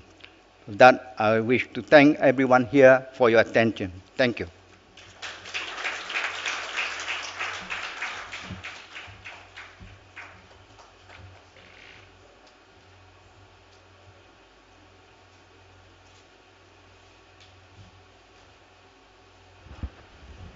Thank you, Excellency, for your message. Extremely relevant. I noticed 2 or 3 observations. One, the fact of continued facilitation and liberalization in the trade environment in ASEAN. 2, the focus on digitalization and consequent opportunities for trading partners such as India. And 3, the last message that you conveyed, RCEP, and how it offers an opportunity to countries like India to climb the food value chains in the region and take advantage of them. Thank you very much for your message. May I now request Professor Rupa Chanda to please take the floor and make her presentation. Good afternoon, everyone. First of all, let me thank Dr. Praveer Dey and Dr. Chaturvedi for giving this opportunity. I think a lot of what I will say will resonate very well with what we've been hearing, and especially the previous speaker. I'd like to highlight how global trade has fared in recent times. We've been talking about the impact of the pandemic, but it's important to note that already there was a structural slowdown in global trade. So we need to have that context in mind. And we need to see how to reinvigorate and shape this trade in a manner that draws lessons from the recent crises and shocks and is also prepared for the future challenges and opportunities. And within this context, what are those key areas that we really need to focus on as we reshape trade and think of these future opportunities? What are those areas where India and ASEAN have a potential for collaboration? And some of them have actually been mentioned, and I'll just highlight where the opportunities are. So the first thing to note is that, if you look at the period of 1992 to 2007, this is that period of hyper-globalization, global trade was averaging growth rates of around 7.7% a year, double that of global GDP growth at 3.4%. Now, we all know the reasons for this: technological development, reduced barriers to trade, China's accession to the WTO, increased FDI, and increased intermediate trade that went along with this FDI. All of this accompanied by declining transport costs. So this was really the period of hyperglobalization. But what we need to recognize is that following the global recession of 2008, global trade lost its momentum, and it never regained it till even the pre-pandemic years. So since 2011, global trade growth has slowed to 3%, hasn't reached pre-financial crisis growth even a decade later. And a significant cause, we again know these reasons: the erosion of the multilateral trading system, rise of unilateral protectionism, trade frictions between major countries, new forms of import substituting industrialization strategies which focus on local production, alongside the stalling of multilateral trade negotiations, and I would say Doha Round failure. If you look at WTO estimates, $1.7 trillion worth of imports around the world have been affected by protectionism since 2009, and the number of protectionist measures has increased. Global goods trade just slowed to 0.3% in 2019. So basic point to note is there was already a structural slowdown in global trade due to a variety of deglobalizing factors. I've not even mentioned Brexit and so on. There were many others. So the global trading system had already become more vulnerable to shocks due to increased complexity of supply chains and the growing role of trade finance, which also made it more vulnerable to macroeconomic shocks across countries. And the pandemic just added a further blow by severely disrupting economic activity. Now, what's the risk? The risk is that once the virus is brought under control and economic activity returns to pre-pandemic levels, these challenges will be there for the global trading system. And more recently, the Ukraine conflict is likely to accelerate onshoring of production and shortening of supply chains. We've already seen national interest-driven trade protection, trade restrictions like export restrictions on essential health products during the pandemic, now on food products, which have disrupted global supply chains, affected prices, and economic stability. And trade hostilities among some members are also likely to intensify and further fragment the global trading system. So it's a pretty bleak sort of outlook that I'm laying out here. Countries are more likely to focus on building strategic domestic capacities to achieve health and food security, using domestic stimulus policies and subsidies which could further distort trade flows going forward. More regional fragmentation is also likely, further undermining the multilateral trading system. So there's a big risk that the structural decline we're seeing in trade already pre-pandemic could accelerate as governments aim to reduce the vulnerabilities exposed in the global trading system. So how do we kind of learn from these recent shocks and crises? How do we use regional and international cooperation to shape our agreements and the regional and global trade architecture in a manner that can address these vulnerabilities without stifling trade, while also preparing to address emerging issues and challenges? So I'd like to highlight 5 areas where I think regional and international cooperation efforts, including bilateral cooperation between India and ASEAN, could focus if global and regional trade are to be revived with a view to the future. And how have I chosen these 5 areas? Based on 3 factors. 1, the weaknesses exposed by the recent crisis, which would need to be addressed to better prepare for the future. 2, opportunities and trends that have been accelerated by these shocks, and they have to be leveraged, and that's where the digital agenda comes in. And 3rd, longer-term challenges, such as sustainability, which must be tackled from a global public goods perspective. So first, let me start with what I think is the most important issue, which countries like India, blocs like ASEAN, and all the major players have to insist on, which is reaffirm one's commitment to keeping markets open and trade flowing even during times of crises, and following through on this commitment by respecting multilateral trade rules and designing regional trade frameworks that are consistent with these principles. Now, why do I say this reaffirming is important? Everybody knows it's important to have markets open and we should be committed. But if you look at the two crises, I go back to the 2008 financial crisis and now also this recent pandemic. Well, we've had reaffirmation of commitments to keep markets open. After the 2008 financial crisis, G20 got together and they said they would not put in protectionist policies. But they did happen, but in different ways, behind the border, sort of hidden with fiscal stimuli, etc., which did distort trade. There was localization of production. There was stimulus based on local production, for instance. So those are also protectionist measures. Likewise, during the early days of the pandemic, countries pledged to work towards ensuring flow of vital medical supplies, critical agricultural products, and other goods and services. But if you look at what happened, the evidence shows that 199 trade restrictive measures were introduced, largely in the form of export restrictions to ease domestic shortages and import restrictions for quality controls and certification. The same has now happened following the Ukraine-Russia conflict. Such short-sighted insular measures result in retaliation and knock-on effects, which disrupt supply chains, distort trade flows, and clearly hamper global economic recovery. Now, existing multilateral trade rules give sufficient policy space to impose such restrictions, especially during emergencies, and countries have taken advantage of these flexibilities, but not always consistent with the multilateral obligations of non-discrimination, transparency, etc. So at least at the minimum, these multilateral obligations need to be abided by when you are exercising these flexibilities which are permitted. So the need of the hour is to reaffirm commitment to a rules-based global trading system. The WTO today is much less effective, which is a point of concern because its role is actually that much more important in times of crises.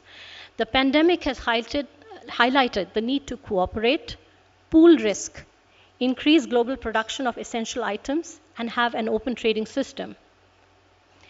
So strengthening the WTO and reforming it is critical, which requires intergovernmental cooperation on multiple fronts. India and ASEAN can play an important role in this process by engaging in multilateral discussions and abiding by global trading rules, and as someone said in the morning, actually shaping the global agenda. So I think this is the first and most important thing, engaging in the multilateral process and in the reform of the WTO. Further, given the growing importance of regional trade blocs and FTAs and their potential role as building blocks for the multilateral trading system, because they're pushing the negotiating provisions and architecture more and more, these agreements have to go beyond providing flexibility in introducing measures during times of crisis to actually addressing aspects such as cooperation mechanisms, trade facilitation in times of crisis to foster pooling of risk, joint production, transfer of technology, sharing of resources, and supply of essential goods. India and ASEAN can participate in the development of such provisions and principles. A rules-based trading system that's complemented by a regional economic architecture which adopts these principles for a continued fair and open trade in times of crisis can be very important for future preparedness and recovery from shocks. So that's the first area that I think is important to look at. Number two is trade facilitation. This was also touched upon. The pandemic and now the Ukraine crisis has shown us the importance of trade facilitation and related cooperation. Simplification, modernization, harmonization of export-import procedures can play a very big role in helping countries to build back better and be more resilient to future crises. One of the biggest takeaways of these developments recently is the need to implement the WTO's Trade Facilitation Agreement to increase cooperation between customs and other border agencies. The pandemic has actually accelerated some of these efforts, as more countries are now introducing transparency measures to provide information on trade procedures, having more joint inspections by border agencies across countries, increased public-private sector consultations, and digitalization of border processes to reduce costs. This momentum has to continue by moving beyond national trade facilitation to cross-border trade facilitation and paperless trade, with mutual recognition of certifications, e-authorizations, alignment with international standards, and fast-track procedures for trade in times of crisis. India and ASEAN can contribute to global recovery efforts and strengthen their relations by investing in such cross-border trade facilitation efforts. One concrete step would be to join the Framework Agreement on Facilitation of Cross-Border Paperless Trade in Asia and the Pacific. That's complementary to the WTO's agreement. This accelerates the implementation of digital trade facilitation by providing a dedicated intergovernmental framework to develop legal and technical solutions customized to different countries to conduct paperless trade and electronic commerce for countries at all levels of development. The third area for cooperation is in the context of MSMEs. The pandemic has made evident that while participation in GVCs brings benefits, it also enhances risks, that too disproportionately for small businesses. The most affected segment has been MSMEs. It's estimated that nearly 2/3 of micro and small businesses have been hurt by the pandemic, compared to 40% of large companies. Moreover, from a gender perspective, 64% of women-led small businesses have been affected, so disproportionately more. With the disruption of supply chains, lead firms have passed on the risk to SMEs in developing countries, resulting in widespread job losses and bankruptcies. MSMEs being the backbone of most economies, this has had a severe impact. So the pandemic has not only revealed the standard challenges of financing and technology adoption that confront MSMEs, but has also highlighted the trade-related challenges. And trade strategies must specifically address this target group to make MSMEs more resilient. For instance, through greater information sharing on market access opportunities and requirements, and helping them diversify their suppliers and client firms. By supporting implementation of standards and certification, by facilitating digital adoption to ease cross-border trade. Such measures would reduce their vulnerability to global shocks and enable them to participate in global and regional value chains. The focus of on MSMEs in trade policy and long-term strategies is pertinent to both India and ASEAN because they are a significant group in both sets of economies. As part of the India-ASEAN trade and economic cooperation, there's scope to collectively address market access and integration challenges faced by MSMEs in each other's markets, reduce related barriers, and provide support for trade facilitation.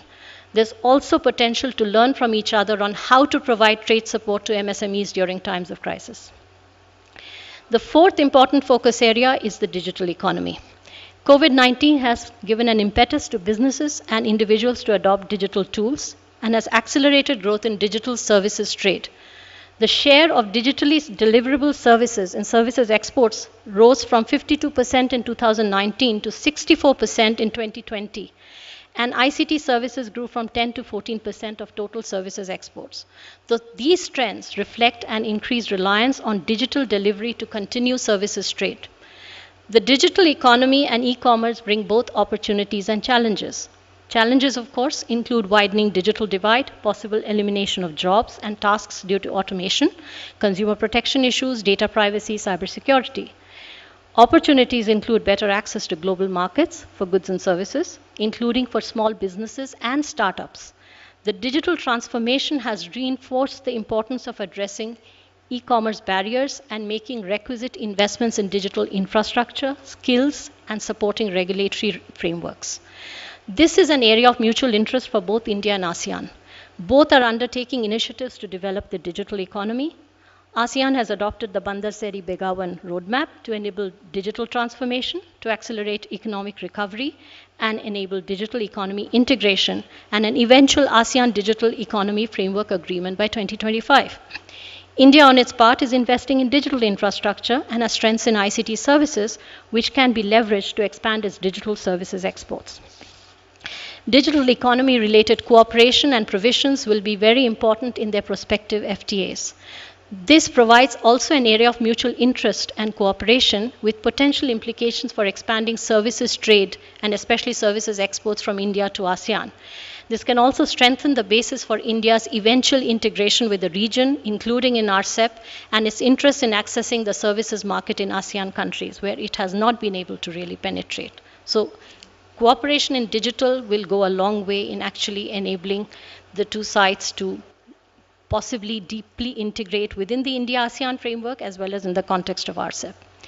The fifth and final area that both India and ASEAN must pay attention to is sustainability. Climate change is one of the most pressing sustainable development challenges facing the Asia-Pacific region. The region accounts for 38% of global GDP, but 54% of global greenhouse gas emissions. While Global greenhouse gas emissions increased by 50% globally since 1990. They more than doubled in the Asia-Pacific region.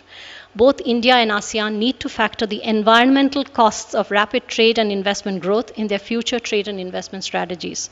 There's much scope to make trade and investment more climate smart in the region by trading and investing in environmental friendly products, services, and technologies, by using less polluting forms of transport and logistics, and by ensuring sustainability practices are embedded throughout the value chain. The trade and investment dimension of cooperation in sustainable development has thus far not received sufficient attention in bilateral relations. India-ASEAN cooperation could be broadened to engage with these issues. This would also benefit both sides as they enter new age FTAs with more advanced countries where sustainability provisions are becoming increasingly important. Developing forward-looking strategies and negotiating capacity related to sustainable development would benefit both sides. So let me conclude by emphasizing the need to learn from the pandemic, to capitalize on new opportunities, and address emerging challenges to ensure an inclusive, resilient, and sustainable recovery. Through increased cooperation in the 5 areas I've highlighted today, both India and ASEAN can play an important role in recovering together and recovering stronger, if I could borrow from the theme of the Indonesian G20 presidency. Thank you for your time and attention.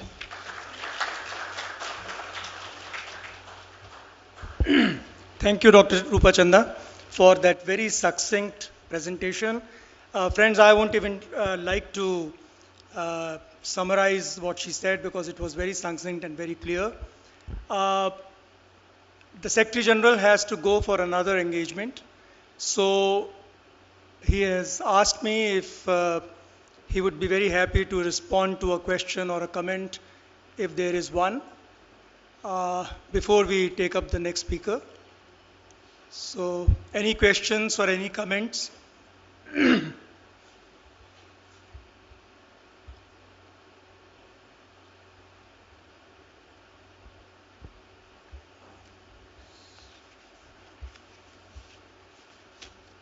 So they seem to be very satisfied with.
Well, we now move on to the next speaker, Dr. S.K. Mohanty.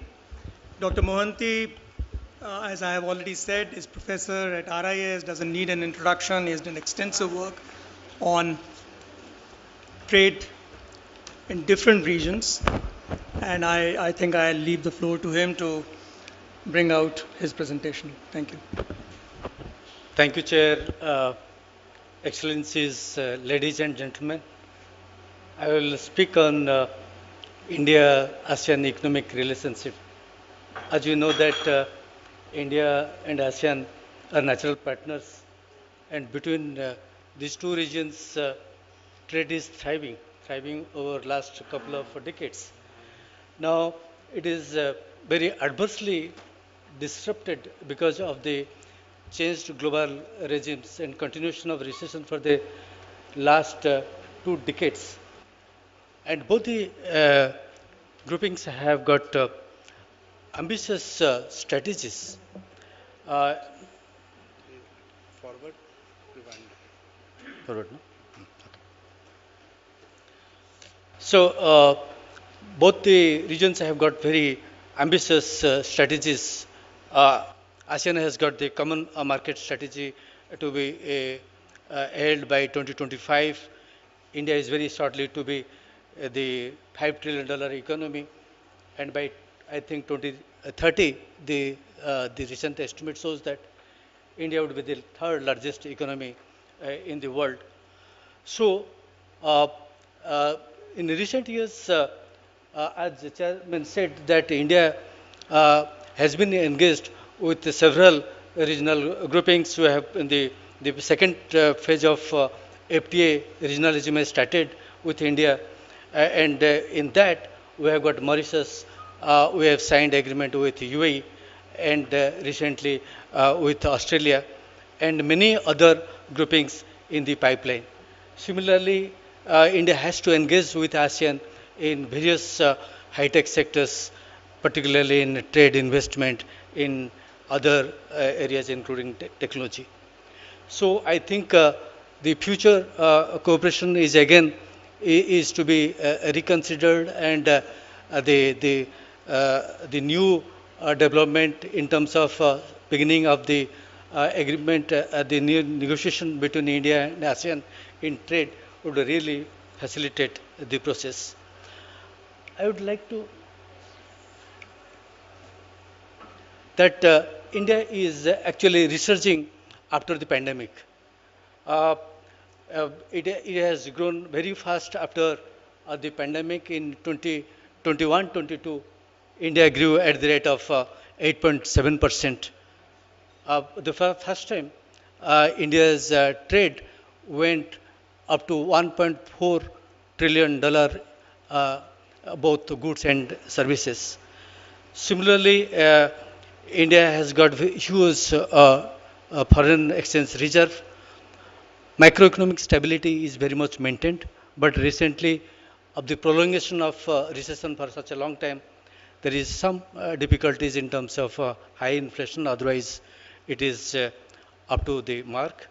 Similarly, India is also is about to engage with many other regional groupings like EU, UK, Canada, GCC, and many others. I think the new round of discussion would be quite substantial in terms of improving bilateral relationship. I would like to show that the India's the track record of regionalism, the first phase of regionalism, which started in 2000 with Indo-Sri Lanka FTA, and that in the first phase so many RTAs came up, and with a gap between 2012 to 2021, I think we have got now started the second phase of regionalism, and many other countries, I said that in the process. Now, if we look back that how we really fared in terms of our engagement with ASEAN and also specific countries within ASEAN, it is quite substantial.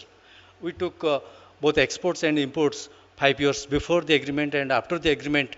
We have very clearly observed that during this period, exports and imports for all those groupings, for ASEAN, for Malaysia, for Singapore, all grew more than double digits. So now it has a slowdown.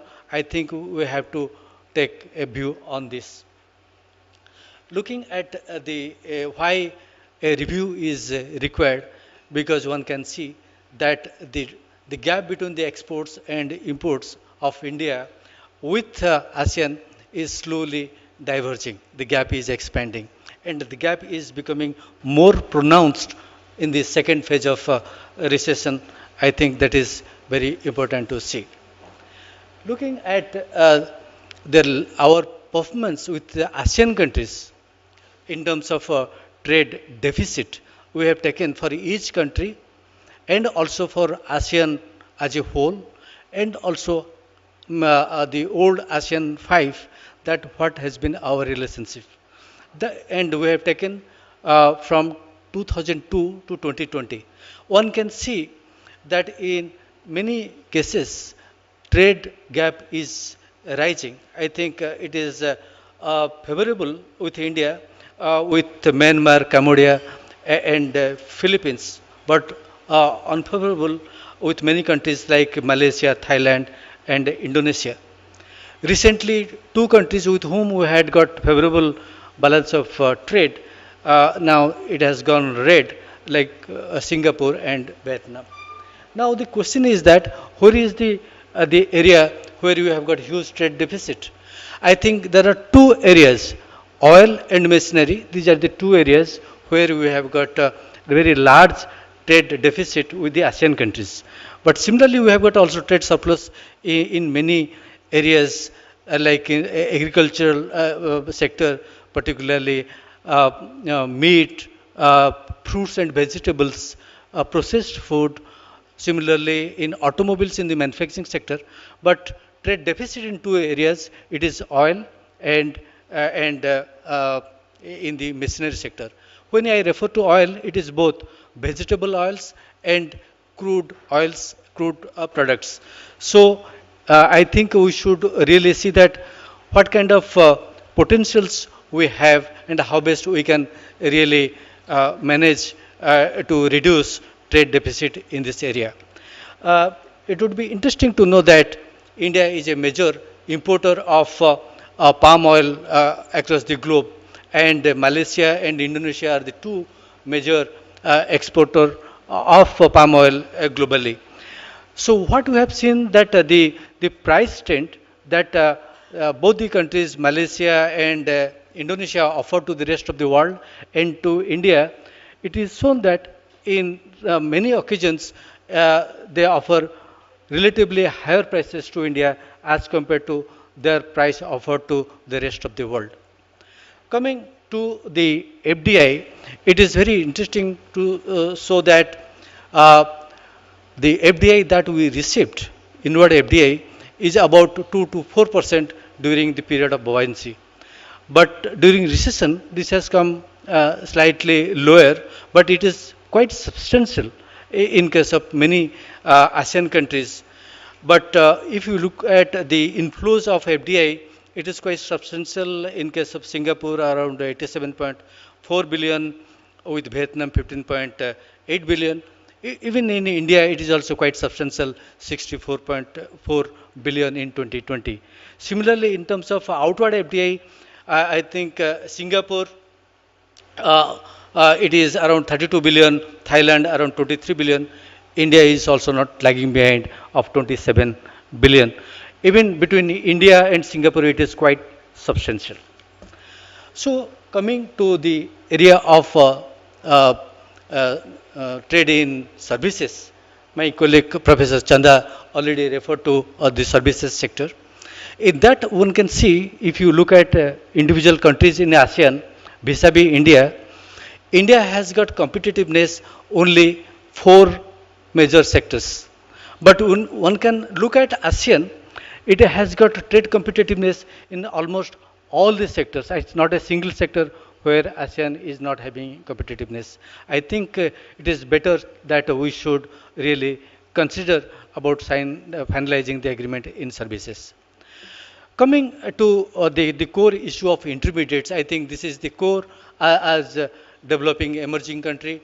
I think the focus of imports of India should definitely focus on the imports of intermediates. And intermediates, I think it is consistently increasing with ASEAN. If we take parts and components as part of GVC and semi-processed goods, one can see that trade deficit for India in semi-processed goods is growing much faster than in the segments of parts and components, and it is becoming more aggravated during the second phase of recession. But during the pandemic, it has gone down drastically, both in parts and components and also in semi-processed goods. But it has its own downside risk that we face the supply disruption.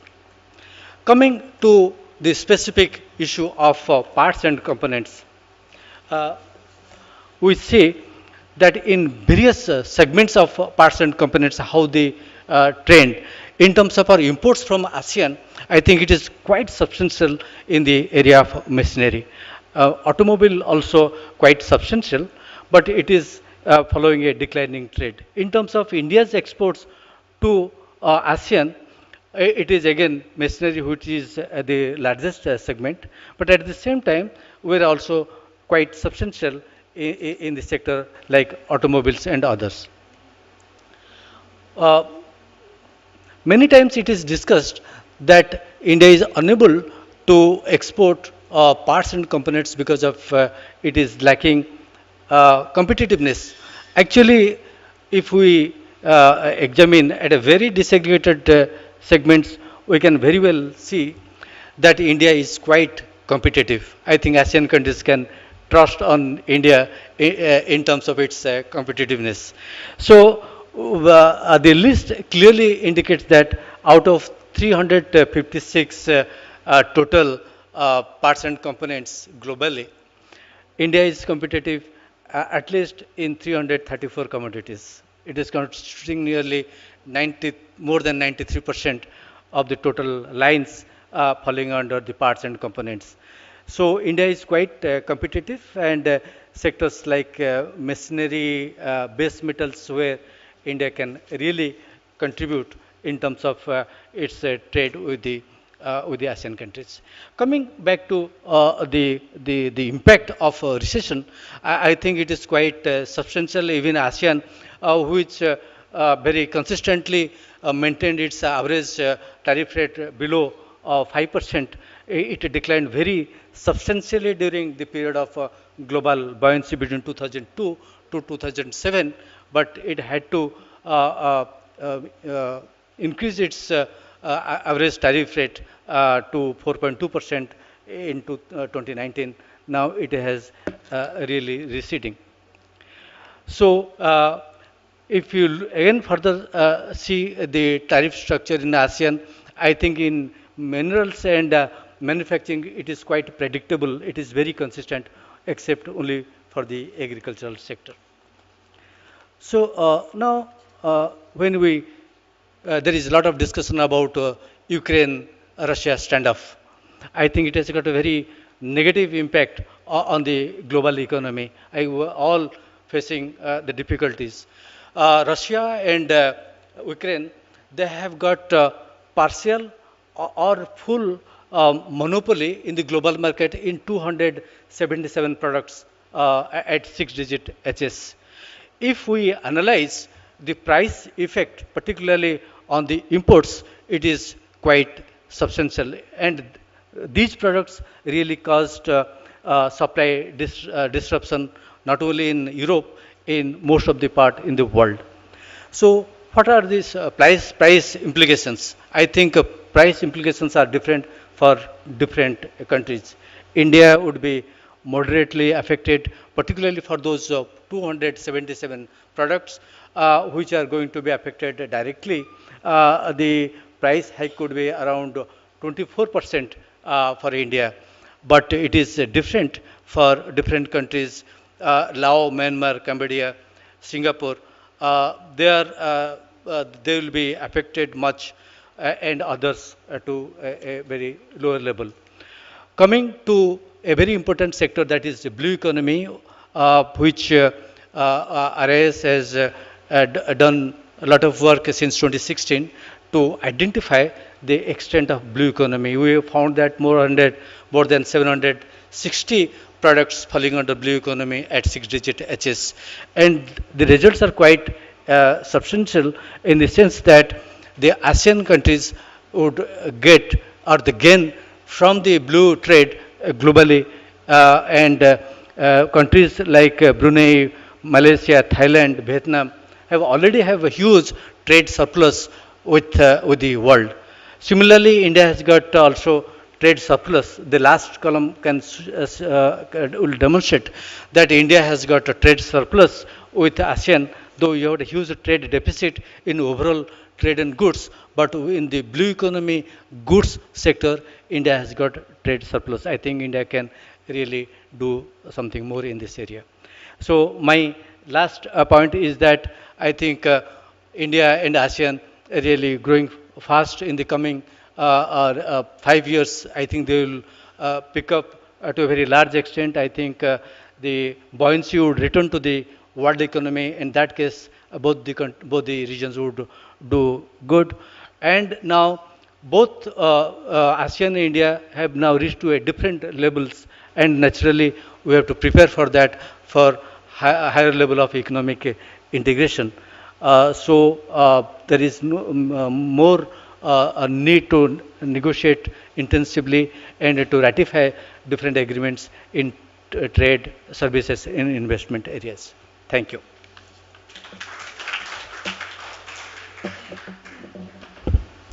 Thank you, Dr. Mohanty, for that very extensive India-ASEAN FTA review.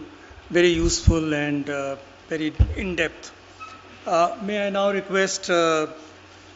Ramesh Kudamal to make his presentation,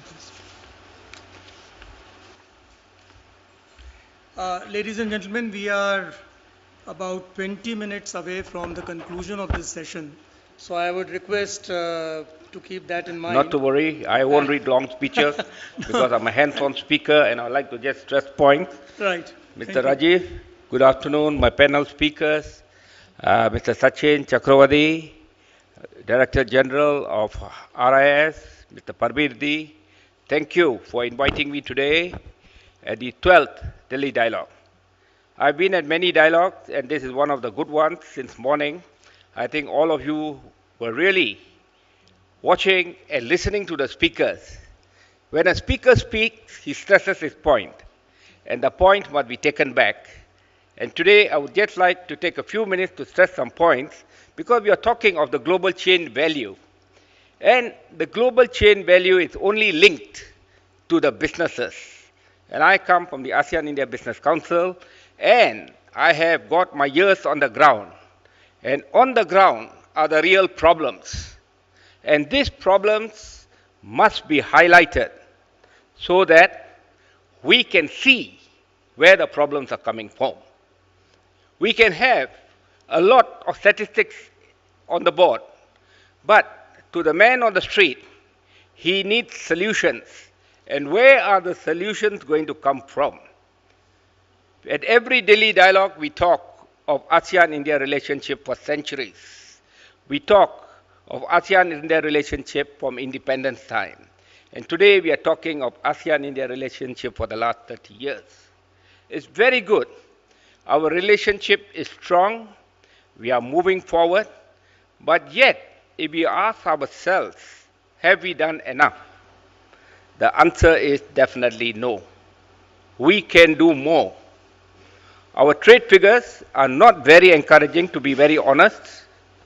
We were thinking of touching 125 billion trade, but now it is only 80 billion during the COVID time. Why is this so? We must ask ourselves. The real problem what we are facing is that we must have the right tools to enhance the trade between ASEAN and India. We have got 4 categories of businessmen: the GLCs, the PLCs, the SMEs, and the micro enterprises. And 97% of the businesses are SMEs. And whenever we talk of business, we talk of the huge businesses. We really look at the problems of the 97% who are down there, who are facing the day-to-day problems. The tariffs which we are talking about, ASEAN-India Free Trade Agreement has not been reviewed for the last 10 years. And how are we talking of enhancing businesses? Is it the fault of someone along the line? Is it ASEAN's fault? Is it India's fault? I'm not blaming anyone.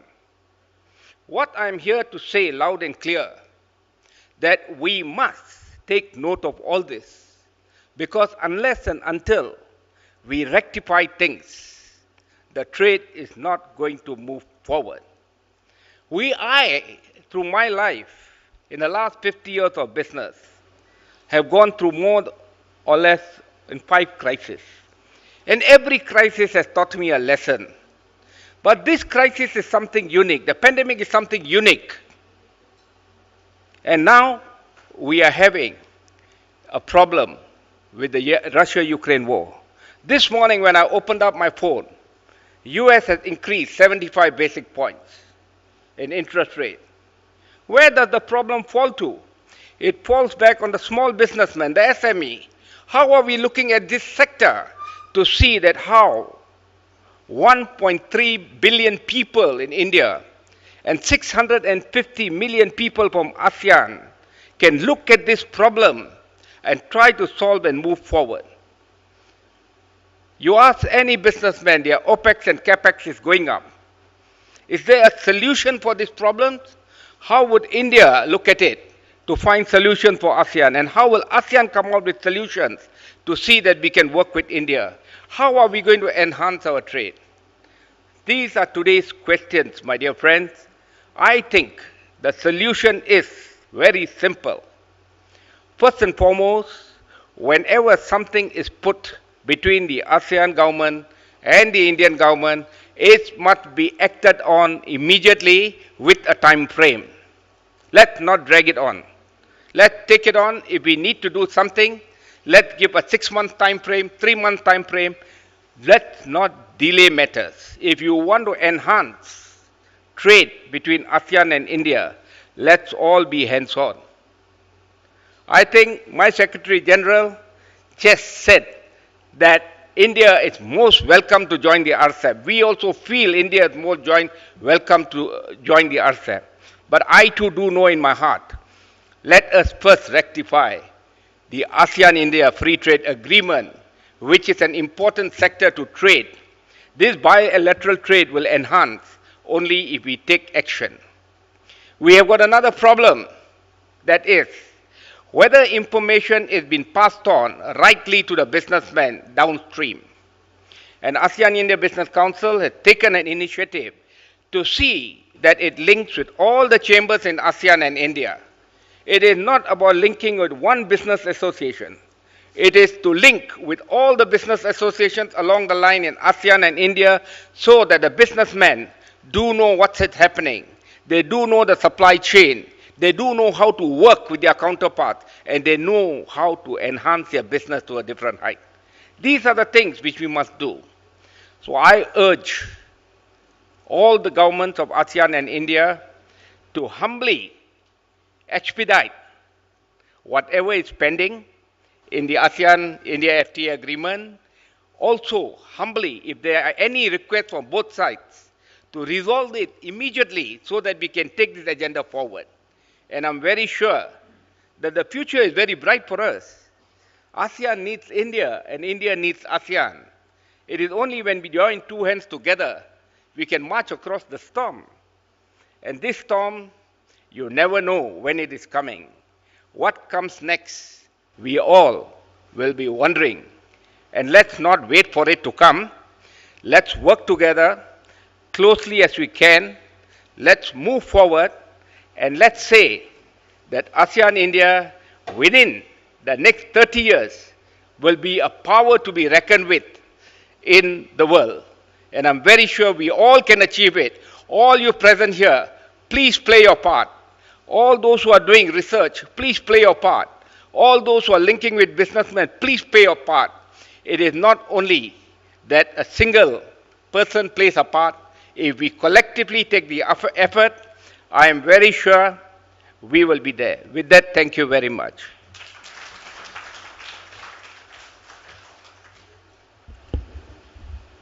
Thank you, Mr. Hon'ble, for bringing that tinge of realism in the whole discussion.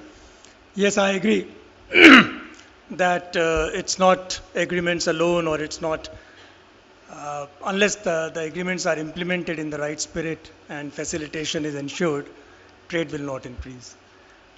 So thank you very much. May I now request Mr.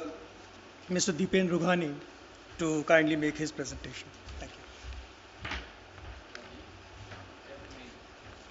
Yeah, absolutely.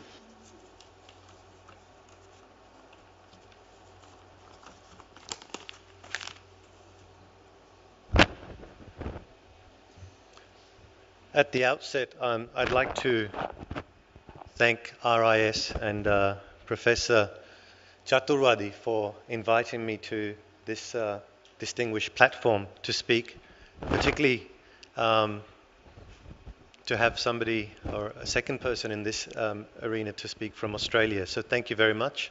Also, a quick mention to Dr. Day and his team for the excellent organization and logistics of getting me here from Australia. Thank you to the team as well. Distinguished guests and ladies and gentlemen, the dynamic global strategic and economic landscape is intensifying competition and redefining power, principles, and values of which regional order should be based. COVID-19 has exposed resource incapacities, supply chain risks, and inherent social and economic inequalities. The new normal has been new aspirations, the new players all brought together by the consequences of the pandemic crisis. The emergence of the Indo-Pacific as a strategic construct and its economic ambitions mirror these realities. Its ability to build an inclusive, economically integrated region with like-minded countries that thrives on openness, connectivity, and equitable rules that will depend on identifying the drivers and barriers and aligning existing capabilities. Addressing the Indo-Pacific region's vastness, scale, and diversity in terms of size, economic potential, development levels with divergent interests, stakes of major and middle powers, building of a resilient economic future for all depends on building resilient supply chains, blue economy potential, regional economic integration, and connectivity infrastructure to promote intra- and inter-regional trade. The region is highly heterogeneous, with countries at different levels of development, connected by a common thread of the ocean.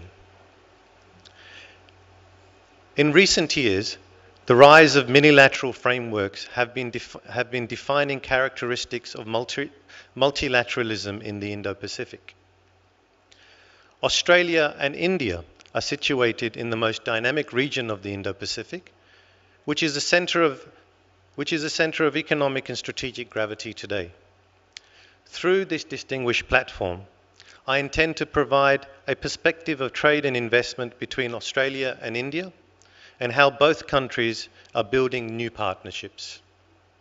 Both countries have witnessed significant bilateral and multilateral engagements within the larger Indo-Pacific realm through the Quad, trilateral frameworks, and the Supply Chain Resilience Initiative. There have been several structural drivers for this. First, Australia's economic exposure. Vulnerability to China has made Australia focus on economic diversification. And second, the need to widen its export basket, to build its own economic resilience and economic security.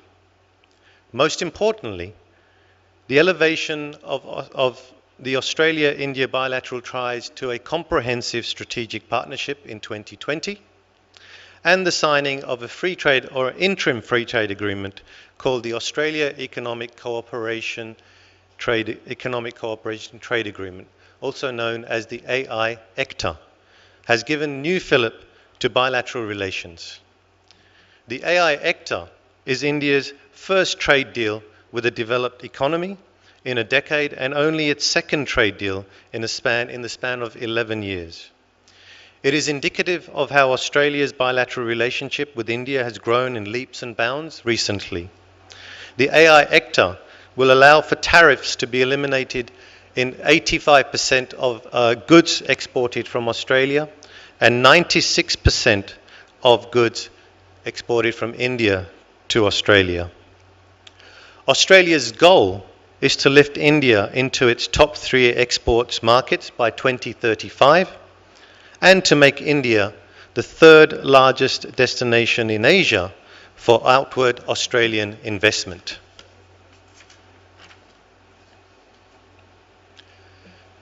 Geoeconomics is a fact of life in the 21st century Indo-Pacific. Geoeconomic policies have become the key elements of diplomatic toolkits. In an era of geoeconomic contestation, diversifying economic relationships, developing defensive capabilities against coercion, strategically developing economic diplomacy, and working in coalition with like-minded partners are integral to adapting to geoeconomic constructs of the 21st century Indo-Pacific. Australia is particularly exposed to geoeconomic risks. As a highly open economy with significant trade and investment ties, geoeconomics threatens Australia's national interest. Its trade profile is heavily concentrated towards primary industries to the Indo-Pacific, with China the dominant importer. Its investment relationships depend upon supply of capital from US and European markets. All of this stood challenged in the pandemic with a severe impact on value chains. More than 2/3 of the world trade currently takes place within global value chains, systems which operate internationally to produce supply of goods and services. The global COVID-19 pandemic has highlighted one thing more than ever: no company does business alone. To cope with adversity and continuously changing boundaries, we need to transform and leverage our supply chain networks. The constant shuffle between gloom and doom of the COVID and the ambitions of governments to maximize options and opportunities for producers, manufacturers, and industry sectors has given an interesting lesson in how tough times can become a lever for new promising gains. The recent announcement of the Indo-Pacific Economic Framework during the Quad leaders meeting is a case in point. It does not intend to secure reciprocal market access among members through wide-ranging tariff cuts. Rather, its focus is on establishing common enforceable rules and operable standards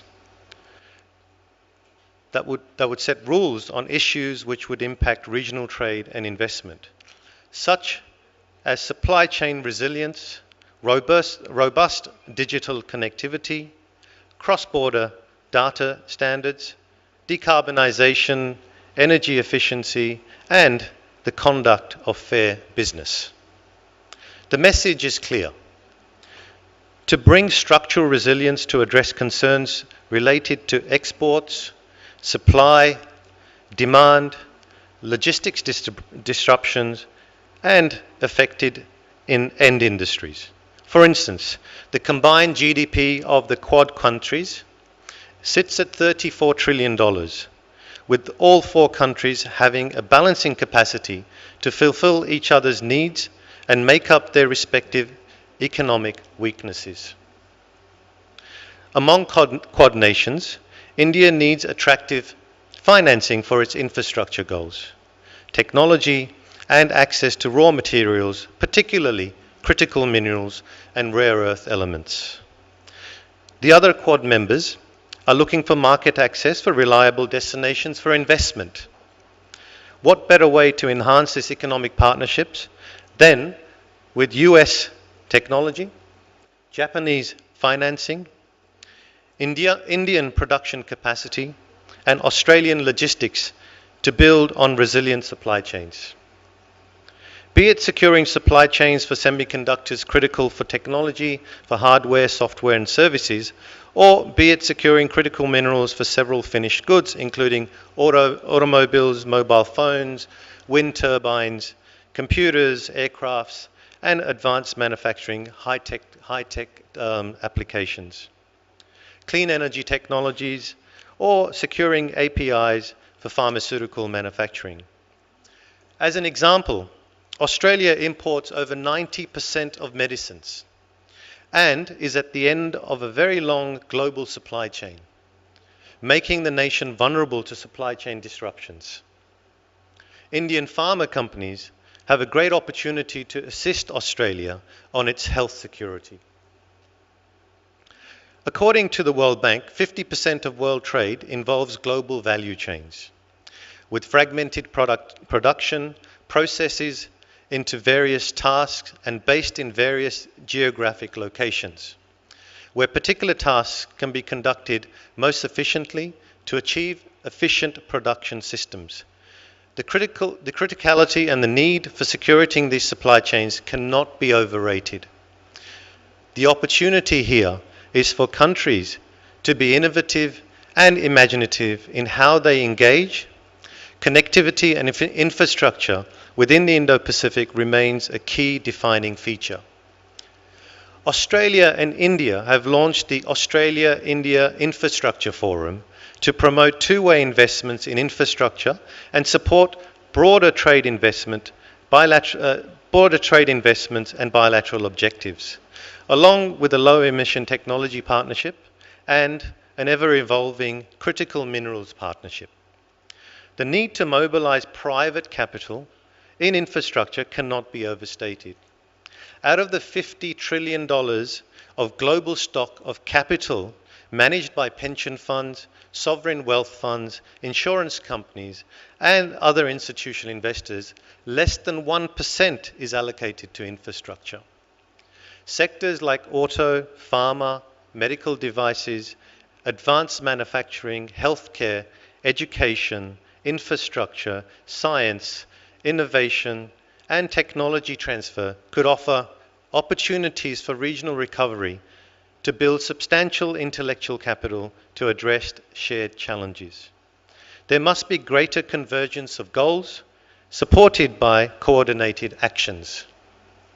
Australia and India would need to develop a multi-layered approach towards cooperation in the region, matching their competitive strengths and priorities, building inter-trade facilitation centres, focus on niche goods and services, and using technology to build responsive processes. Post-COVID economic diplomacy must create long-term solutions and ensure the new normal is more equitable than the previous one. Even the metrics of engagement must be defined differently, not just based on flows of physical goods, money, and people, but based on building capacity to lead connections, complementarities, sustainable commitments, and mutual dependence across countries and sub-regions. The new normal economic diplomacy should seek to balance between competition and cooperation, aspirations and achievables, regional and global, and it should navigate on the strong foundation of rules-based collaboration. It asks for reimagination, reform, resolve, and resilience principled on trust and transparency. And of course, there cannot be a discussion on Australia and India without the mention of cricket. Just like the game of cricket that asks for patience, perseverance, intelligence, skills, toughness, imagination, teamwork, and sportsman's spirit, we can rebuild our future. The key is commitment, collaboration, and consistency. Being agile in ambiguity is our best strategy forward. Thank you very much.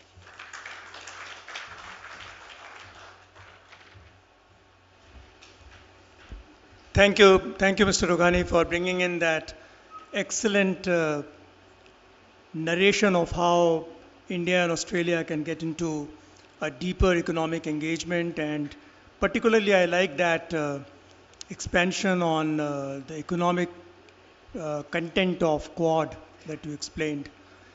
A lot of forage for thinking. Well, we have already overshot the time, but Prabir, can we take 2 questions? Okay. So, well, ladies and gentlemen, we have now time for 2 questions. So, please raise your hands. Yes, I can see one. One more. 2. Okay. The gentleman there at the end. Will somebody give him the mic, please?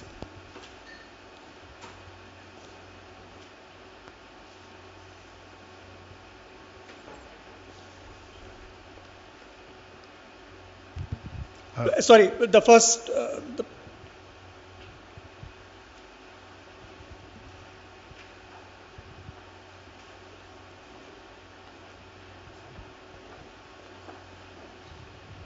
Yes, please.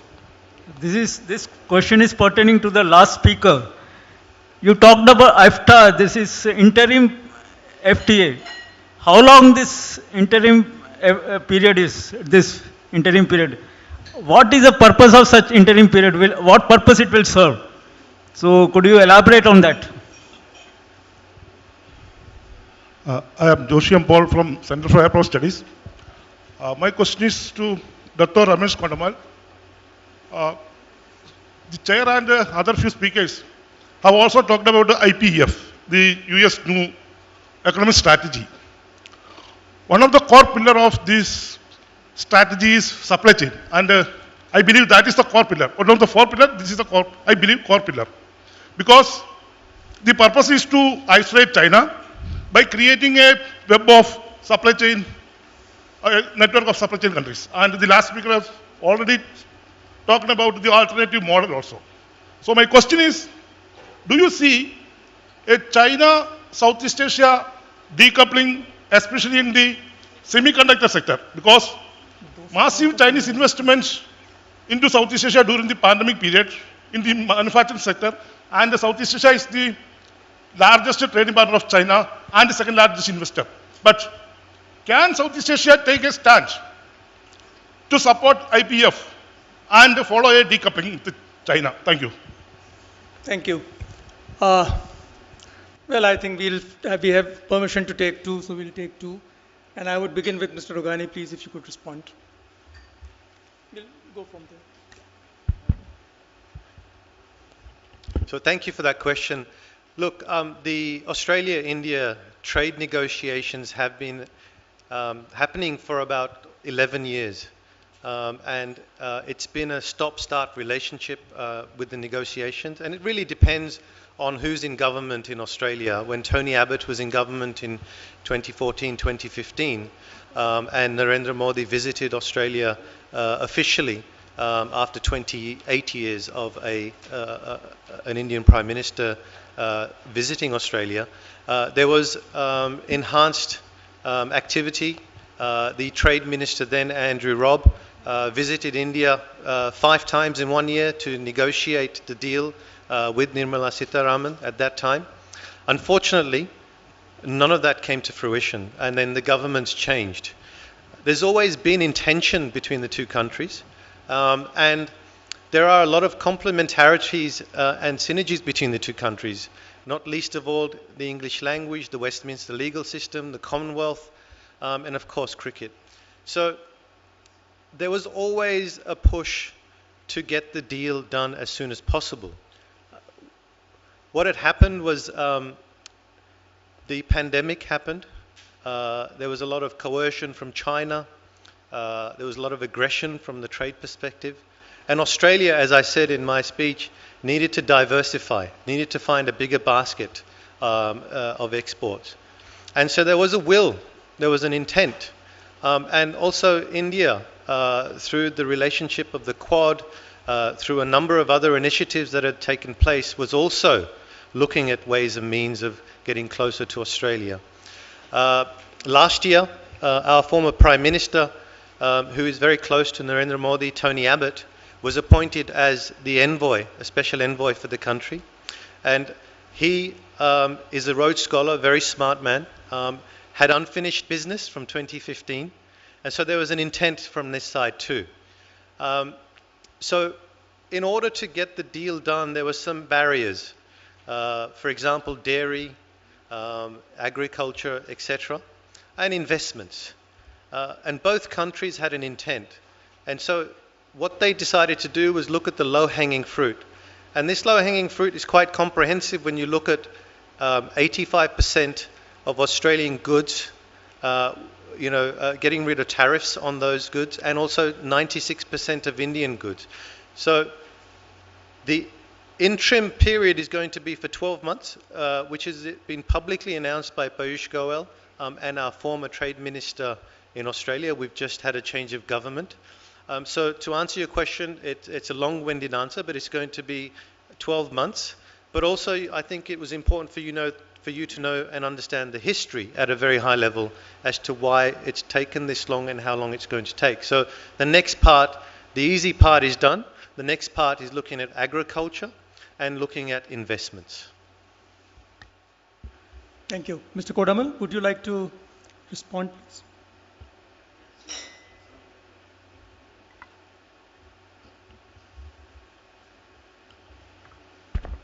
Yeah, where ASEAN-India is concerned, I think everything has already been structured. I think what we have to do here is we have to move forward, review our ASEAN-India FTA, and take this agenda seriously, understand it, that we are neighbors, we are linked with each other, we have got the same cultural line. Let's take things very seriously, rather than finding fault with each other in whichever way it is, or trying to say something which we are not supposed to, but only one focus to enhance trade between ASEAN and India. I think that's the best policy which ASEAN and India can adopt. Yeah, thank you. Thank you. Dr. Chanda, Dr. Mohanty, would you like to come in for a minute if you think something worth? I actually just wanted to highlight the fact that, when we design FTAs or any of these frameworks, they are at a macro level. And I wanted to second the point that ultimately the translation of that into reality is at the business level and at the micro level. And one of the things between India and ASEAN is I think the business to business engagement isn't strong enough. An understanding of organizational cultures, business culture, how to do business in each other's countries. That's one of the reasons I think we've not been able to navigate the barriers. And if you look at the IT sector, for instance, in the context of RCEP, why is it that our penetration in some of the big markets, potentially like Japan, is so low? Because we don't understand how Japanese businesses actually do the outsourcing. So we need to go a little bit deeper than just those agreements and strengthen engagement at the B2B level. And the second point I want to make is the focus on MSMEs is extremely important because it will cut across all the issues, whether it's digital trade facilitation, sustainable development like embedding ESG principles in MSMEs who are part of value chains. So this is a thrust area I think really should be taken forward.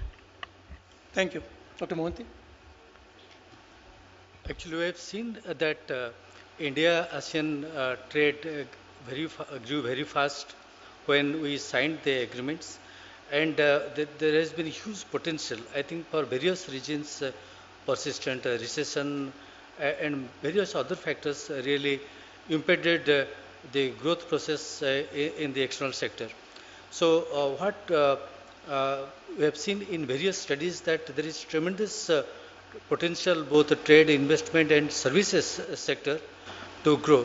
I think as a single undertaking we should take trade, investment and services trade together to ensure that the trade economic relationship between India and ASEAN is improved to a very large extent. Thank you.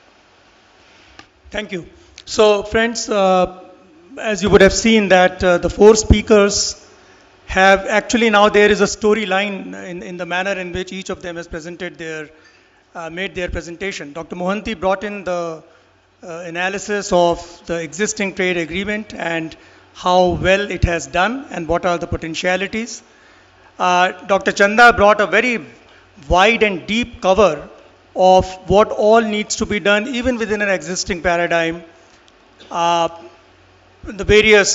5 points that she brought in. And Mr. Kodamal actually extended that further and brought a sense of realism as to we really need to move forward and implement those 5 broad points which she went on to elaborate upon. So between 3 of them, they brought in the India-ASEAN trade relationship, and Mr. Rugani brought in the Australian component to this relationship, the Australia-India component, and thereby bringing 13 major actors, 12 major actors in the Indo-Pacific into a sort of a relationship which can build a strong bridge on international trade, investment, and value chains. So with that, I would conclude this session. Thank you very much for participating I wished one had taken more questions, but we are completely out of time now. I want to thank all the speakers for their very valuable participation and very thoughtful ideas given by them. Thank you very much. And now I request Dr. Prabir De, Professor RIS, to present souvenir to our eminent panelists.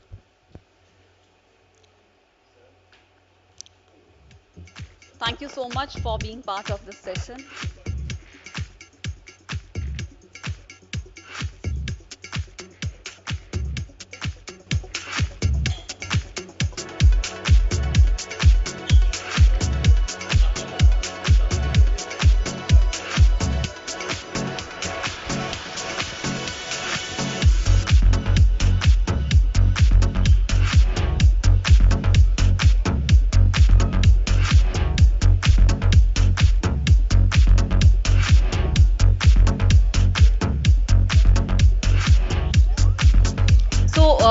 I would request you all to please reassemble in 15-20 minutes max, because we are already running late for the next session, which is very interesting one, the new global order and Indo-Pacific. So post lunch we'll begin with this session. It's a tea break.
Welcome to the special plenary on New Global Order and Indo-Pacific.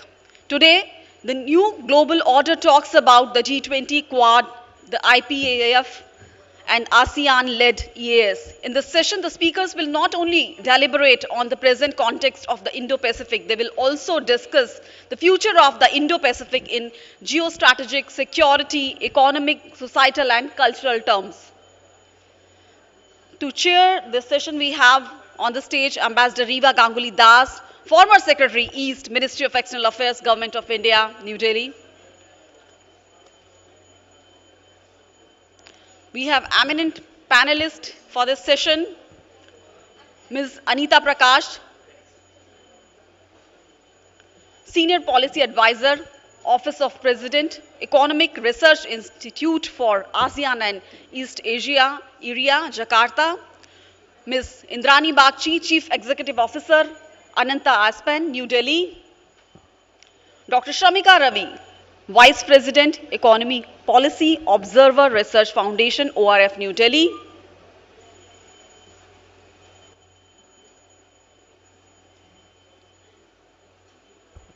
One more panelist is yet to come, Shamika Ravi, I think.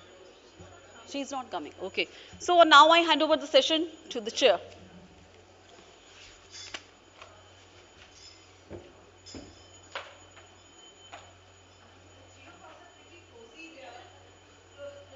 And I can see that it's always, very challenging to do a last session of the day, that too which is followed by a very formal session for which we all have to be on time. I'm sure it's going to be, it's hard for all of you who have been sitting here since morning listening to a lot of panels, though I must say that the panels have been very interesting. And we have heard a lot of views, and it's been a wonderful day. So this is a special plenary session on new global order and Indo-Pacific. I'm indeed very honored to chair such an important session. We have a very distinguished panel with us, and since they have already been introduced and the booklet has their detailed biodata, I'm not going to go into detail, but I have to say that when I saw that Dr. Anita Prakash is from area, I was very excited because when I was secretary in the ministry, the area report on eastward extension of the trilateral highway was adopted by the ASEAN at the summit level and first at the ministerial level. And I think those people here who are from the business community should pay special attention to a report like that, which really undermines the tremendous potential that exists of greater economic integration between the northeast of India and the ASEAN countries. And this report is a very, very significant addition and to that. So we were just talking about it. Indrani Bagchi, of course, needs absolutely no introduction. Those of you who follow diplomacy, who follow the Ministry of External Affairs would have been following what she has been writing for so many years in the Times of India. Of course, she is now with Aspen and Ananta Aspen. And I'm very glad to be with these two very distinguished ladies. Also, I must add that, after a day of two panels which were all male and one panel in which there was only one woman speaker, I'm particularly honored to have an all-women panel, which is very unusual in the field of foreign policy, diplomacy, and strategic affairs. So this is a double pleasure for me that I'm chairing a session where there are only women. I don't know if RIS did it by design or it was a coincidence. Whatever it is, congratulations to all of you.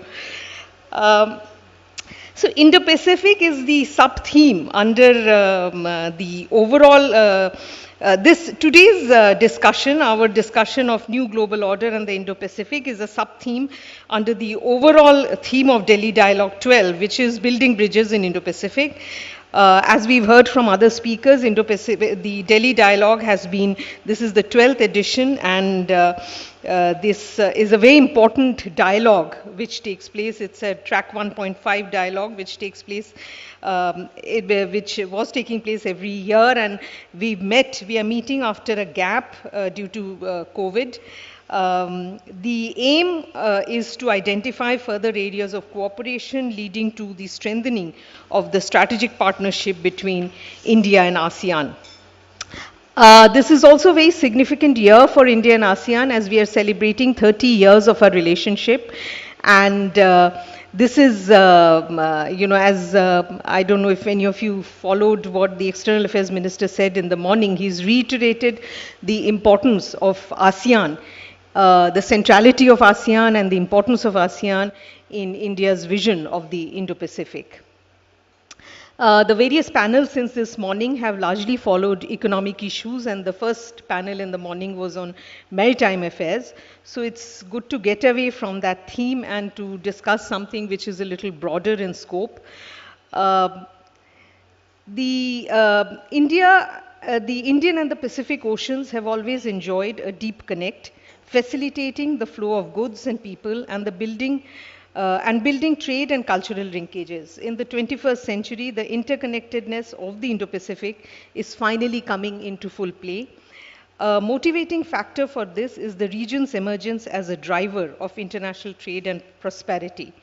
The Indo-Pacific Ocean system now carries an estimated 65% of world trade and contributes 60% of global GDP.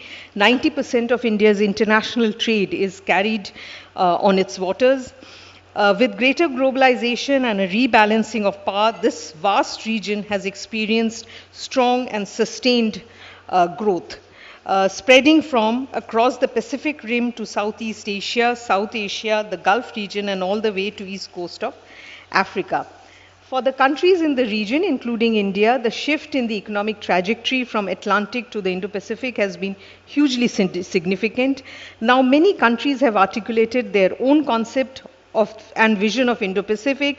We've seen the Indo-Pacific visions coming out of Japan, US, Australia, France, Germany, Netherlands, the European Union, and of course, the ASEAN outlook on Indo-Pacific. India formally articulated its vision of the Indo-Pacific at the Shangri-La Dialogue in June 2018, where PM Modi spoke about a free, open, inclusive Indo-Pacific region which embraces all countries in a common pursuit of progress and prosperity. India's vision of the Indo-Pacific builds on our Act East policy and the doctrine of security and growth for all in the region, announced by Prime Minister in 2014 and 15 respectively. Indo-Pacific Initiative, this was followed by the Indo-Pacific Oceans Initiative, or IPOI, which was announced by Prime Minister at the 14th East Asia Summit held in Bangkok in November 2019. And it is aimed at practical implementation of our vision of Indo-Pacific. The focus here is on collaborative effort to better manage, conserve and sustain the maritime domain. IPOI, as you all know, has 7 pillars. I'm not repeating the 7 pillars. IPOI, as we've all emphasized several times, is structure light, it is cooperation heavy. The aim is to promote practical cooperation by drawing on existing regional architectures, particularly the ASEAN-led architectures like the East Asia Summit Framework, the IORA, BIMSTEC. It is also significant that India will be taking over the G20 presidency next year from a fellow ASEAN country, and there is a lot of potential to work there as well. While other networks and coordination mechanisms have their utility, the centrality of ASEAN resonates with India's idea of Indo-Pacific. The ASEAN-India joint statement on cooperation on the ASEAN outlook on Indo-Pacific for peace, stability and prosperity in the region, which was adopted at the 18th ASEAN-India Summit on 28th October 21, is therefore an extremely significant document. It provides the template for cooperation between India and ASEAN on their respective visions and priorities for the Indo-Pacific. I think it's a very good starting point for India and ASEAN to collaborate together on issues related to the Indo-Pacific. If you take a look at the document, you'll find there are several areas which have been identified, from dealing with pandemics, health issues, to capacity building, cooperation, scholarships, and of course maritime issues. Coming to the new global order, there is no doubt that we are living in a world which is changing very fast. In the last 2 years, we've dealt with the never imagined challenge of COVID. Certainly the world was not prepared for it. The global order is changing very fast, and India has also changed very fast. There's been a huge shift in global balance of power. There is rise of China, there is rise of other Asian powers, growth of India, changing nature of US-China relationship. We have seen pushback against globalization to some extent, and the impact of fast-changing technology. And of course, recently the Ukraine-Russia war. In the midst of this, we are seeing developments such as Quad, the recent Indo-Pacific Economic Framework for Prosperity. Recently, at the KK Nair Memorial Lecture, External Affairs Minister Dr. S. Jaishankar said that the Indo-Pacific as a theater and Quad as a platform are among the recent additions to our strategic lexicon. He further goes on to say that they reflect global changes underway. So I will leave my initial comments to this, and I will now give the floor to Ms. Anita Prakash to give her. You have plenty of time since I will of course finish by 5 o'clock, and I would like to have more of a conversation and would like to take some questions also from the floor. Thank you.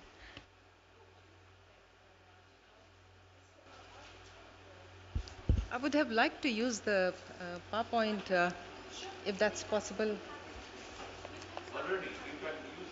Okay.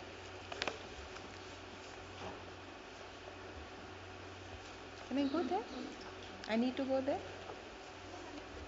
Oh, okay. So I've been asked to cover the theme of this plenary session, New Global Order and Indo-Pacific, within the overarching theme of building bridges in the Indo-Pacific. Bridges is an interesting word here because especially in the context of Indo-Pacific, this region, many people have covered this since morning. We are working towards building an economic architecture, which is also my preferred area of research. But metaphorically enough, trust and bridge, which also signifies some sort of a connectivity and trust, really underlies what's going on in this region. And the future of the Indo-Pacific will very much be built on these bridges, which this particular Delhi Dialogue is looking at in a nuanced manner through several sessions. But as in all stories, and which is also the reason why it is very difficult to give a very compact and a very succinct interpretation of what's happening in Indo-Pacific. But nevertheless, it's a work in progress. The Asia-Pacific order, the post-war economic architecture, it took about 50 to 60 years to mature to its fulfillment. And now when the Indo-Pacific order is being ushered in, this will also be a longer-term process. Nevertheless, with hindsight and with past wisdom and with enough evidence-based research, it is rather possible to extrapolate what exactly we could be looking at in future, assuming certain conditions are in place. And out of that, I will be explaining a few, and where the gaps or the pitfalls are in these opportunities, and which really need to be sort of complemented through direct cooperation. So, as we are aware, we are still not on that slide, but I'll come to it sooner. So despite the economic dynamism of Southeast and East Asia, the factory Asia was spoken about earlier in the day. And this region is sort of the characteristic of this region is highly integrated supply chains, the preponderance of connectivity plans. But this is also a region which is quite deficient on trust factor, and which is why bridges then become a very important metaphor. Isolated hostilities, trade barriers, and a threat for future negative action continue to lurk around the whole span of Southeast Asia, East Asia, South Asia even. So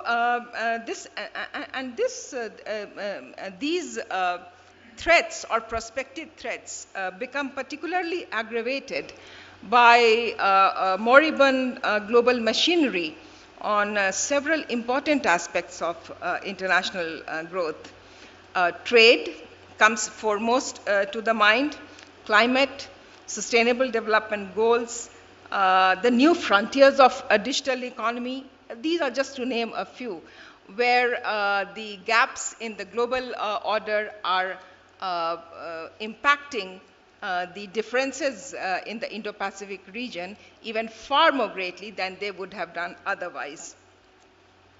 So what we now see is that global or a multilateral order and multilateralism, to be precise, it's not exactly at a very high morale point.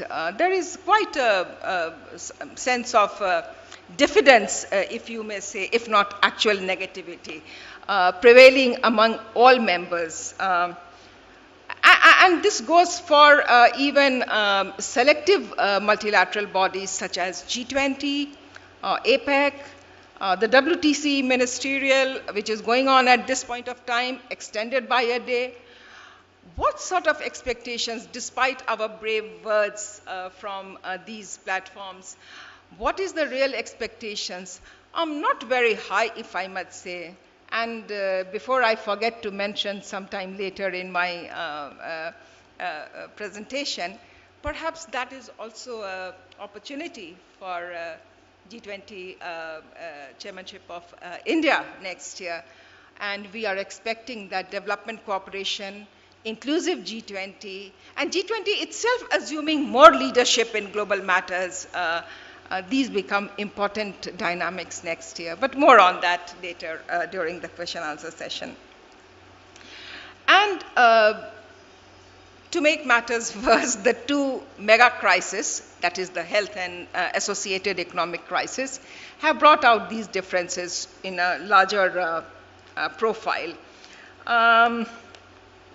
The trade tensions, the US-China trade tensions, and the trade coercions within our own region, these have brought a renewed emphasis for action, which is arising in smaller groups. Since this session is all about global order, the focus I'm trying to bring on is how action is taking place among smaller and selective group of players.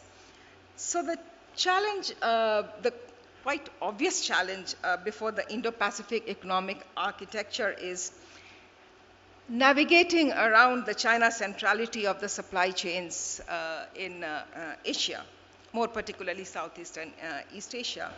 And this is an area of concern for many of the partner countries in Indo-Pacific. And even for partners outside the region, the EU and the US. And one important study of area and from some other MDBs also have shown that supply chain have been quite resilient in this region even during the pandemic. And that itself shows the strength of our region. But nevertheless, given the strategic and compulsive problems around the region, have started action. Sort of a bilateral and group behavior has become very pronounced, and which has also given rise to a new noodle bowl of acronyms. Previously, we had a noodle bowl of FTAs in Asia. Now we have a noodle bowl of acronyms. You have AJI, you have AGES, you have AUKUS, you have AGC, you have TLH. I mean, well, the list goes on and on and on. So, so really, bridges, connectivity. How do you define connectivity during in the middle of trade integration and supply chain? The latter two being the core DNA of this region. Connectivity and trade integration and cooperation for development are the pillars of Indo-Pacific. This has been explained in various manners by different speakers. But essentially speaking, from the figures, what we get is that development cooperation and trade integration, these two are in the DNA of developing Asia. And also in Asia's relationship with the Pacific, EU, Africa, and even with US to some extent in terms of capacities, etc. This region, our region, has defined connectivity as a strategy for growth for a long while. The connectivity has brought immense prosperity in this region. The task, therefore, before the policymakers really is to ensure, and this is the theme of this session, is that the rules-based order in the Indo-Pacific ensures that connectivity and cooperation do not create new rivalries and do not prompt the re-emergence of old ones. So this is really where the challenge is before us. The next slide, please. Defining connectivity for the Indo-Pacific, this is a bit of a graphic image, self-explanatory, but what we are looking at is for all the positive aspects of connectivity and its contribution into prosperity, trade enhancement, people-to-people movement, the single attempt for any sort of regional leadership, whether it is strategic or economic, it depresses all the efforts and all the investments that are either done or being prepared for in the future. So it is maintaining the expectations in the region is the real task before the policymakers. There are several studies we have shown during the Saudi Arabia chairmanship of the T20. We wrote several policy briefs on this. There is enough savings around the world for infrastructure investment. It's creating the credibility of the projects, number one, that's very important, but also creating the non-competitive behavior among partners. That is the real challenge before those who are negotiating for connectivity projects. Next slide, please. And there is a lot at stake here, really, because hegemony is, or attempts towards hegemony, will not really work. It has not proven to work, really. This can be avoided through bilateral, trilateral, or even plurilateral cooperation now. We have seen that the current global order has not exactly been able to find the proper or the correct answer which is acceptable to all in suppressing hegemonic behavior, whether in a field of economics or even or strategic. But we are not really talking about changing the global order here, changing the rules-based global order here, but till such time we are not finding or we are not able to take the aspiration of all the members, all the partners together, especially the developing partners, till such time the bilaterals and trilaterals and group behaviors are really which are coming to our aid. And from this, hopefully, a new definition of the global order will emerge. But if after 6 decades of Asia-Pacific is leading into Indo-Pacific, then I personally believe that inclusiveness should be that defining catalyst that should be catalyst of the new order. And how is that to be done? Bringing in more of the Pacific into the value chains of production. My friends from and colleagues from Australia have spoken today. From New Zealand, they'll be speaking tomorrow. And they can throw some more light on this, how important it is to bring. Indo-Pacific remains an oceanic construct, but it does not stop at Indian Ocean, really. So bringing in more of the Pacific into the value chains of production, taking production to new locations in Africa. These are the steps forward. But the reason why we are here today, the ASEAN-India relations, the reason for today's dialogue, this relationship will be very important linchpin, or I would even say an important driver of an inclusive Indo-Pacific, because India on its western flank has the ability to bring in the African economic structures, bring it closer to those in Asia. And ASEAN has the ability to bring in the east of Asia and even the Pacifics into the center of the Indo-Pacific, and which is the reason and which is the platform on which really the Asia-Africa Growth Corridor was actually conceptualized. It was built on the India-ASEAN relationship, and the trilateral highway is an important fulfillment towards that. This is a taxonomy of the connectivity plans in Indo-Pacific. It's rather intense to look at, and this requires an entire session altogether. But this is only to suggest the enormity of the task ahead for all the stakeholders. Can we have the next slide, please? Yes, this is the current taxonomy of the relationship platforms in the East Asia region, Indo-Pacific region, I should say. But more to do with how the economic architecture will really move forward, especially now when recovering from the COVID pandemic.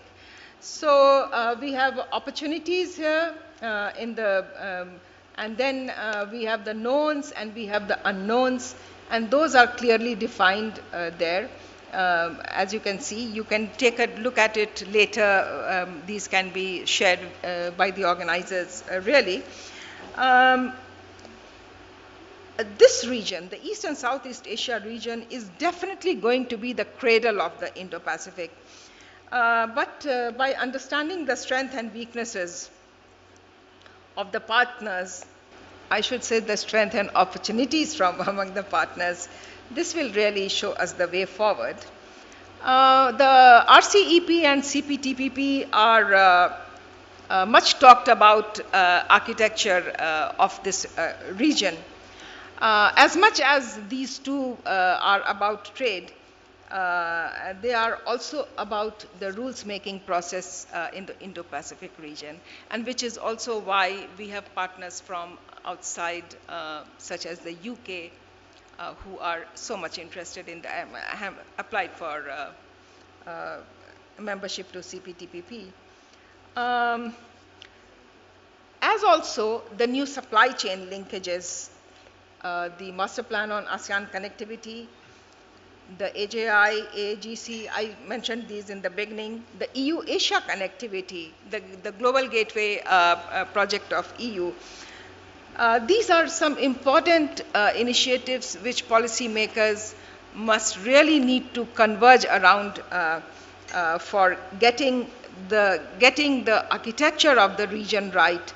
This will take a while, but these are the assembly points on which really the mapping needs to be done while we are looking at creating some sort of a global order in the Indo-Pacific region.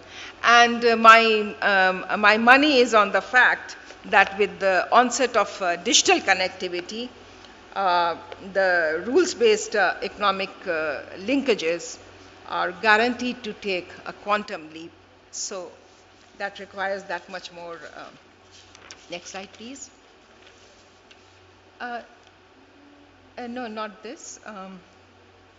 Yes, thank you. So, in the end, none of this global order works if the future is not sustainable for all. The twin crisis has reversed several progresses that were made in the Indo-Pacific. Small island countries have a large stake in the future, as are countries in South Asia, Central Asia. But this slide is merely to show, on the left side we see the SDG achievements in EU. On the right side is the UNSCAP compilation of countries in Asia and the Pacific. And as you can see, there are several indicators, important indicators, in which reversal is actually happening from where we had started for the SDG plans. and the pathway is still very much far away. So any growth, any prosperity, any order which is disassociated from developmental goals is not going to be sustainable, and that is really the message of this slide. But it is also true that this pandemic especially has magnified the gaps in multilateral action towards sustainable development, climate action, financial stability even, and international trade. So macro policies alone are not going to work. Identifying more broad-based sources of growth will be very, very necessary. And wider participation of women and youth, and even elderly in those societies, the aging societies, that is so important for now. The digital economy is here to stay. The traditional wisdom of protecting the supply chains from physical barriers, thickening of the borders, trade coercion, security challenges, the traditional wisdom on being facilitative on these aspects remain as good as they were previously and will continue to hold so. The global governance of connectivity is a new challenge ahead, especially with the onset of digital economy, as countries will be contesting and even competing for technology which provides interconnections. So this management will be an additional burden on all the stakeholders in the Indo-Pacific.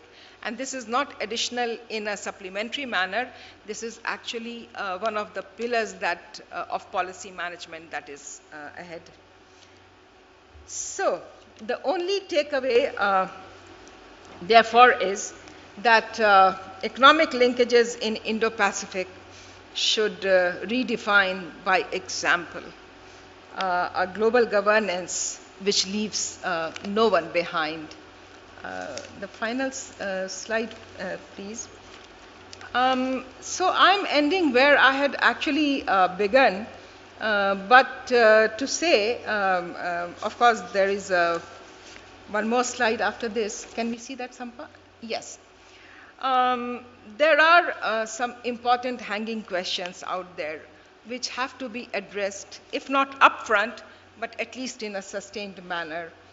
That the economic linkages, can political convergence in Indo-Pacific really facilitate the economic linkages to its fullest measure, to its fullest potential? India's position in this regard will be very, very important to both in action. Esteemed Foreign Minister said that Indo-Pacific is a theater, but really if at all, if there is a primary role for one country here, then it is India, ma'am. And why I'm saying this is, as I said before, the China centrality in the economic architecture of Indo-Pacific is a foregone fact. And India is the only country which perhaps shares its land borders with China, and which is why there are important considerations for balancing its commitments in the region, especially in terms of trade and economic architecture. So the role of India, India's support to Indo-Pacific and Indo-Pacific's support to India, that will ultimately become a very crucial, I should say, the deflection point moving ahead. But there are also some other important partners. The US is hugely invested in the region in terms of direct investments. The figures speak for themselves. So they will be protecting their interest in one manner or the other, protecting the interest of the businesses also. But what of EU? It's the fourth largest trade partner of ASEAN, and equally invested in the Indian subcontinent also. But to convince EU as a partner at a partnership level into Indo-Pacific, now that is really requires a new level of communication. Some of it has already started this year, but we hope to see more it getting a more critical mass to it. And what I want to say in the conclusion is that there are important differences as much as there are opportunities and achievements. Differences need to be reconciled. But the good news this time is that the political will for the new economic architecture appears to be very, very strong. The real challenge is to keep it sustained over the next several years, not just few years. Thank you very much. Thank you, Ms. Anita Prakash. You've given a very comprehensive analysis. You raised a couple of very interesting issues. First, of course, trust and bridge. I think that was a very interesting way of putting the future of, you mentioned that the future of Indo-Pacific will be built on trust and bridge. I think that's a very important point. You did speak about the low confidence as well as the expectations from multilateralism. You spoke about trade tensions. Connectivity is a very important pillar of Indo-Pacific, and there's absolutely no doubt about it. And I think a lot of exciting things are happening. And, you know, as a former policymaker, I always feel that, you know, the policies that we come up with need to be communicated to the business community, because they are the consumers and they are the ones who actually implement the environment, the enabling environment that the policy provides. And I think this is a reflection of what Mr. Kodamal said in the previous panel. You also, I think the point about bringing in more of the Pacific into the value chains of production is a very important issue. And the India-ASEAN is an important driver of inclusive Indo-Pacific, and India's role in bringing Africa on board. Another very, very significant point you mentioned. You mentioned also about the global governance and connectivity, especially digital connectivity. I think that's been a very important point. I now would like to give the floor to Indrani Bagchi to say, I mean, you have about 10-15 minutes. Thank you, Riva, and thank you, RIS, for inviting me. Frankly, I would say that this is literally the most exciting plenary of the Delhi Dialogue. A few months ago, just watching the war unfold in between Russia and Ukraine, one was tempted to believe that once again the old order asserted itself, and a new global order that we want might have to take a back seat.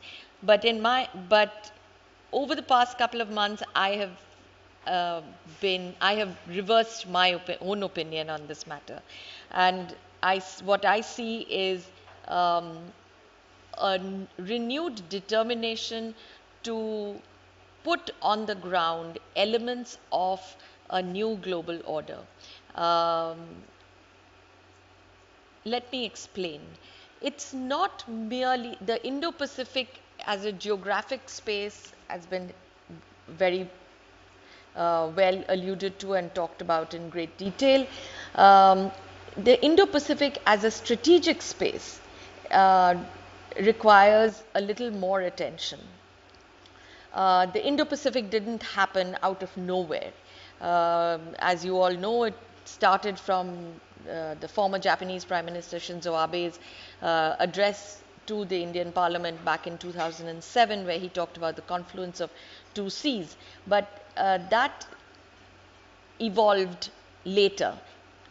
It is important to see when it evolved and when it attained a new level. And I would say that it is not merely the US-China relationship that defined the growth of the Indo-Pacific. It is also the changing contours of the India-China relationship that defined the Indo-Pacific and its manifestation in the Quad.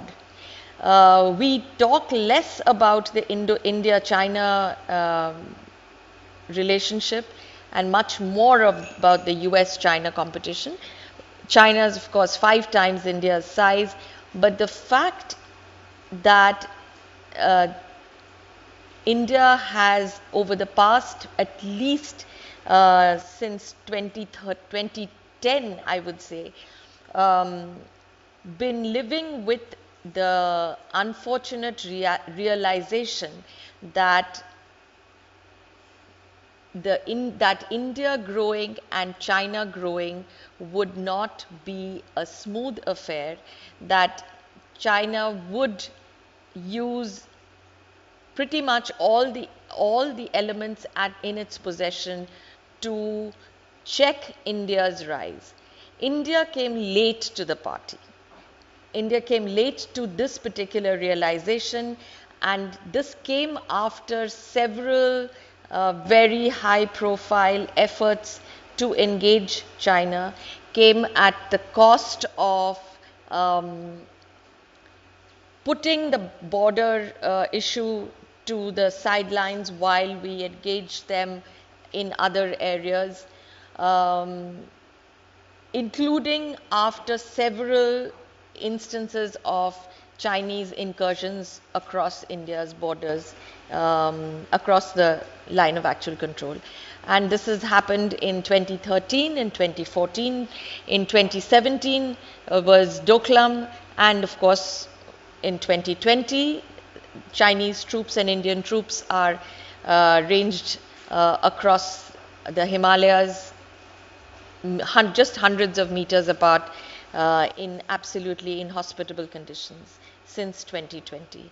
And it's important for us to remember that, because yesterday was 2 years since India lost 20 men in the first ever hand-to-hand clash combat with Chinese troops on the border since 1962.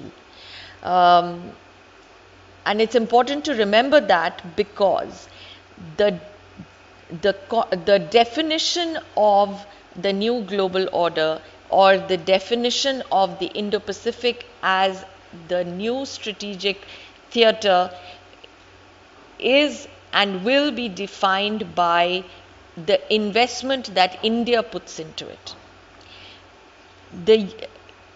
If we look at the Quad consists of 3 Cold War treaty allies plus India. If you flip the equation around, it is India that actually holds the key to the driver's key to the Quad, as well as to the strategic future of the Indo-Pacific. And I have written this on numerous occasions, that whither goes India, goes the Indo-Pacific. India has, over the past few years, defined its own strategic sphere. I go back to the year 2000, when former Prime Minister Vajpayee spoke about the Red Sea to Malacca Straits. In the subsequent decade, we have expanded our strategic space to the Western Pacific. And that is important, because it's not merely the Straits of Malacca that is an important area for us. It is the deeper engagement in the Indian Ocean space. And Indian Ocean for India has become a very important theater, both for economics as well as for strategic interests. It is there that India will exercise power, will project power. It is there that India will be the first responder. It is there that India will be the net security provider. And these are the elements of India's own Indian Ocean strategy. It is the reason why India is always first off the block to assist Mauritius, Madagascar, Seychelles, right now doing what we can to help Sri Lanka overcome its own crisis, Maldives. These are the areas where India will focus a lot of its attention. But I think it's also good to look at the larger picture that we are all trying to put together for a future global order. And that, in a sense, the core of that is defined by the Quad. The Quad comes together not merely in opposition or as a balancing factor to the rise of, not merely the rise of, but the aggressive rise, the expansionist rise of China. It also comes together because in the 21st century, it has become increasingly clear that global goods or global services or global commons are not serviced by yesterday's rules. There is a very good reason why the Indo-Pacific Economic Framework has come to sit on top of RCEP and CPTPP. Because at least 2 of the 4 members of the Quad realize or know that either the CPTPP or the RCEP do not work for them.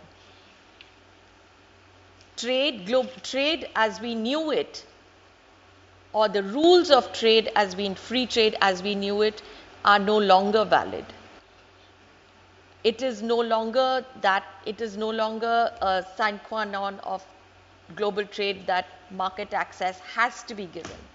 And here Ms. Prakash deferred to some degree of deglobalization, and I think that is important. That is a reality that we all have to take into account. There is a Make America Great Again. There is an Atmanirbhar Bharat. There are countries, we will see that in Europe as well, when Europe takes a deeper look at itself and how it functions in an era where Russia will be closed off and China will be a systemic competitor. So Europe is redefining its own ways of trade. India certainly redefined its own ways of trade. India has always been a little wary of fully open trading systems, largely because it used to be because of non-competitiveness of India's industry, but lately much more to prevent China from using third country routes and other routes to enter India's markets without offering similar access to Indian goods and services into the Chinese market. We all like to talk about how China-India trade has increased during the pandemic. But if you just drill down just a very little, just below the surface, you would see how the figures are so deeply skewed against each other on one side. Another lesson from the pandemic, which influenced, I would say, very deeply the Quad's decision to start working on a new economic order, was the lack or the fact that supply chains that we had all taken for granted failed us during the pandemic, and it failed us quite spectacularly. Certainly for India, the lessons came early on in the pandemic when we could not access personal protection equipment from China. We realized that despite being known as a pharmaceutical superpower, we were heavily dependent on China for APIs or active pharmaceutical ingredients. That when we needed ventilators, there was only one place to go to. When we needed oxygen concentrators, there was only one place to go to. And China over the 2 years in fits and starts has weaponized its own position in the supply chain. That was a huge learning where India was concerned. It was not India also realized the kind of activities that happened in the guise of investments, Chinese investments into India's tech sector. And from 2020, we have seen a distinct moving away, which was accelerated by by China's incursions in eastern Ladakh across the line of actual control. But we've seen India moving away by restricting investments from China in tech sectors. We have seen India moving away by restricting how much data mining China could do from India. And if you have been following this over the last 2 years, there is a distinct pattern in India's actions. Some of it you will see in a different scale being mirrored in the US, a lot of it being mirrored in Japan as well as Australia. The fact that China weaponized its commodities trade with Australia was a learning for India. All these little elements have gone into creating not just the Quad, not just the IPEF, but also the other elements of the Quad.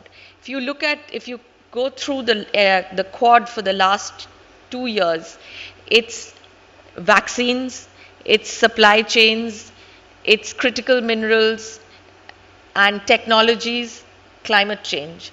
These are the pillars of the new world, of the new global order. It is the ability or the accessibility of critical minerals from trusted sources that has become the definition for who you trade with and how you trade with them, which explains why IPEF was felt necessary.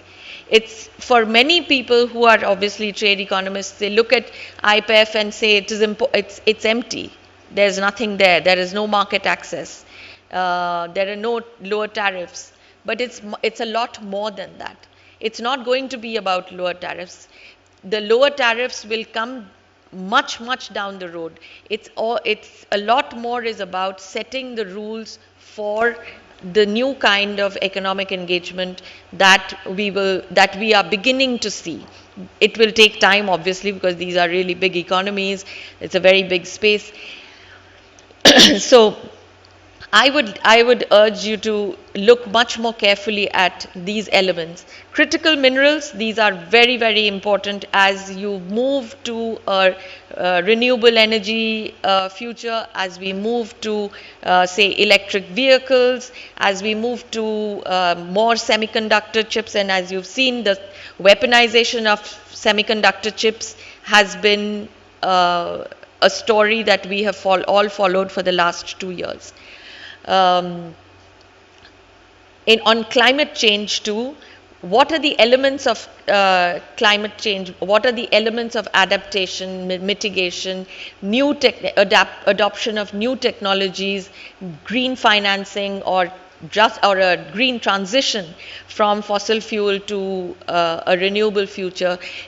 All of this coming through collaborations at a plurilateral level.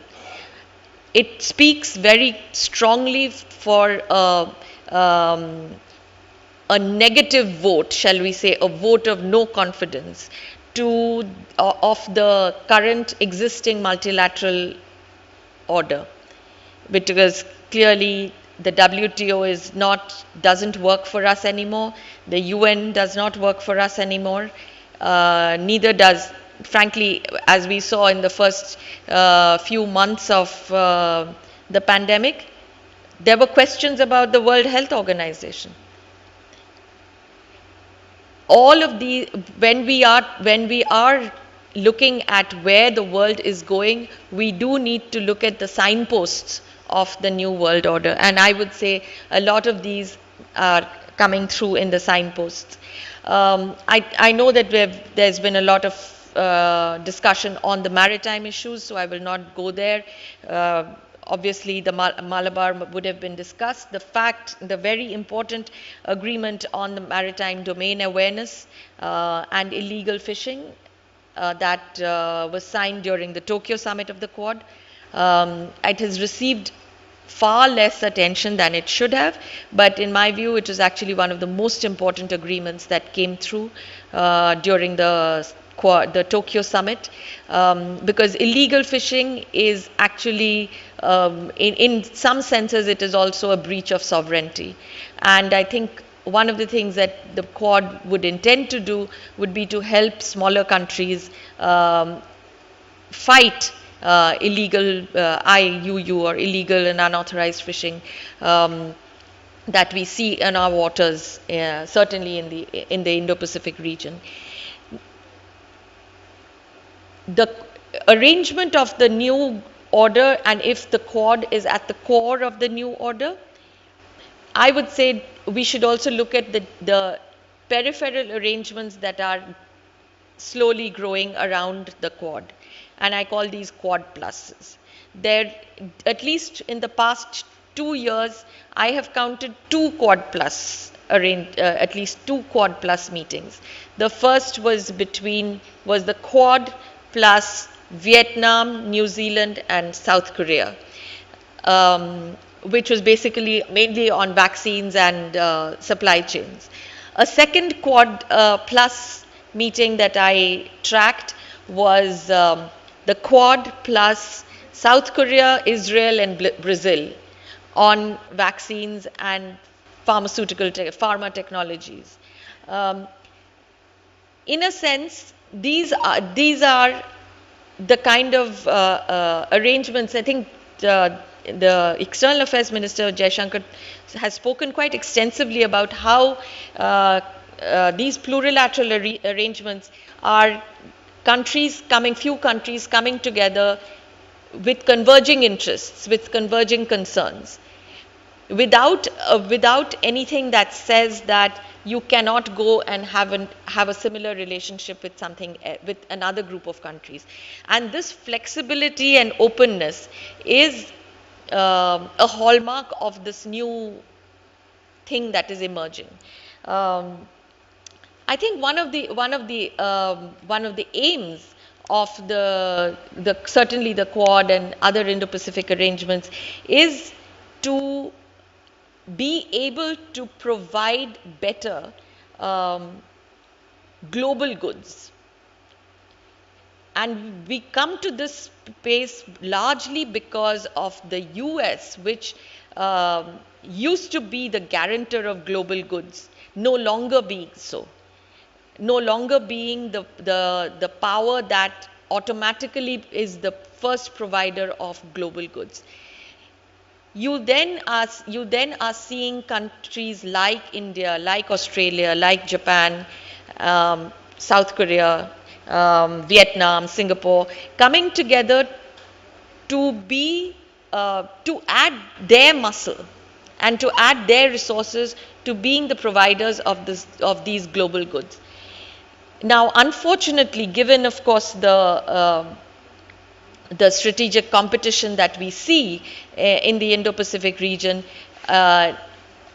these efforts are either mirrored or balanced or contained by the other side. And I say this for both ways, because as China works through its BRI and its other aid assistance, infrastructure efforts,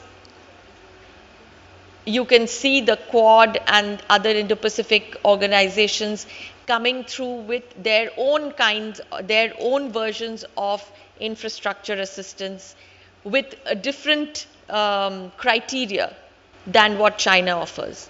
And we're going to see this contestation grow as the Quad gathers momentum, and as China, of course, China's set to become the next superpower in the next couple of years. So I think this arena will be an arena of contestation, certainly economic contestation, but a lot of it will be technological contestation. And therefore, the rules of the road on the in the technology front is what will determine the rules that are adopted by the rest of the world. Would it be the Chinese variety?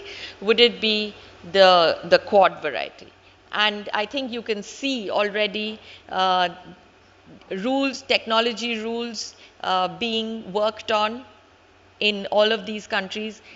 EU, I would say, there are two areas of the world, I would say, that are in a bit of a quandary right now, and still yet to finally come to a conclusion about where they will be. One is the European Union, but the second is ASEAN. We all talk about ASEAN centrality, but ASEAN in many ways has been a passive receiver of both sides, of attention from both sides. I'm not sure how much longer this will continue, but my sense is that somewhere down the road, both EU and ASEAN will have to make some choices. This used to be actually said about India, that India with its strategic autonomy, etc., will have to make choices. While India has stuck to the mantra of strategic autonomy, I think events and realities on the ground, both security as well as economic, has forced India to make certain choices. Whether we articulate those choices or not in the manner that the West want us to articulate, but I think on the ground you can actually see the choices being made by India every day.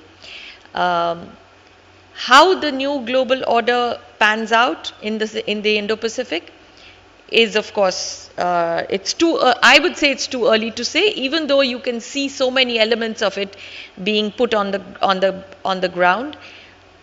I'd say early because I don't think we have a definitive idea of how the major strategic contestation of this world will play out in the coming years. I would have been a lot more definitive in my assessment 4 months prior, but I'm not so definitive anymore, largely because of how the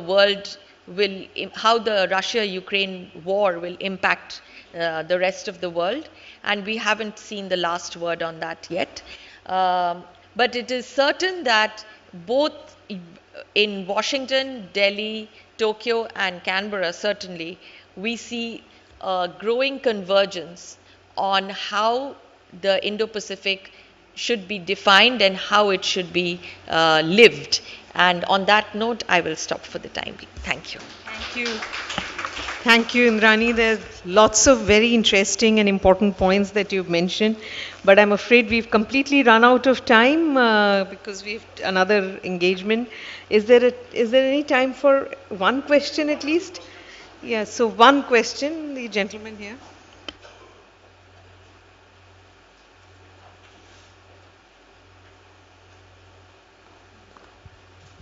You also please introduce yourself and. Hi, I'm Tu Taong. I'm from the Mandalay Forum.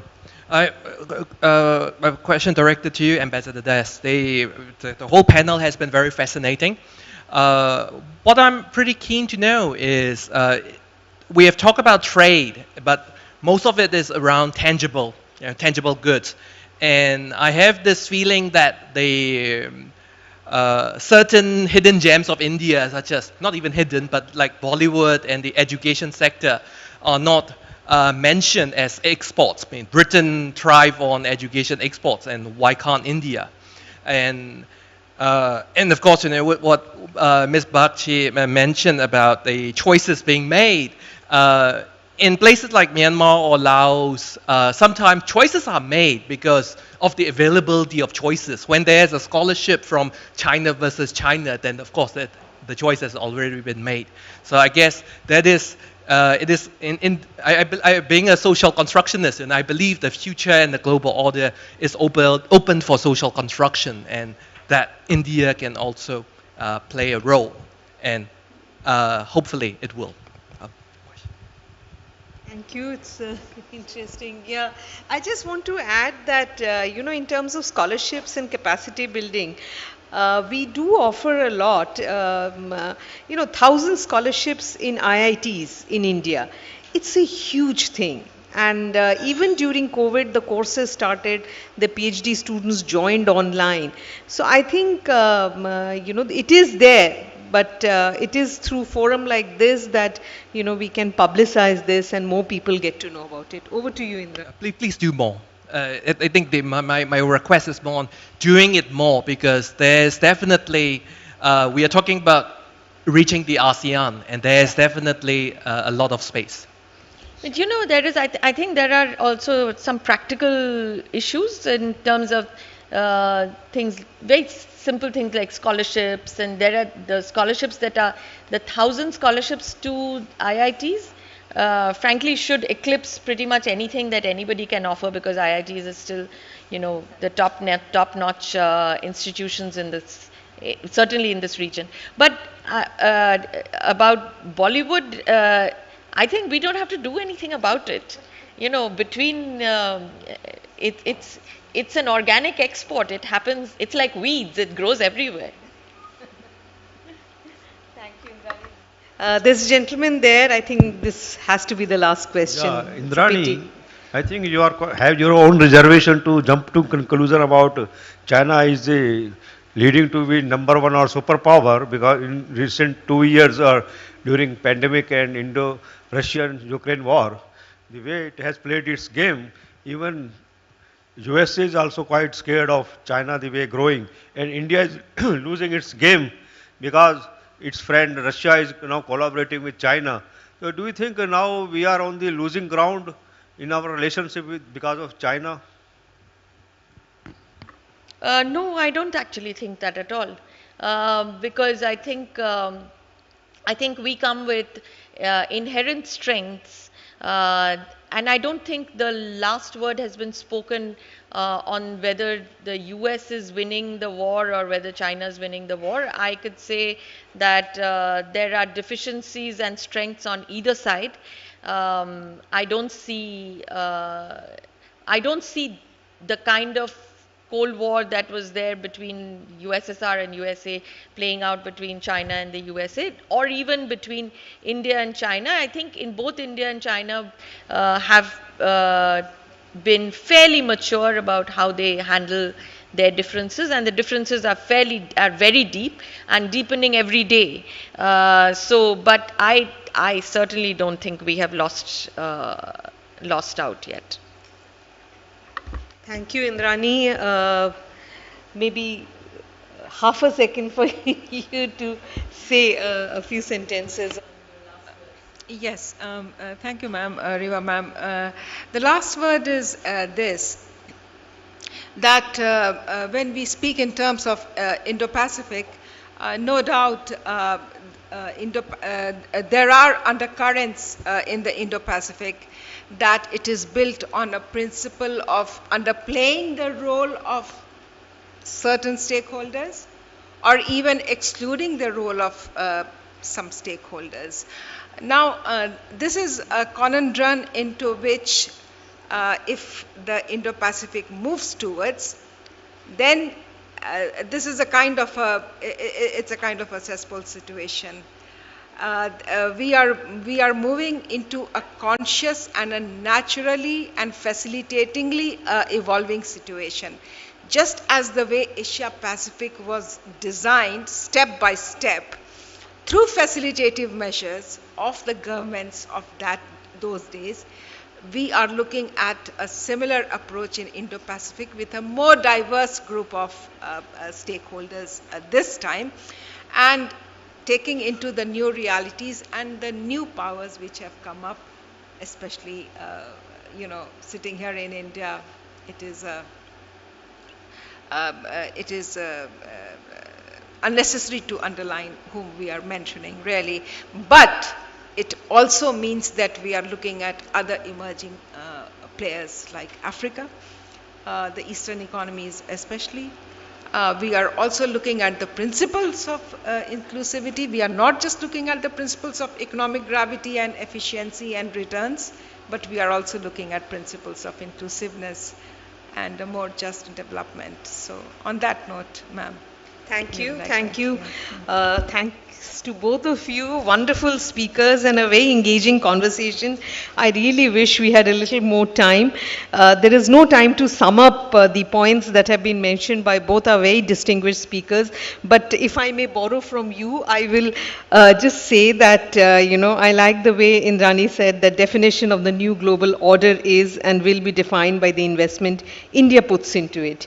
And India holds the driver's key to Quad as well as the strategic future of Indo-Pacific. I think that, borrowing your words, pretty sums up some of the discussion we've held and the trust and bridge that we have to really focus on. Thank you very much. Thank you all for your patient hearing and for staying with us till this late hour. Thank you. May I now request our panelists to pose for a group photograph?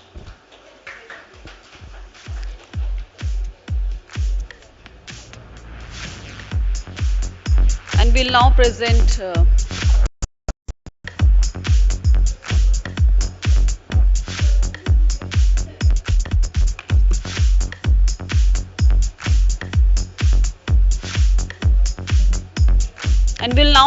a souvenir to our eminent panelists.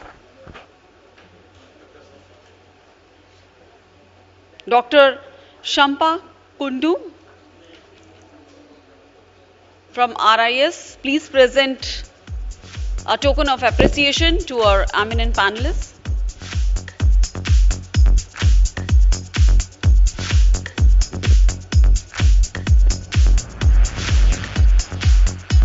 And with this, we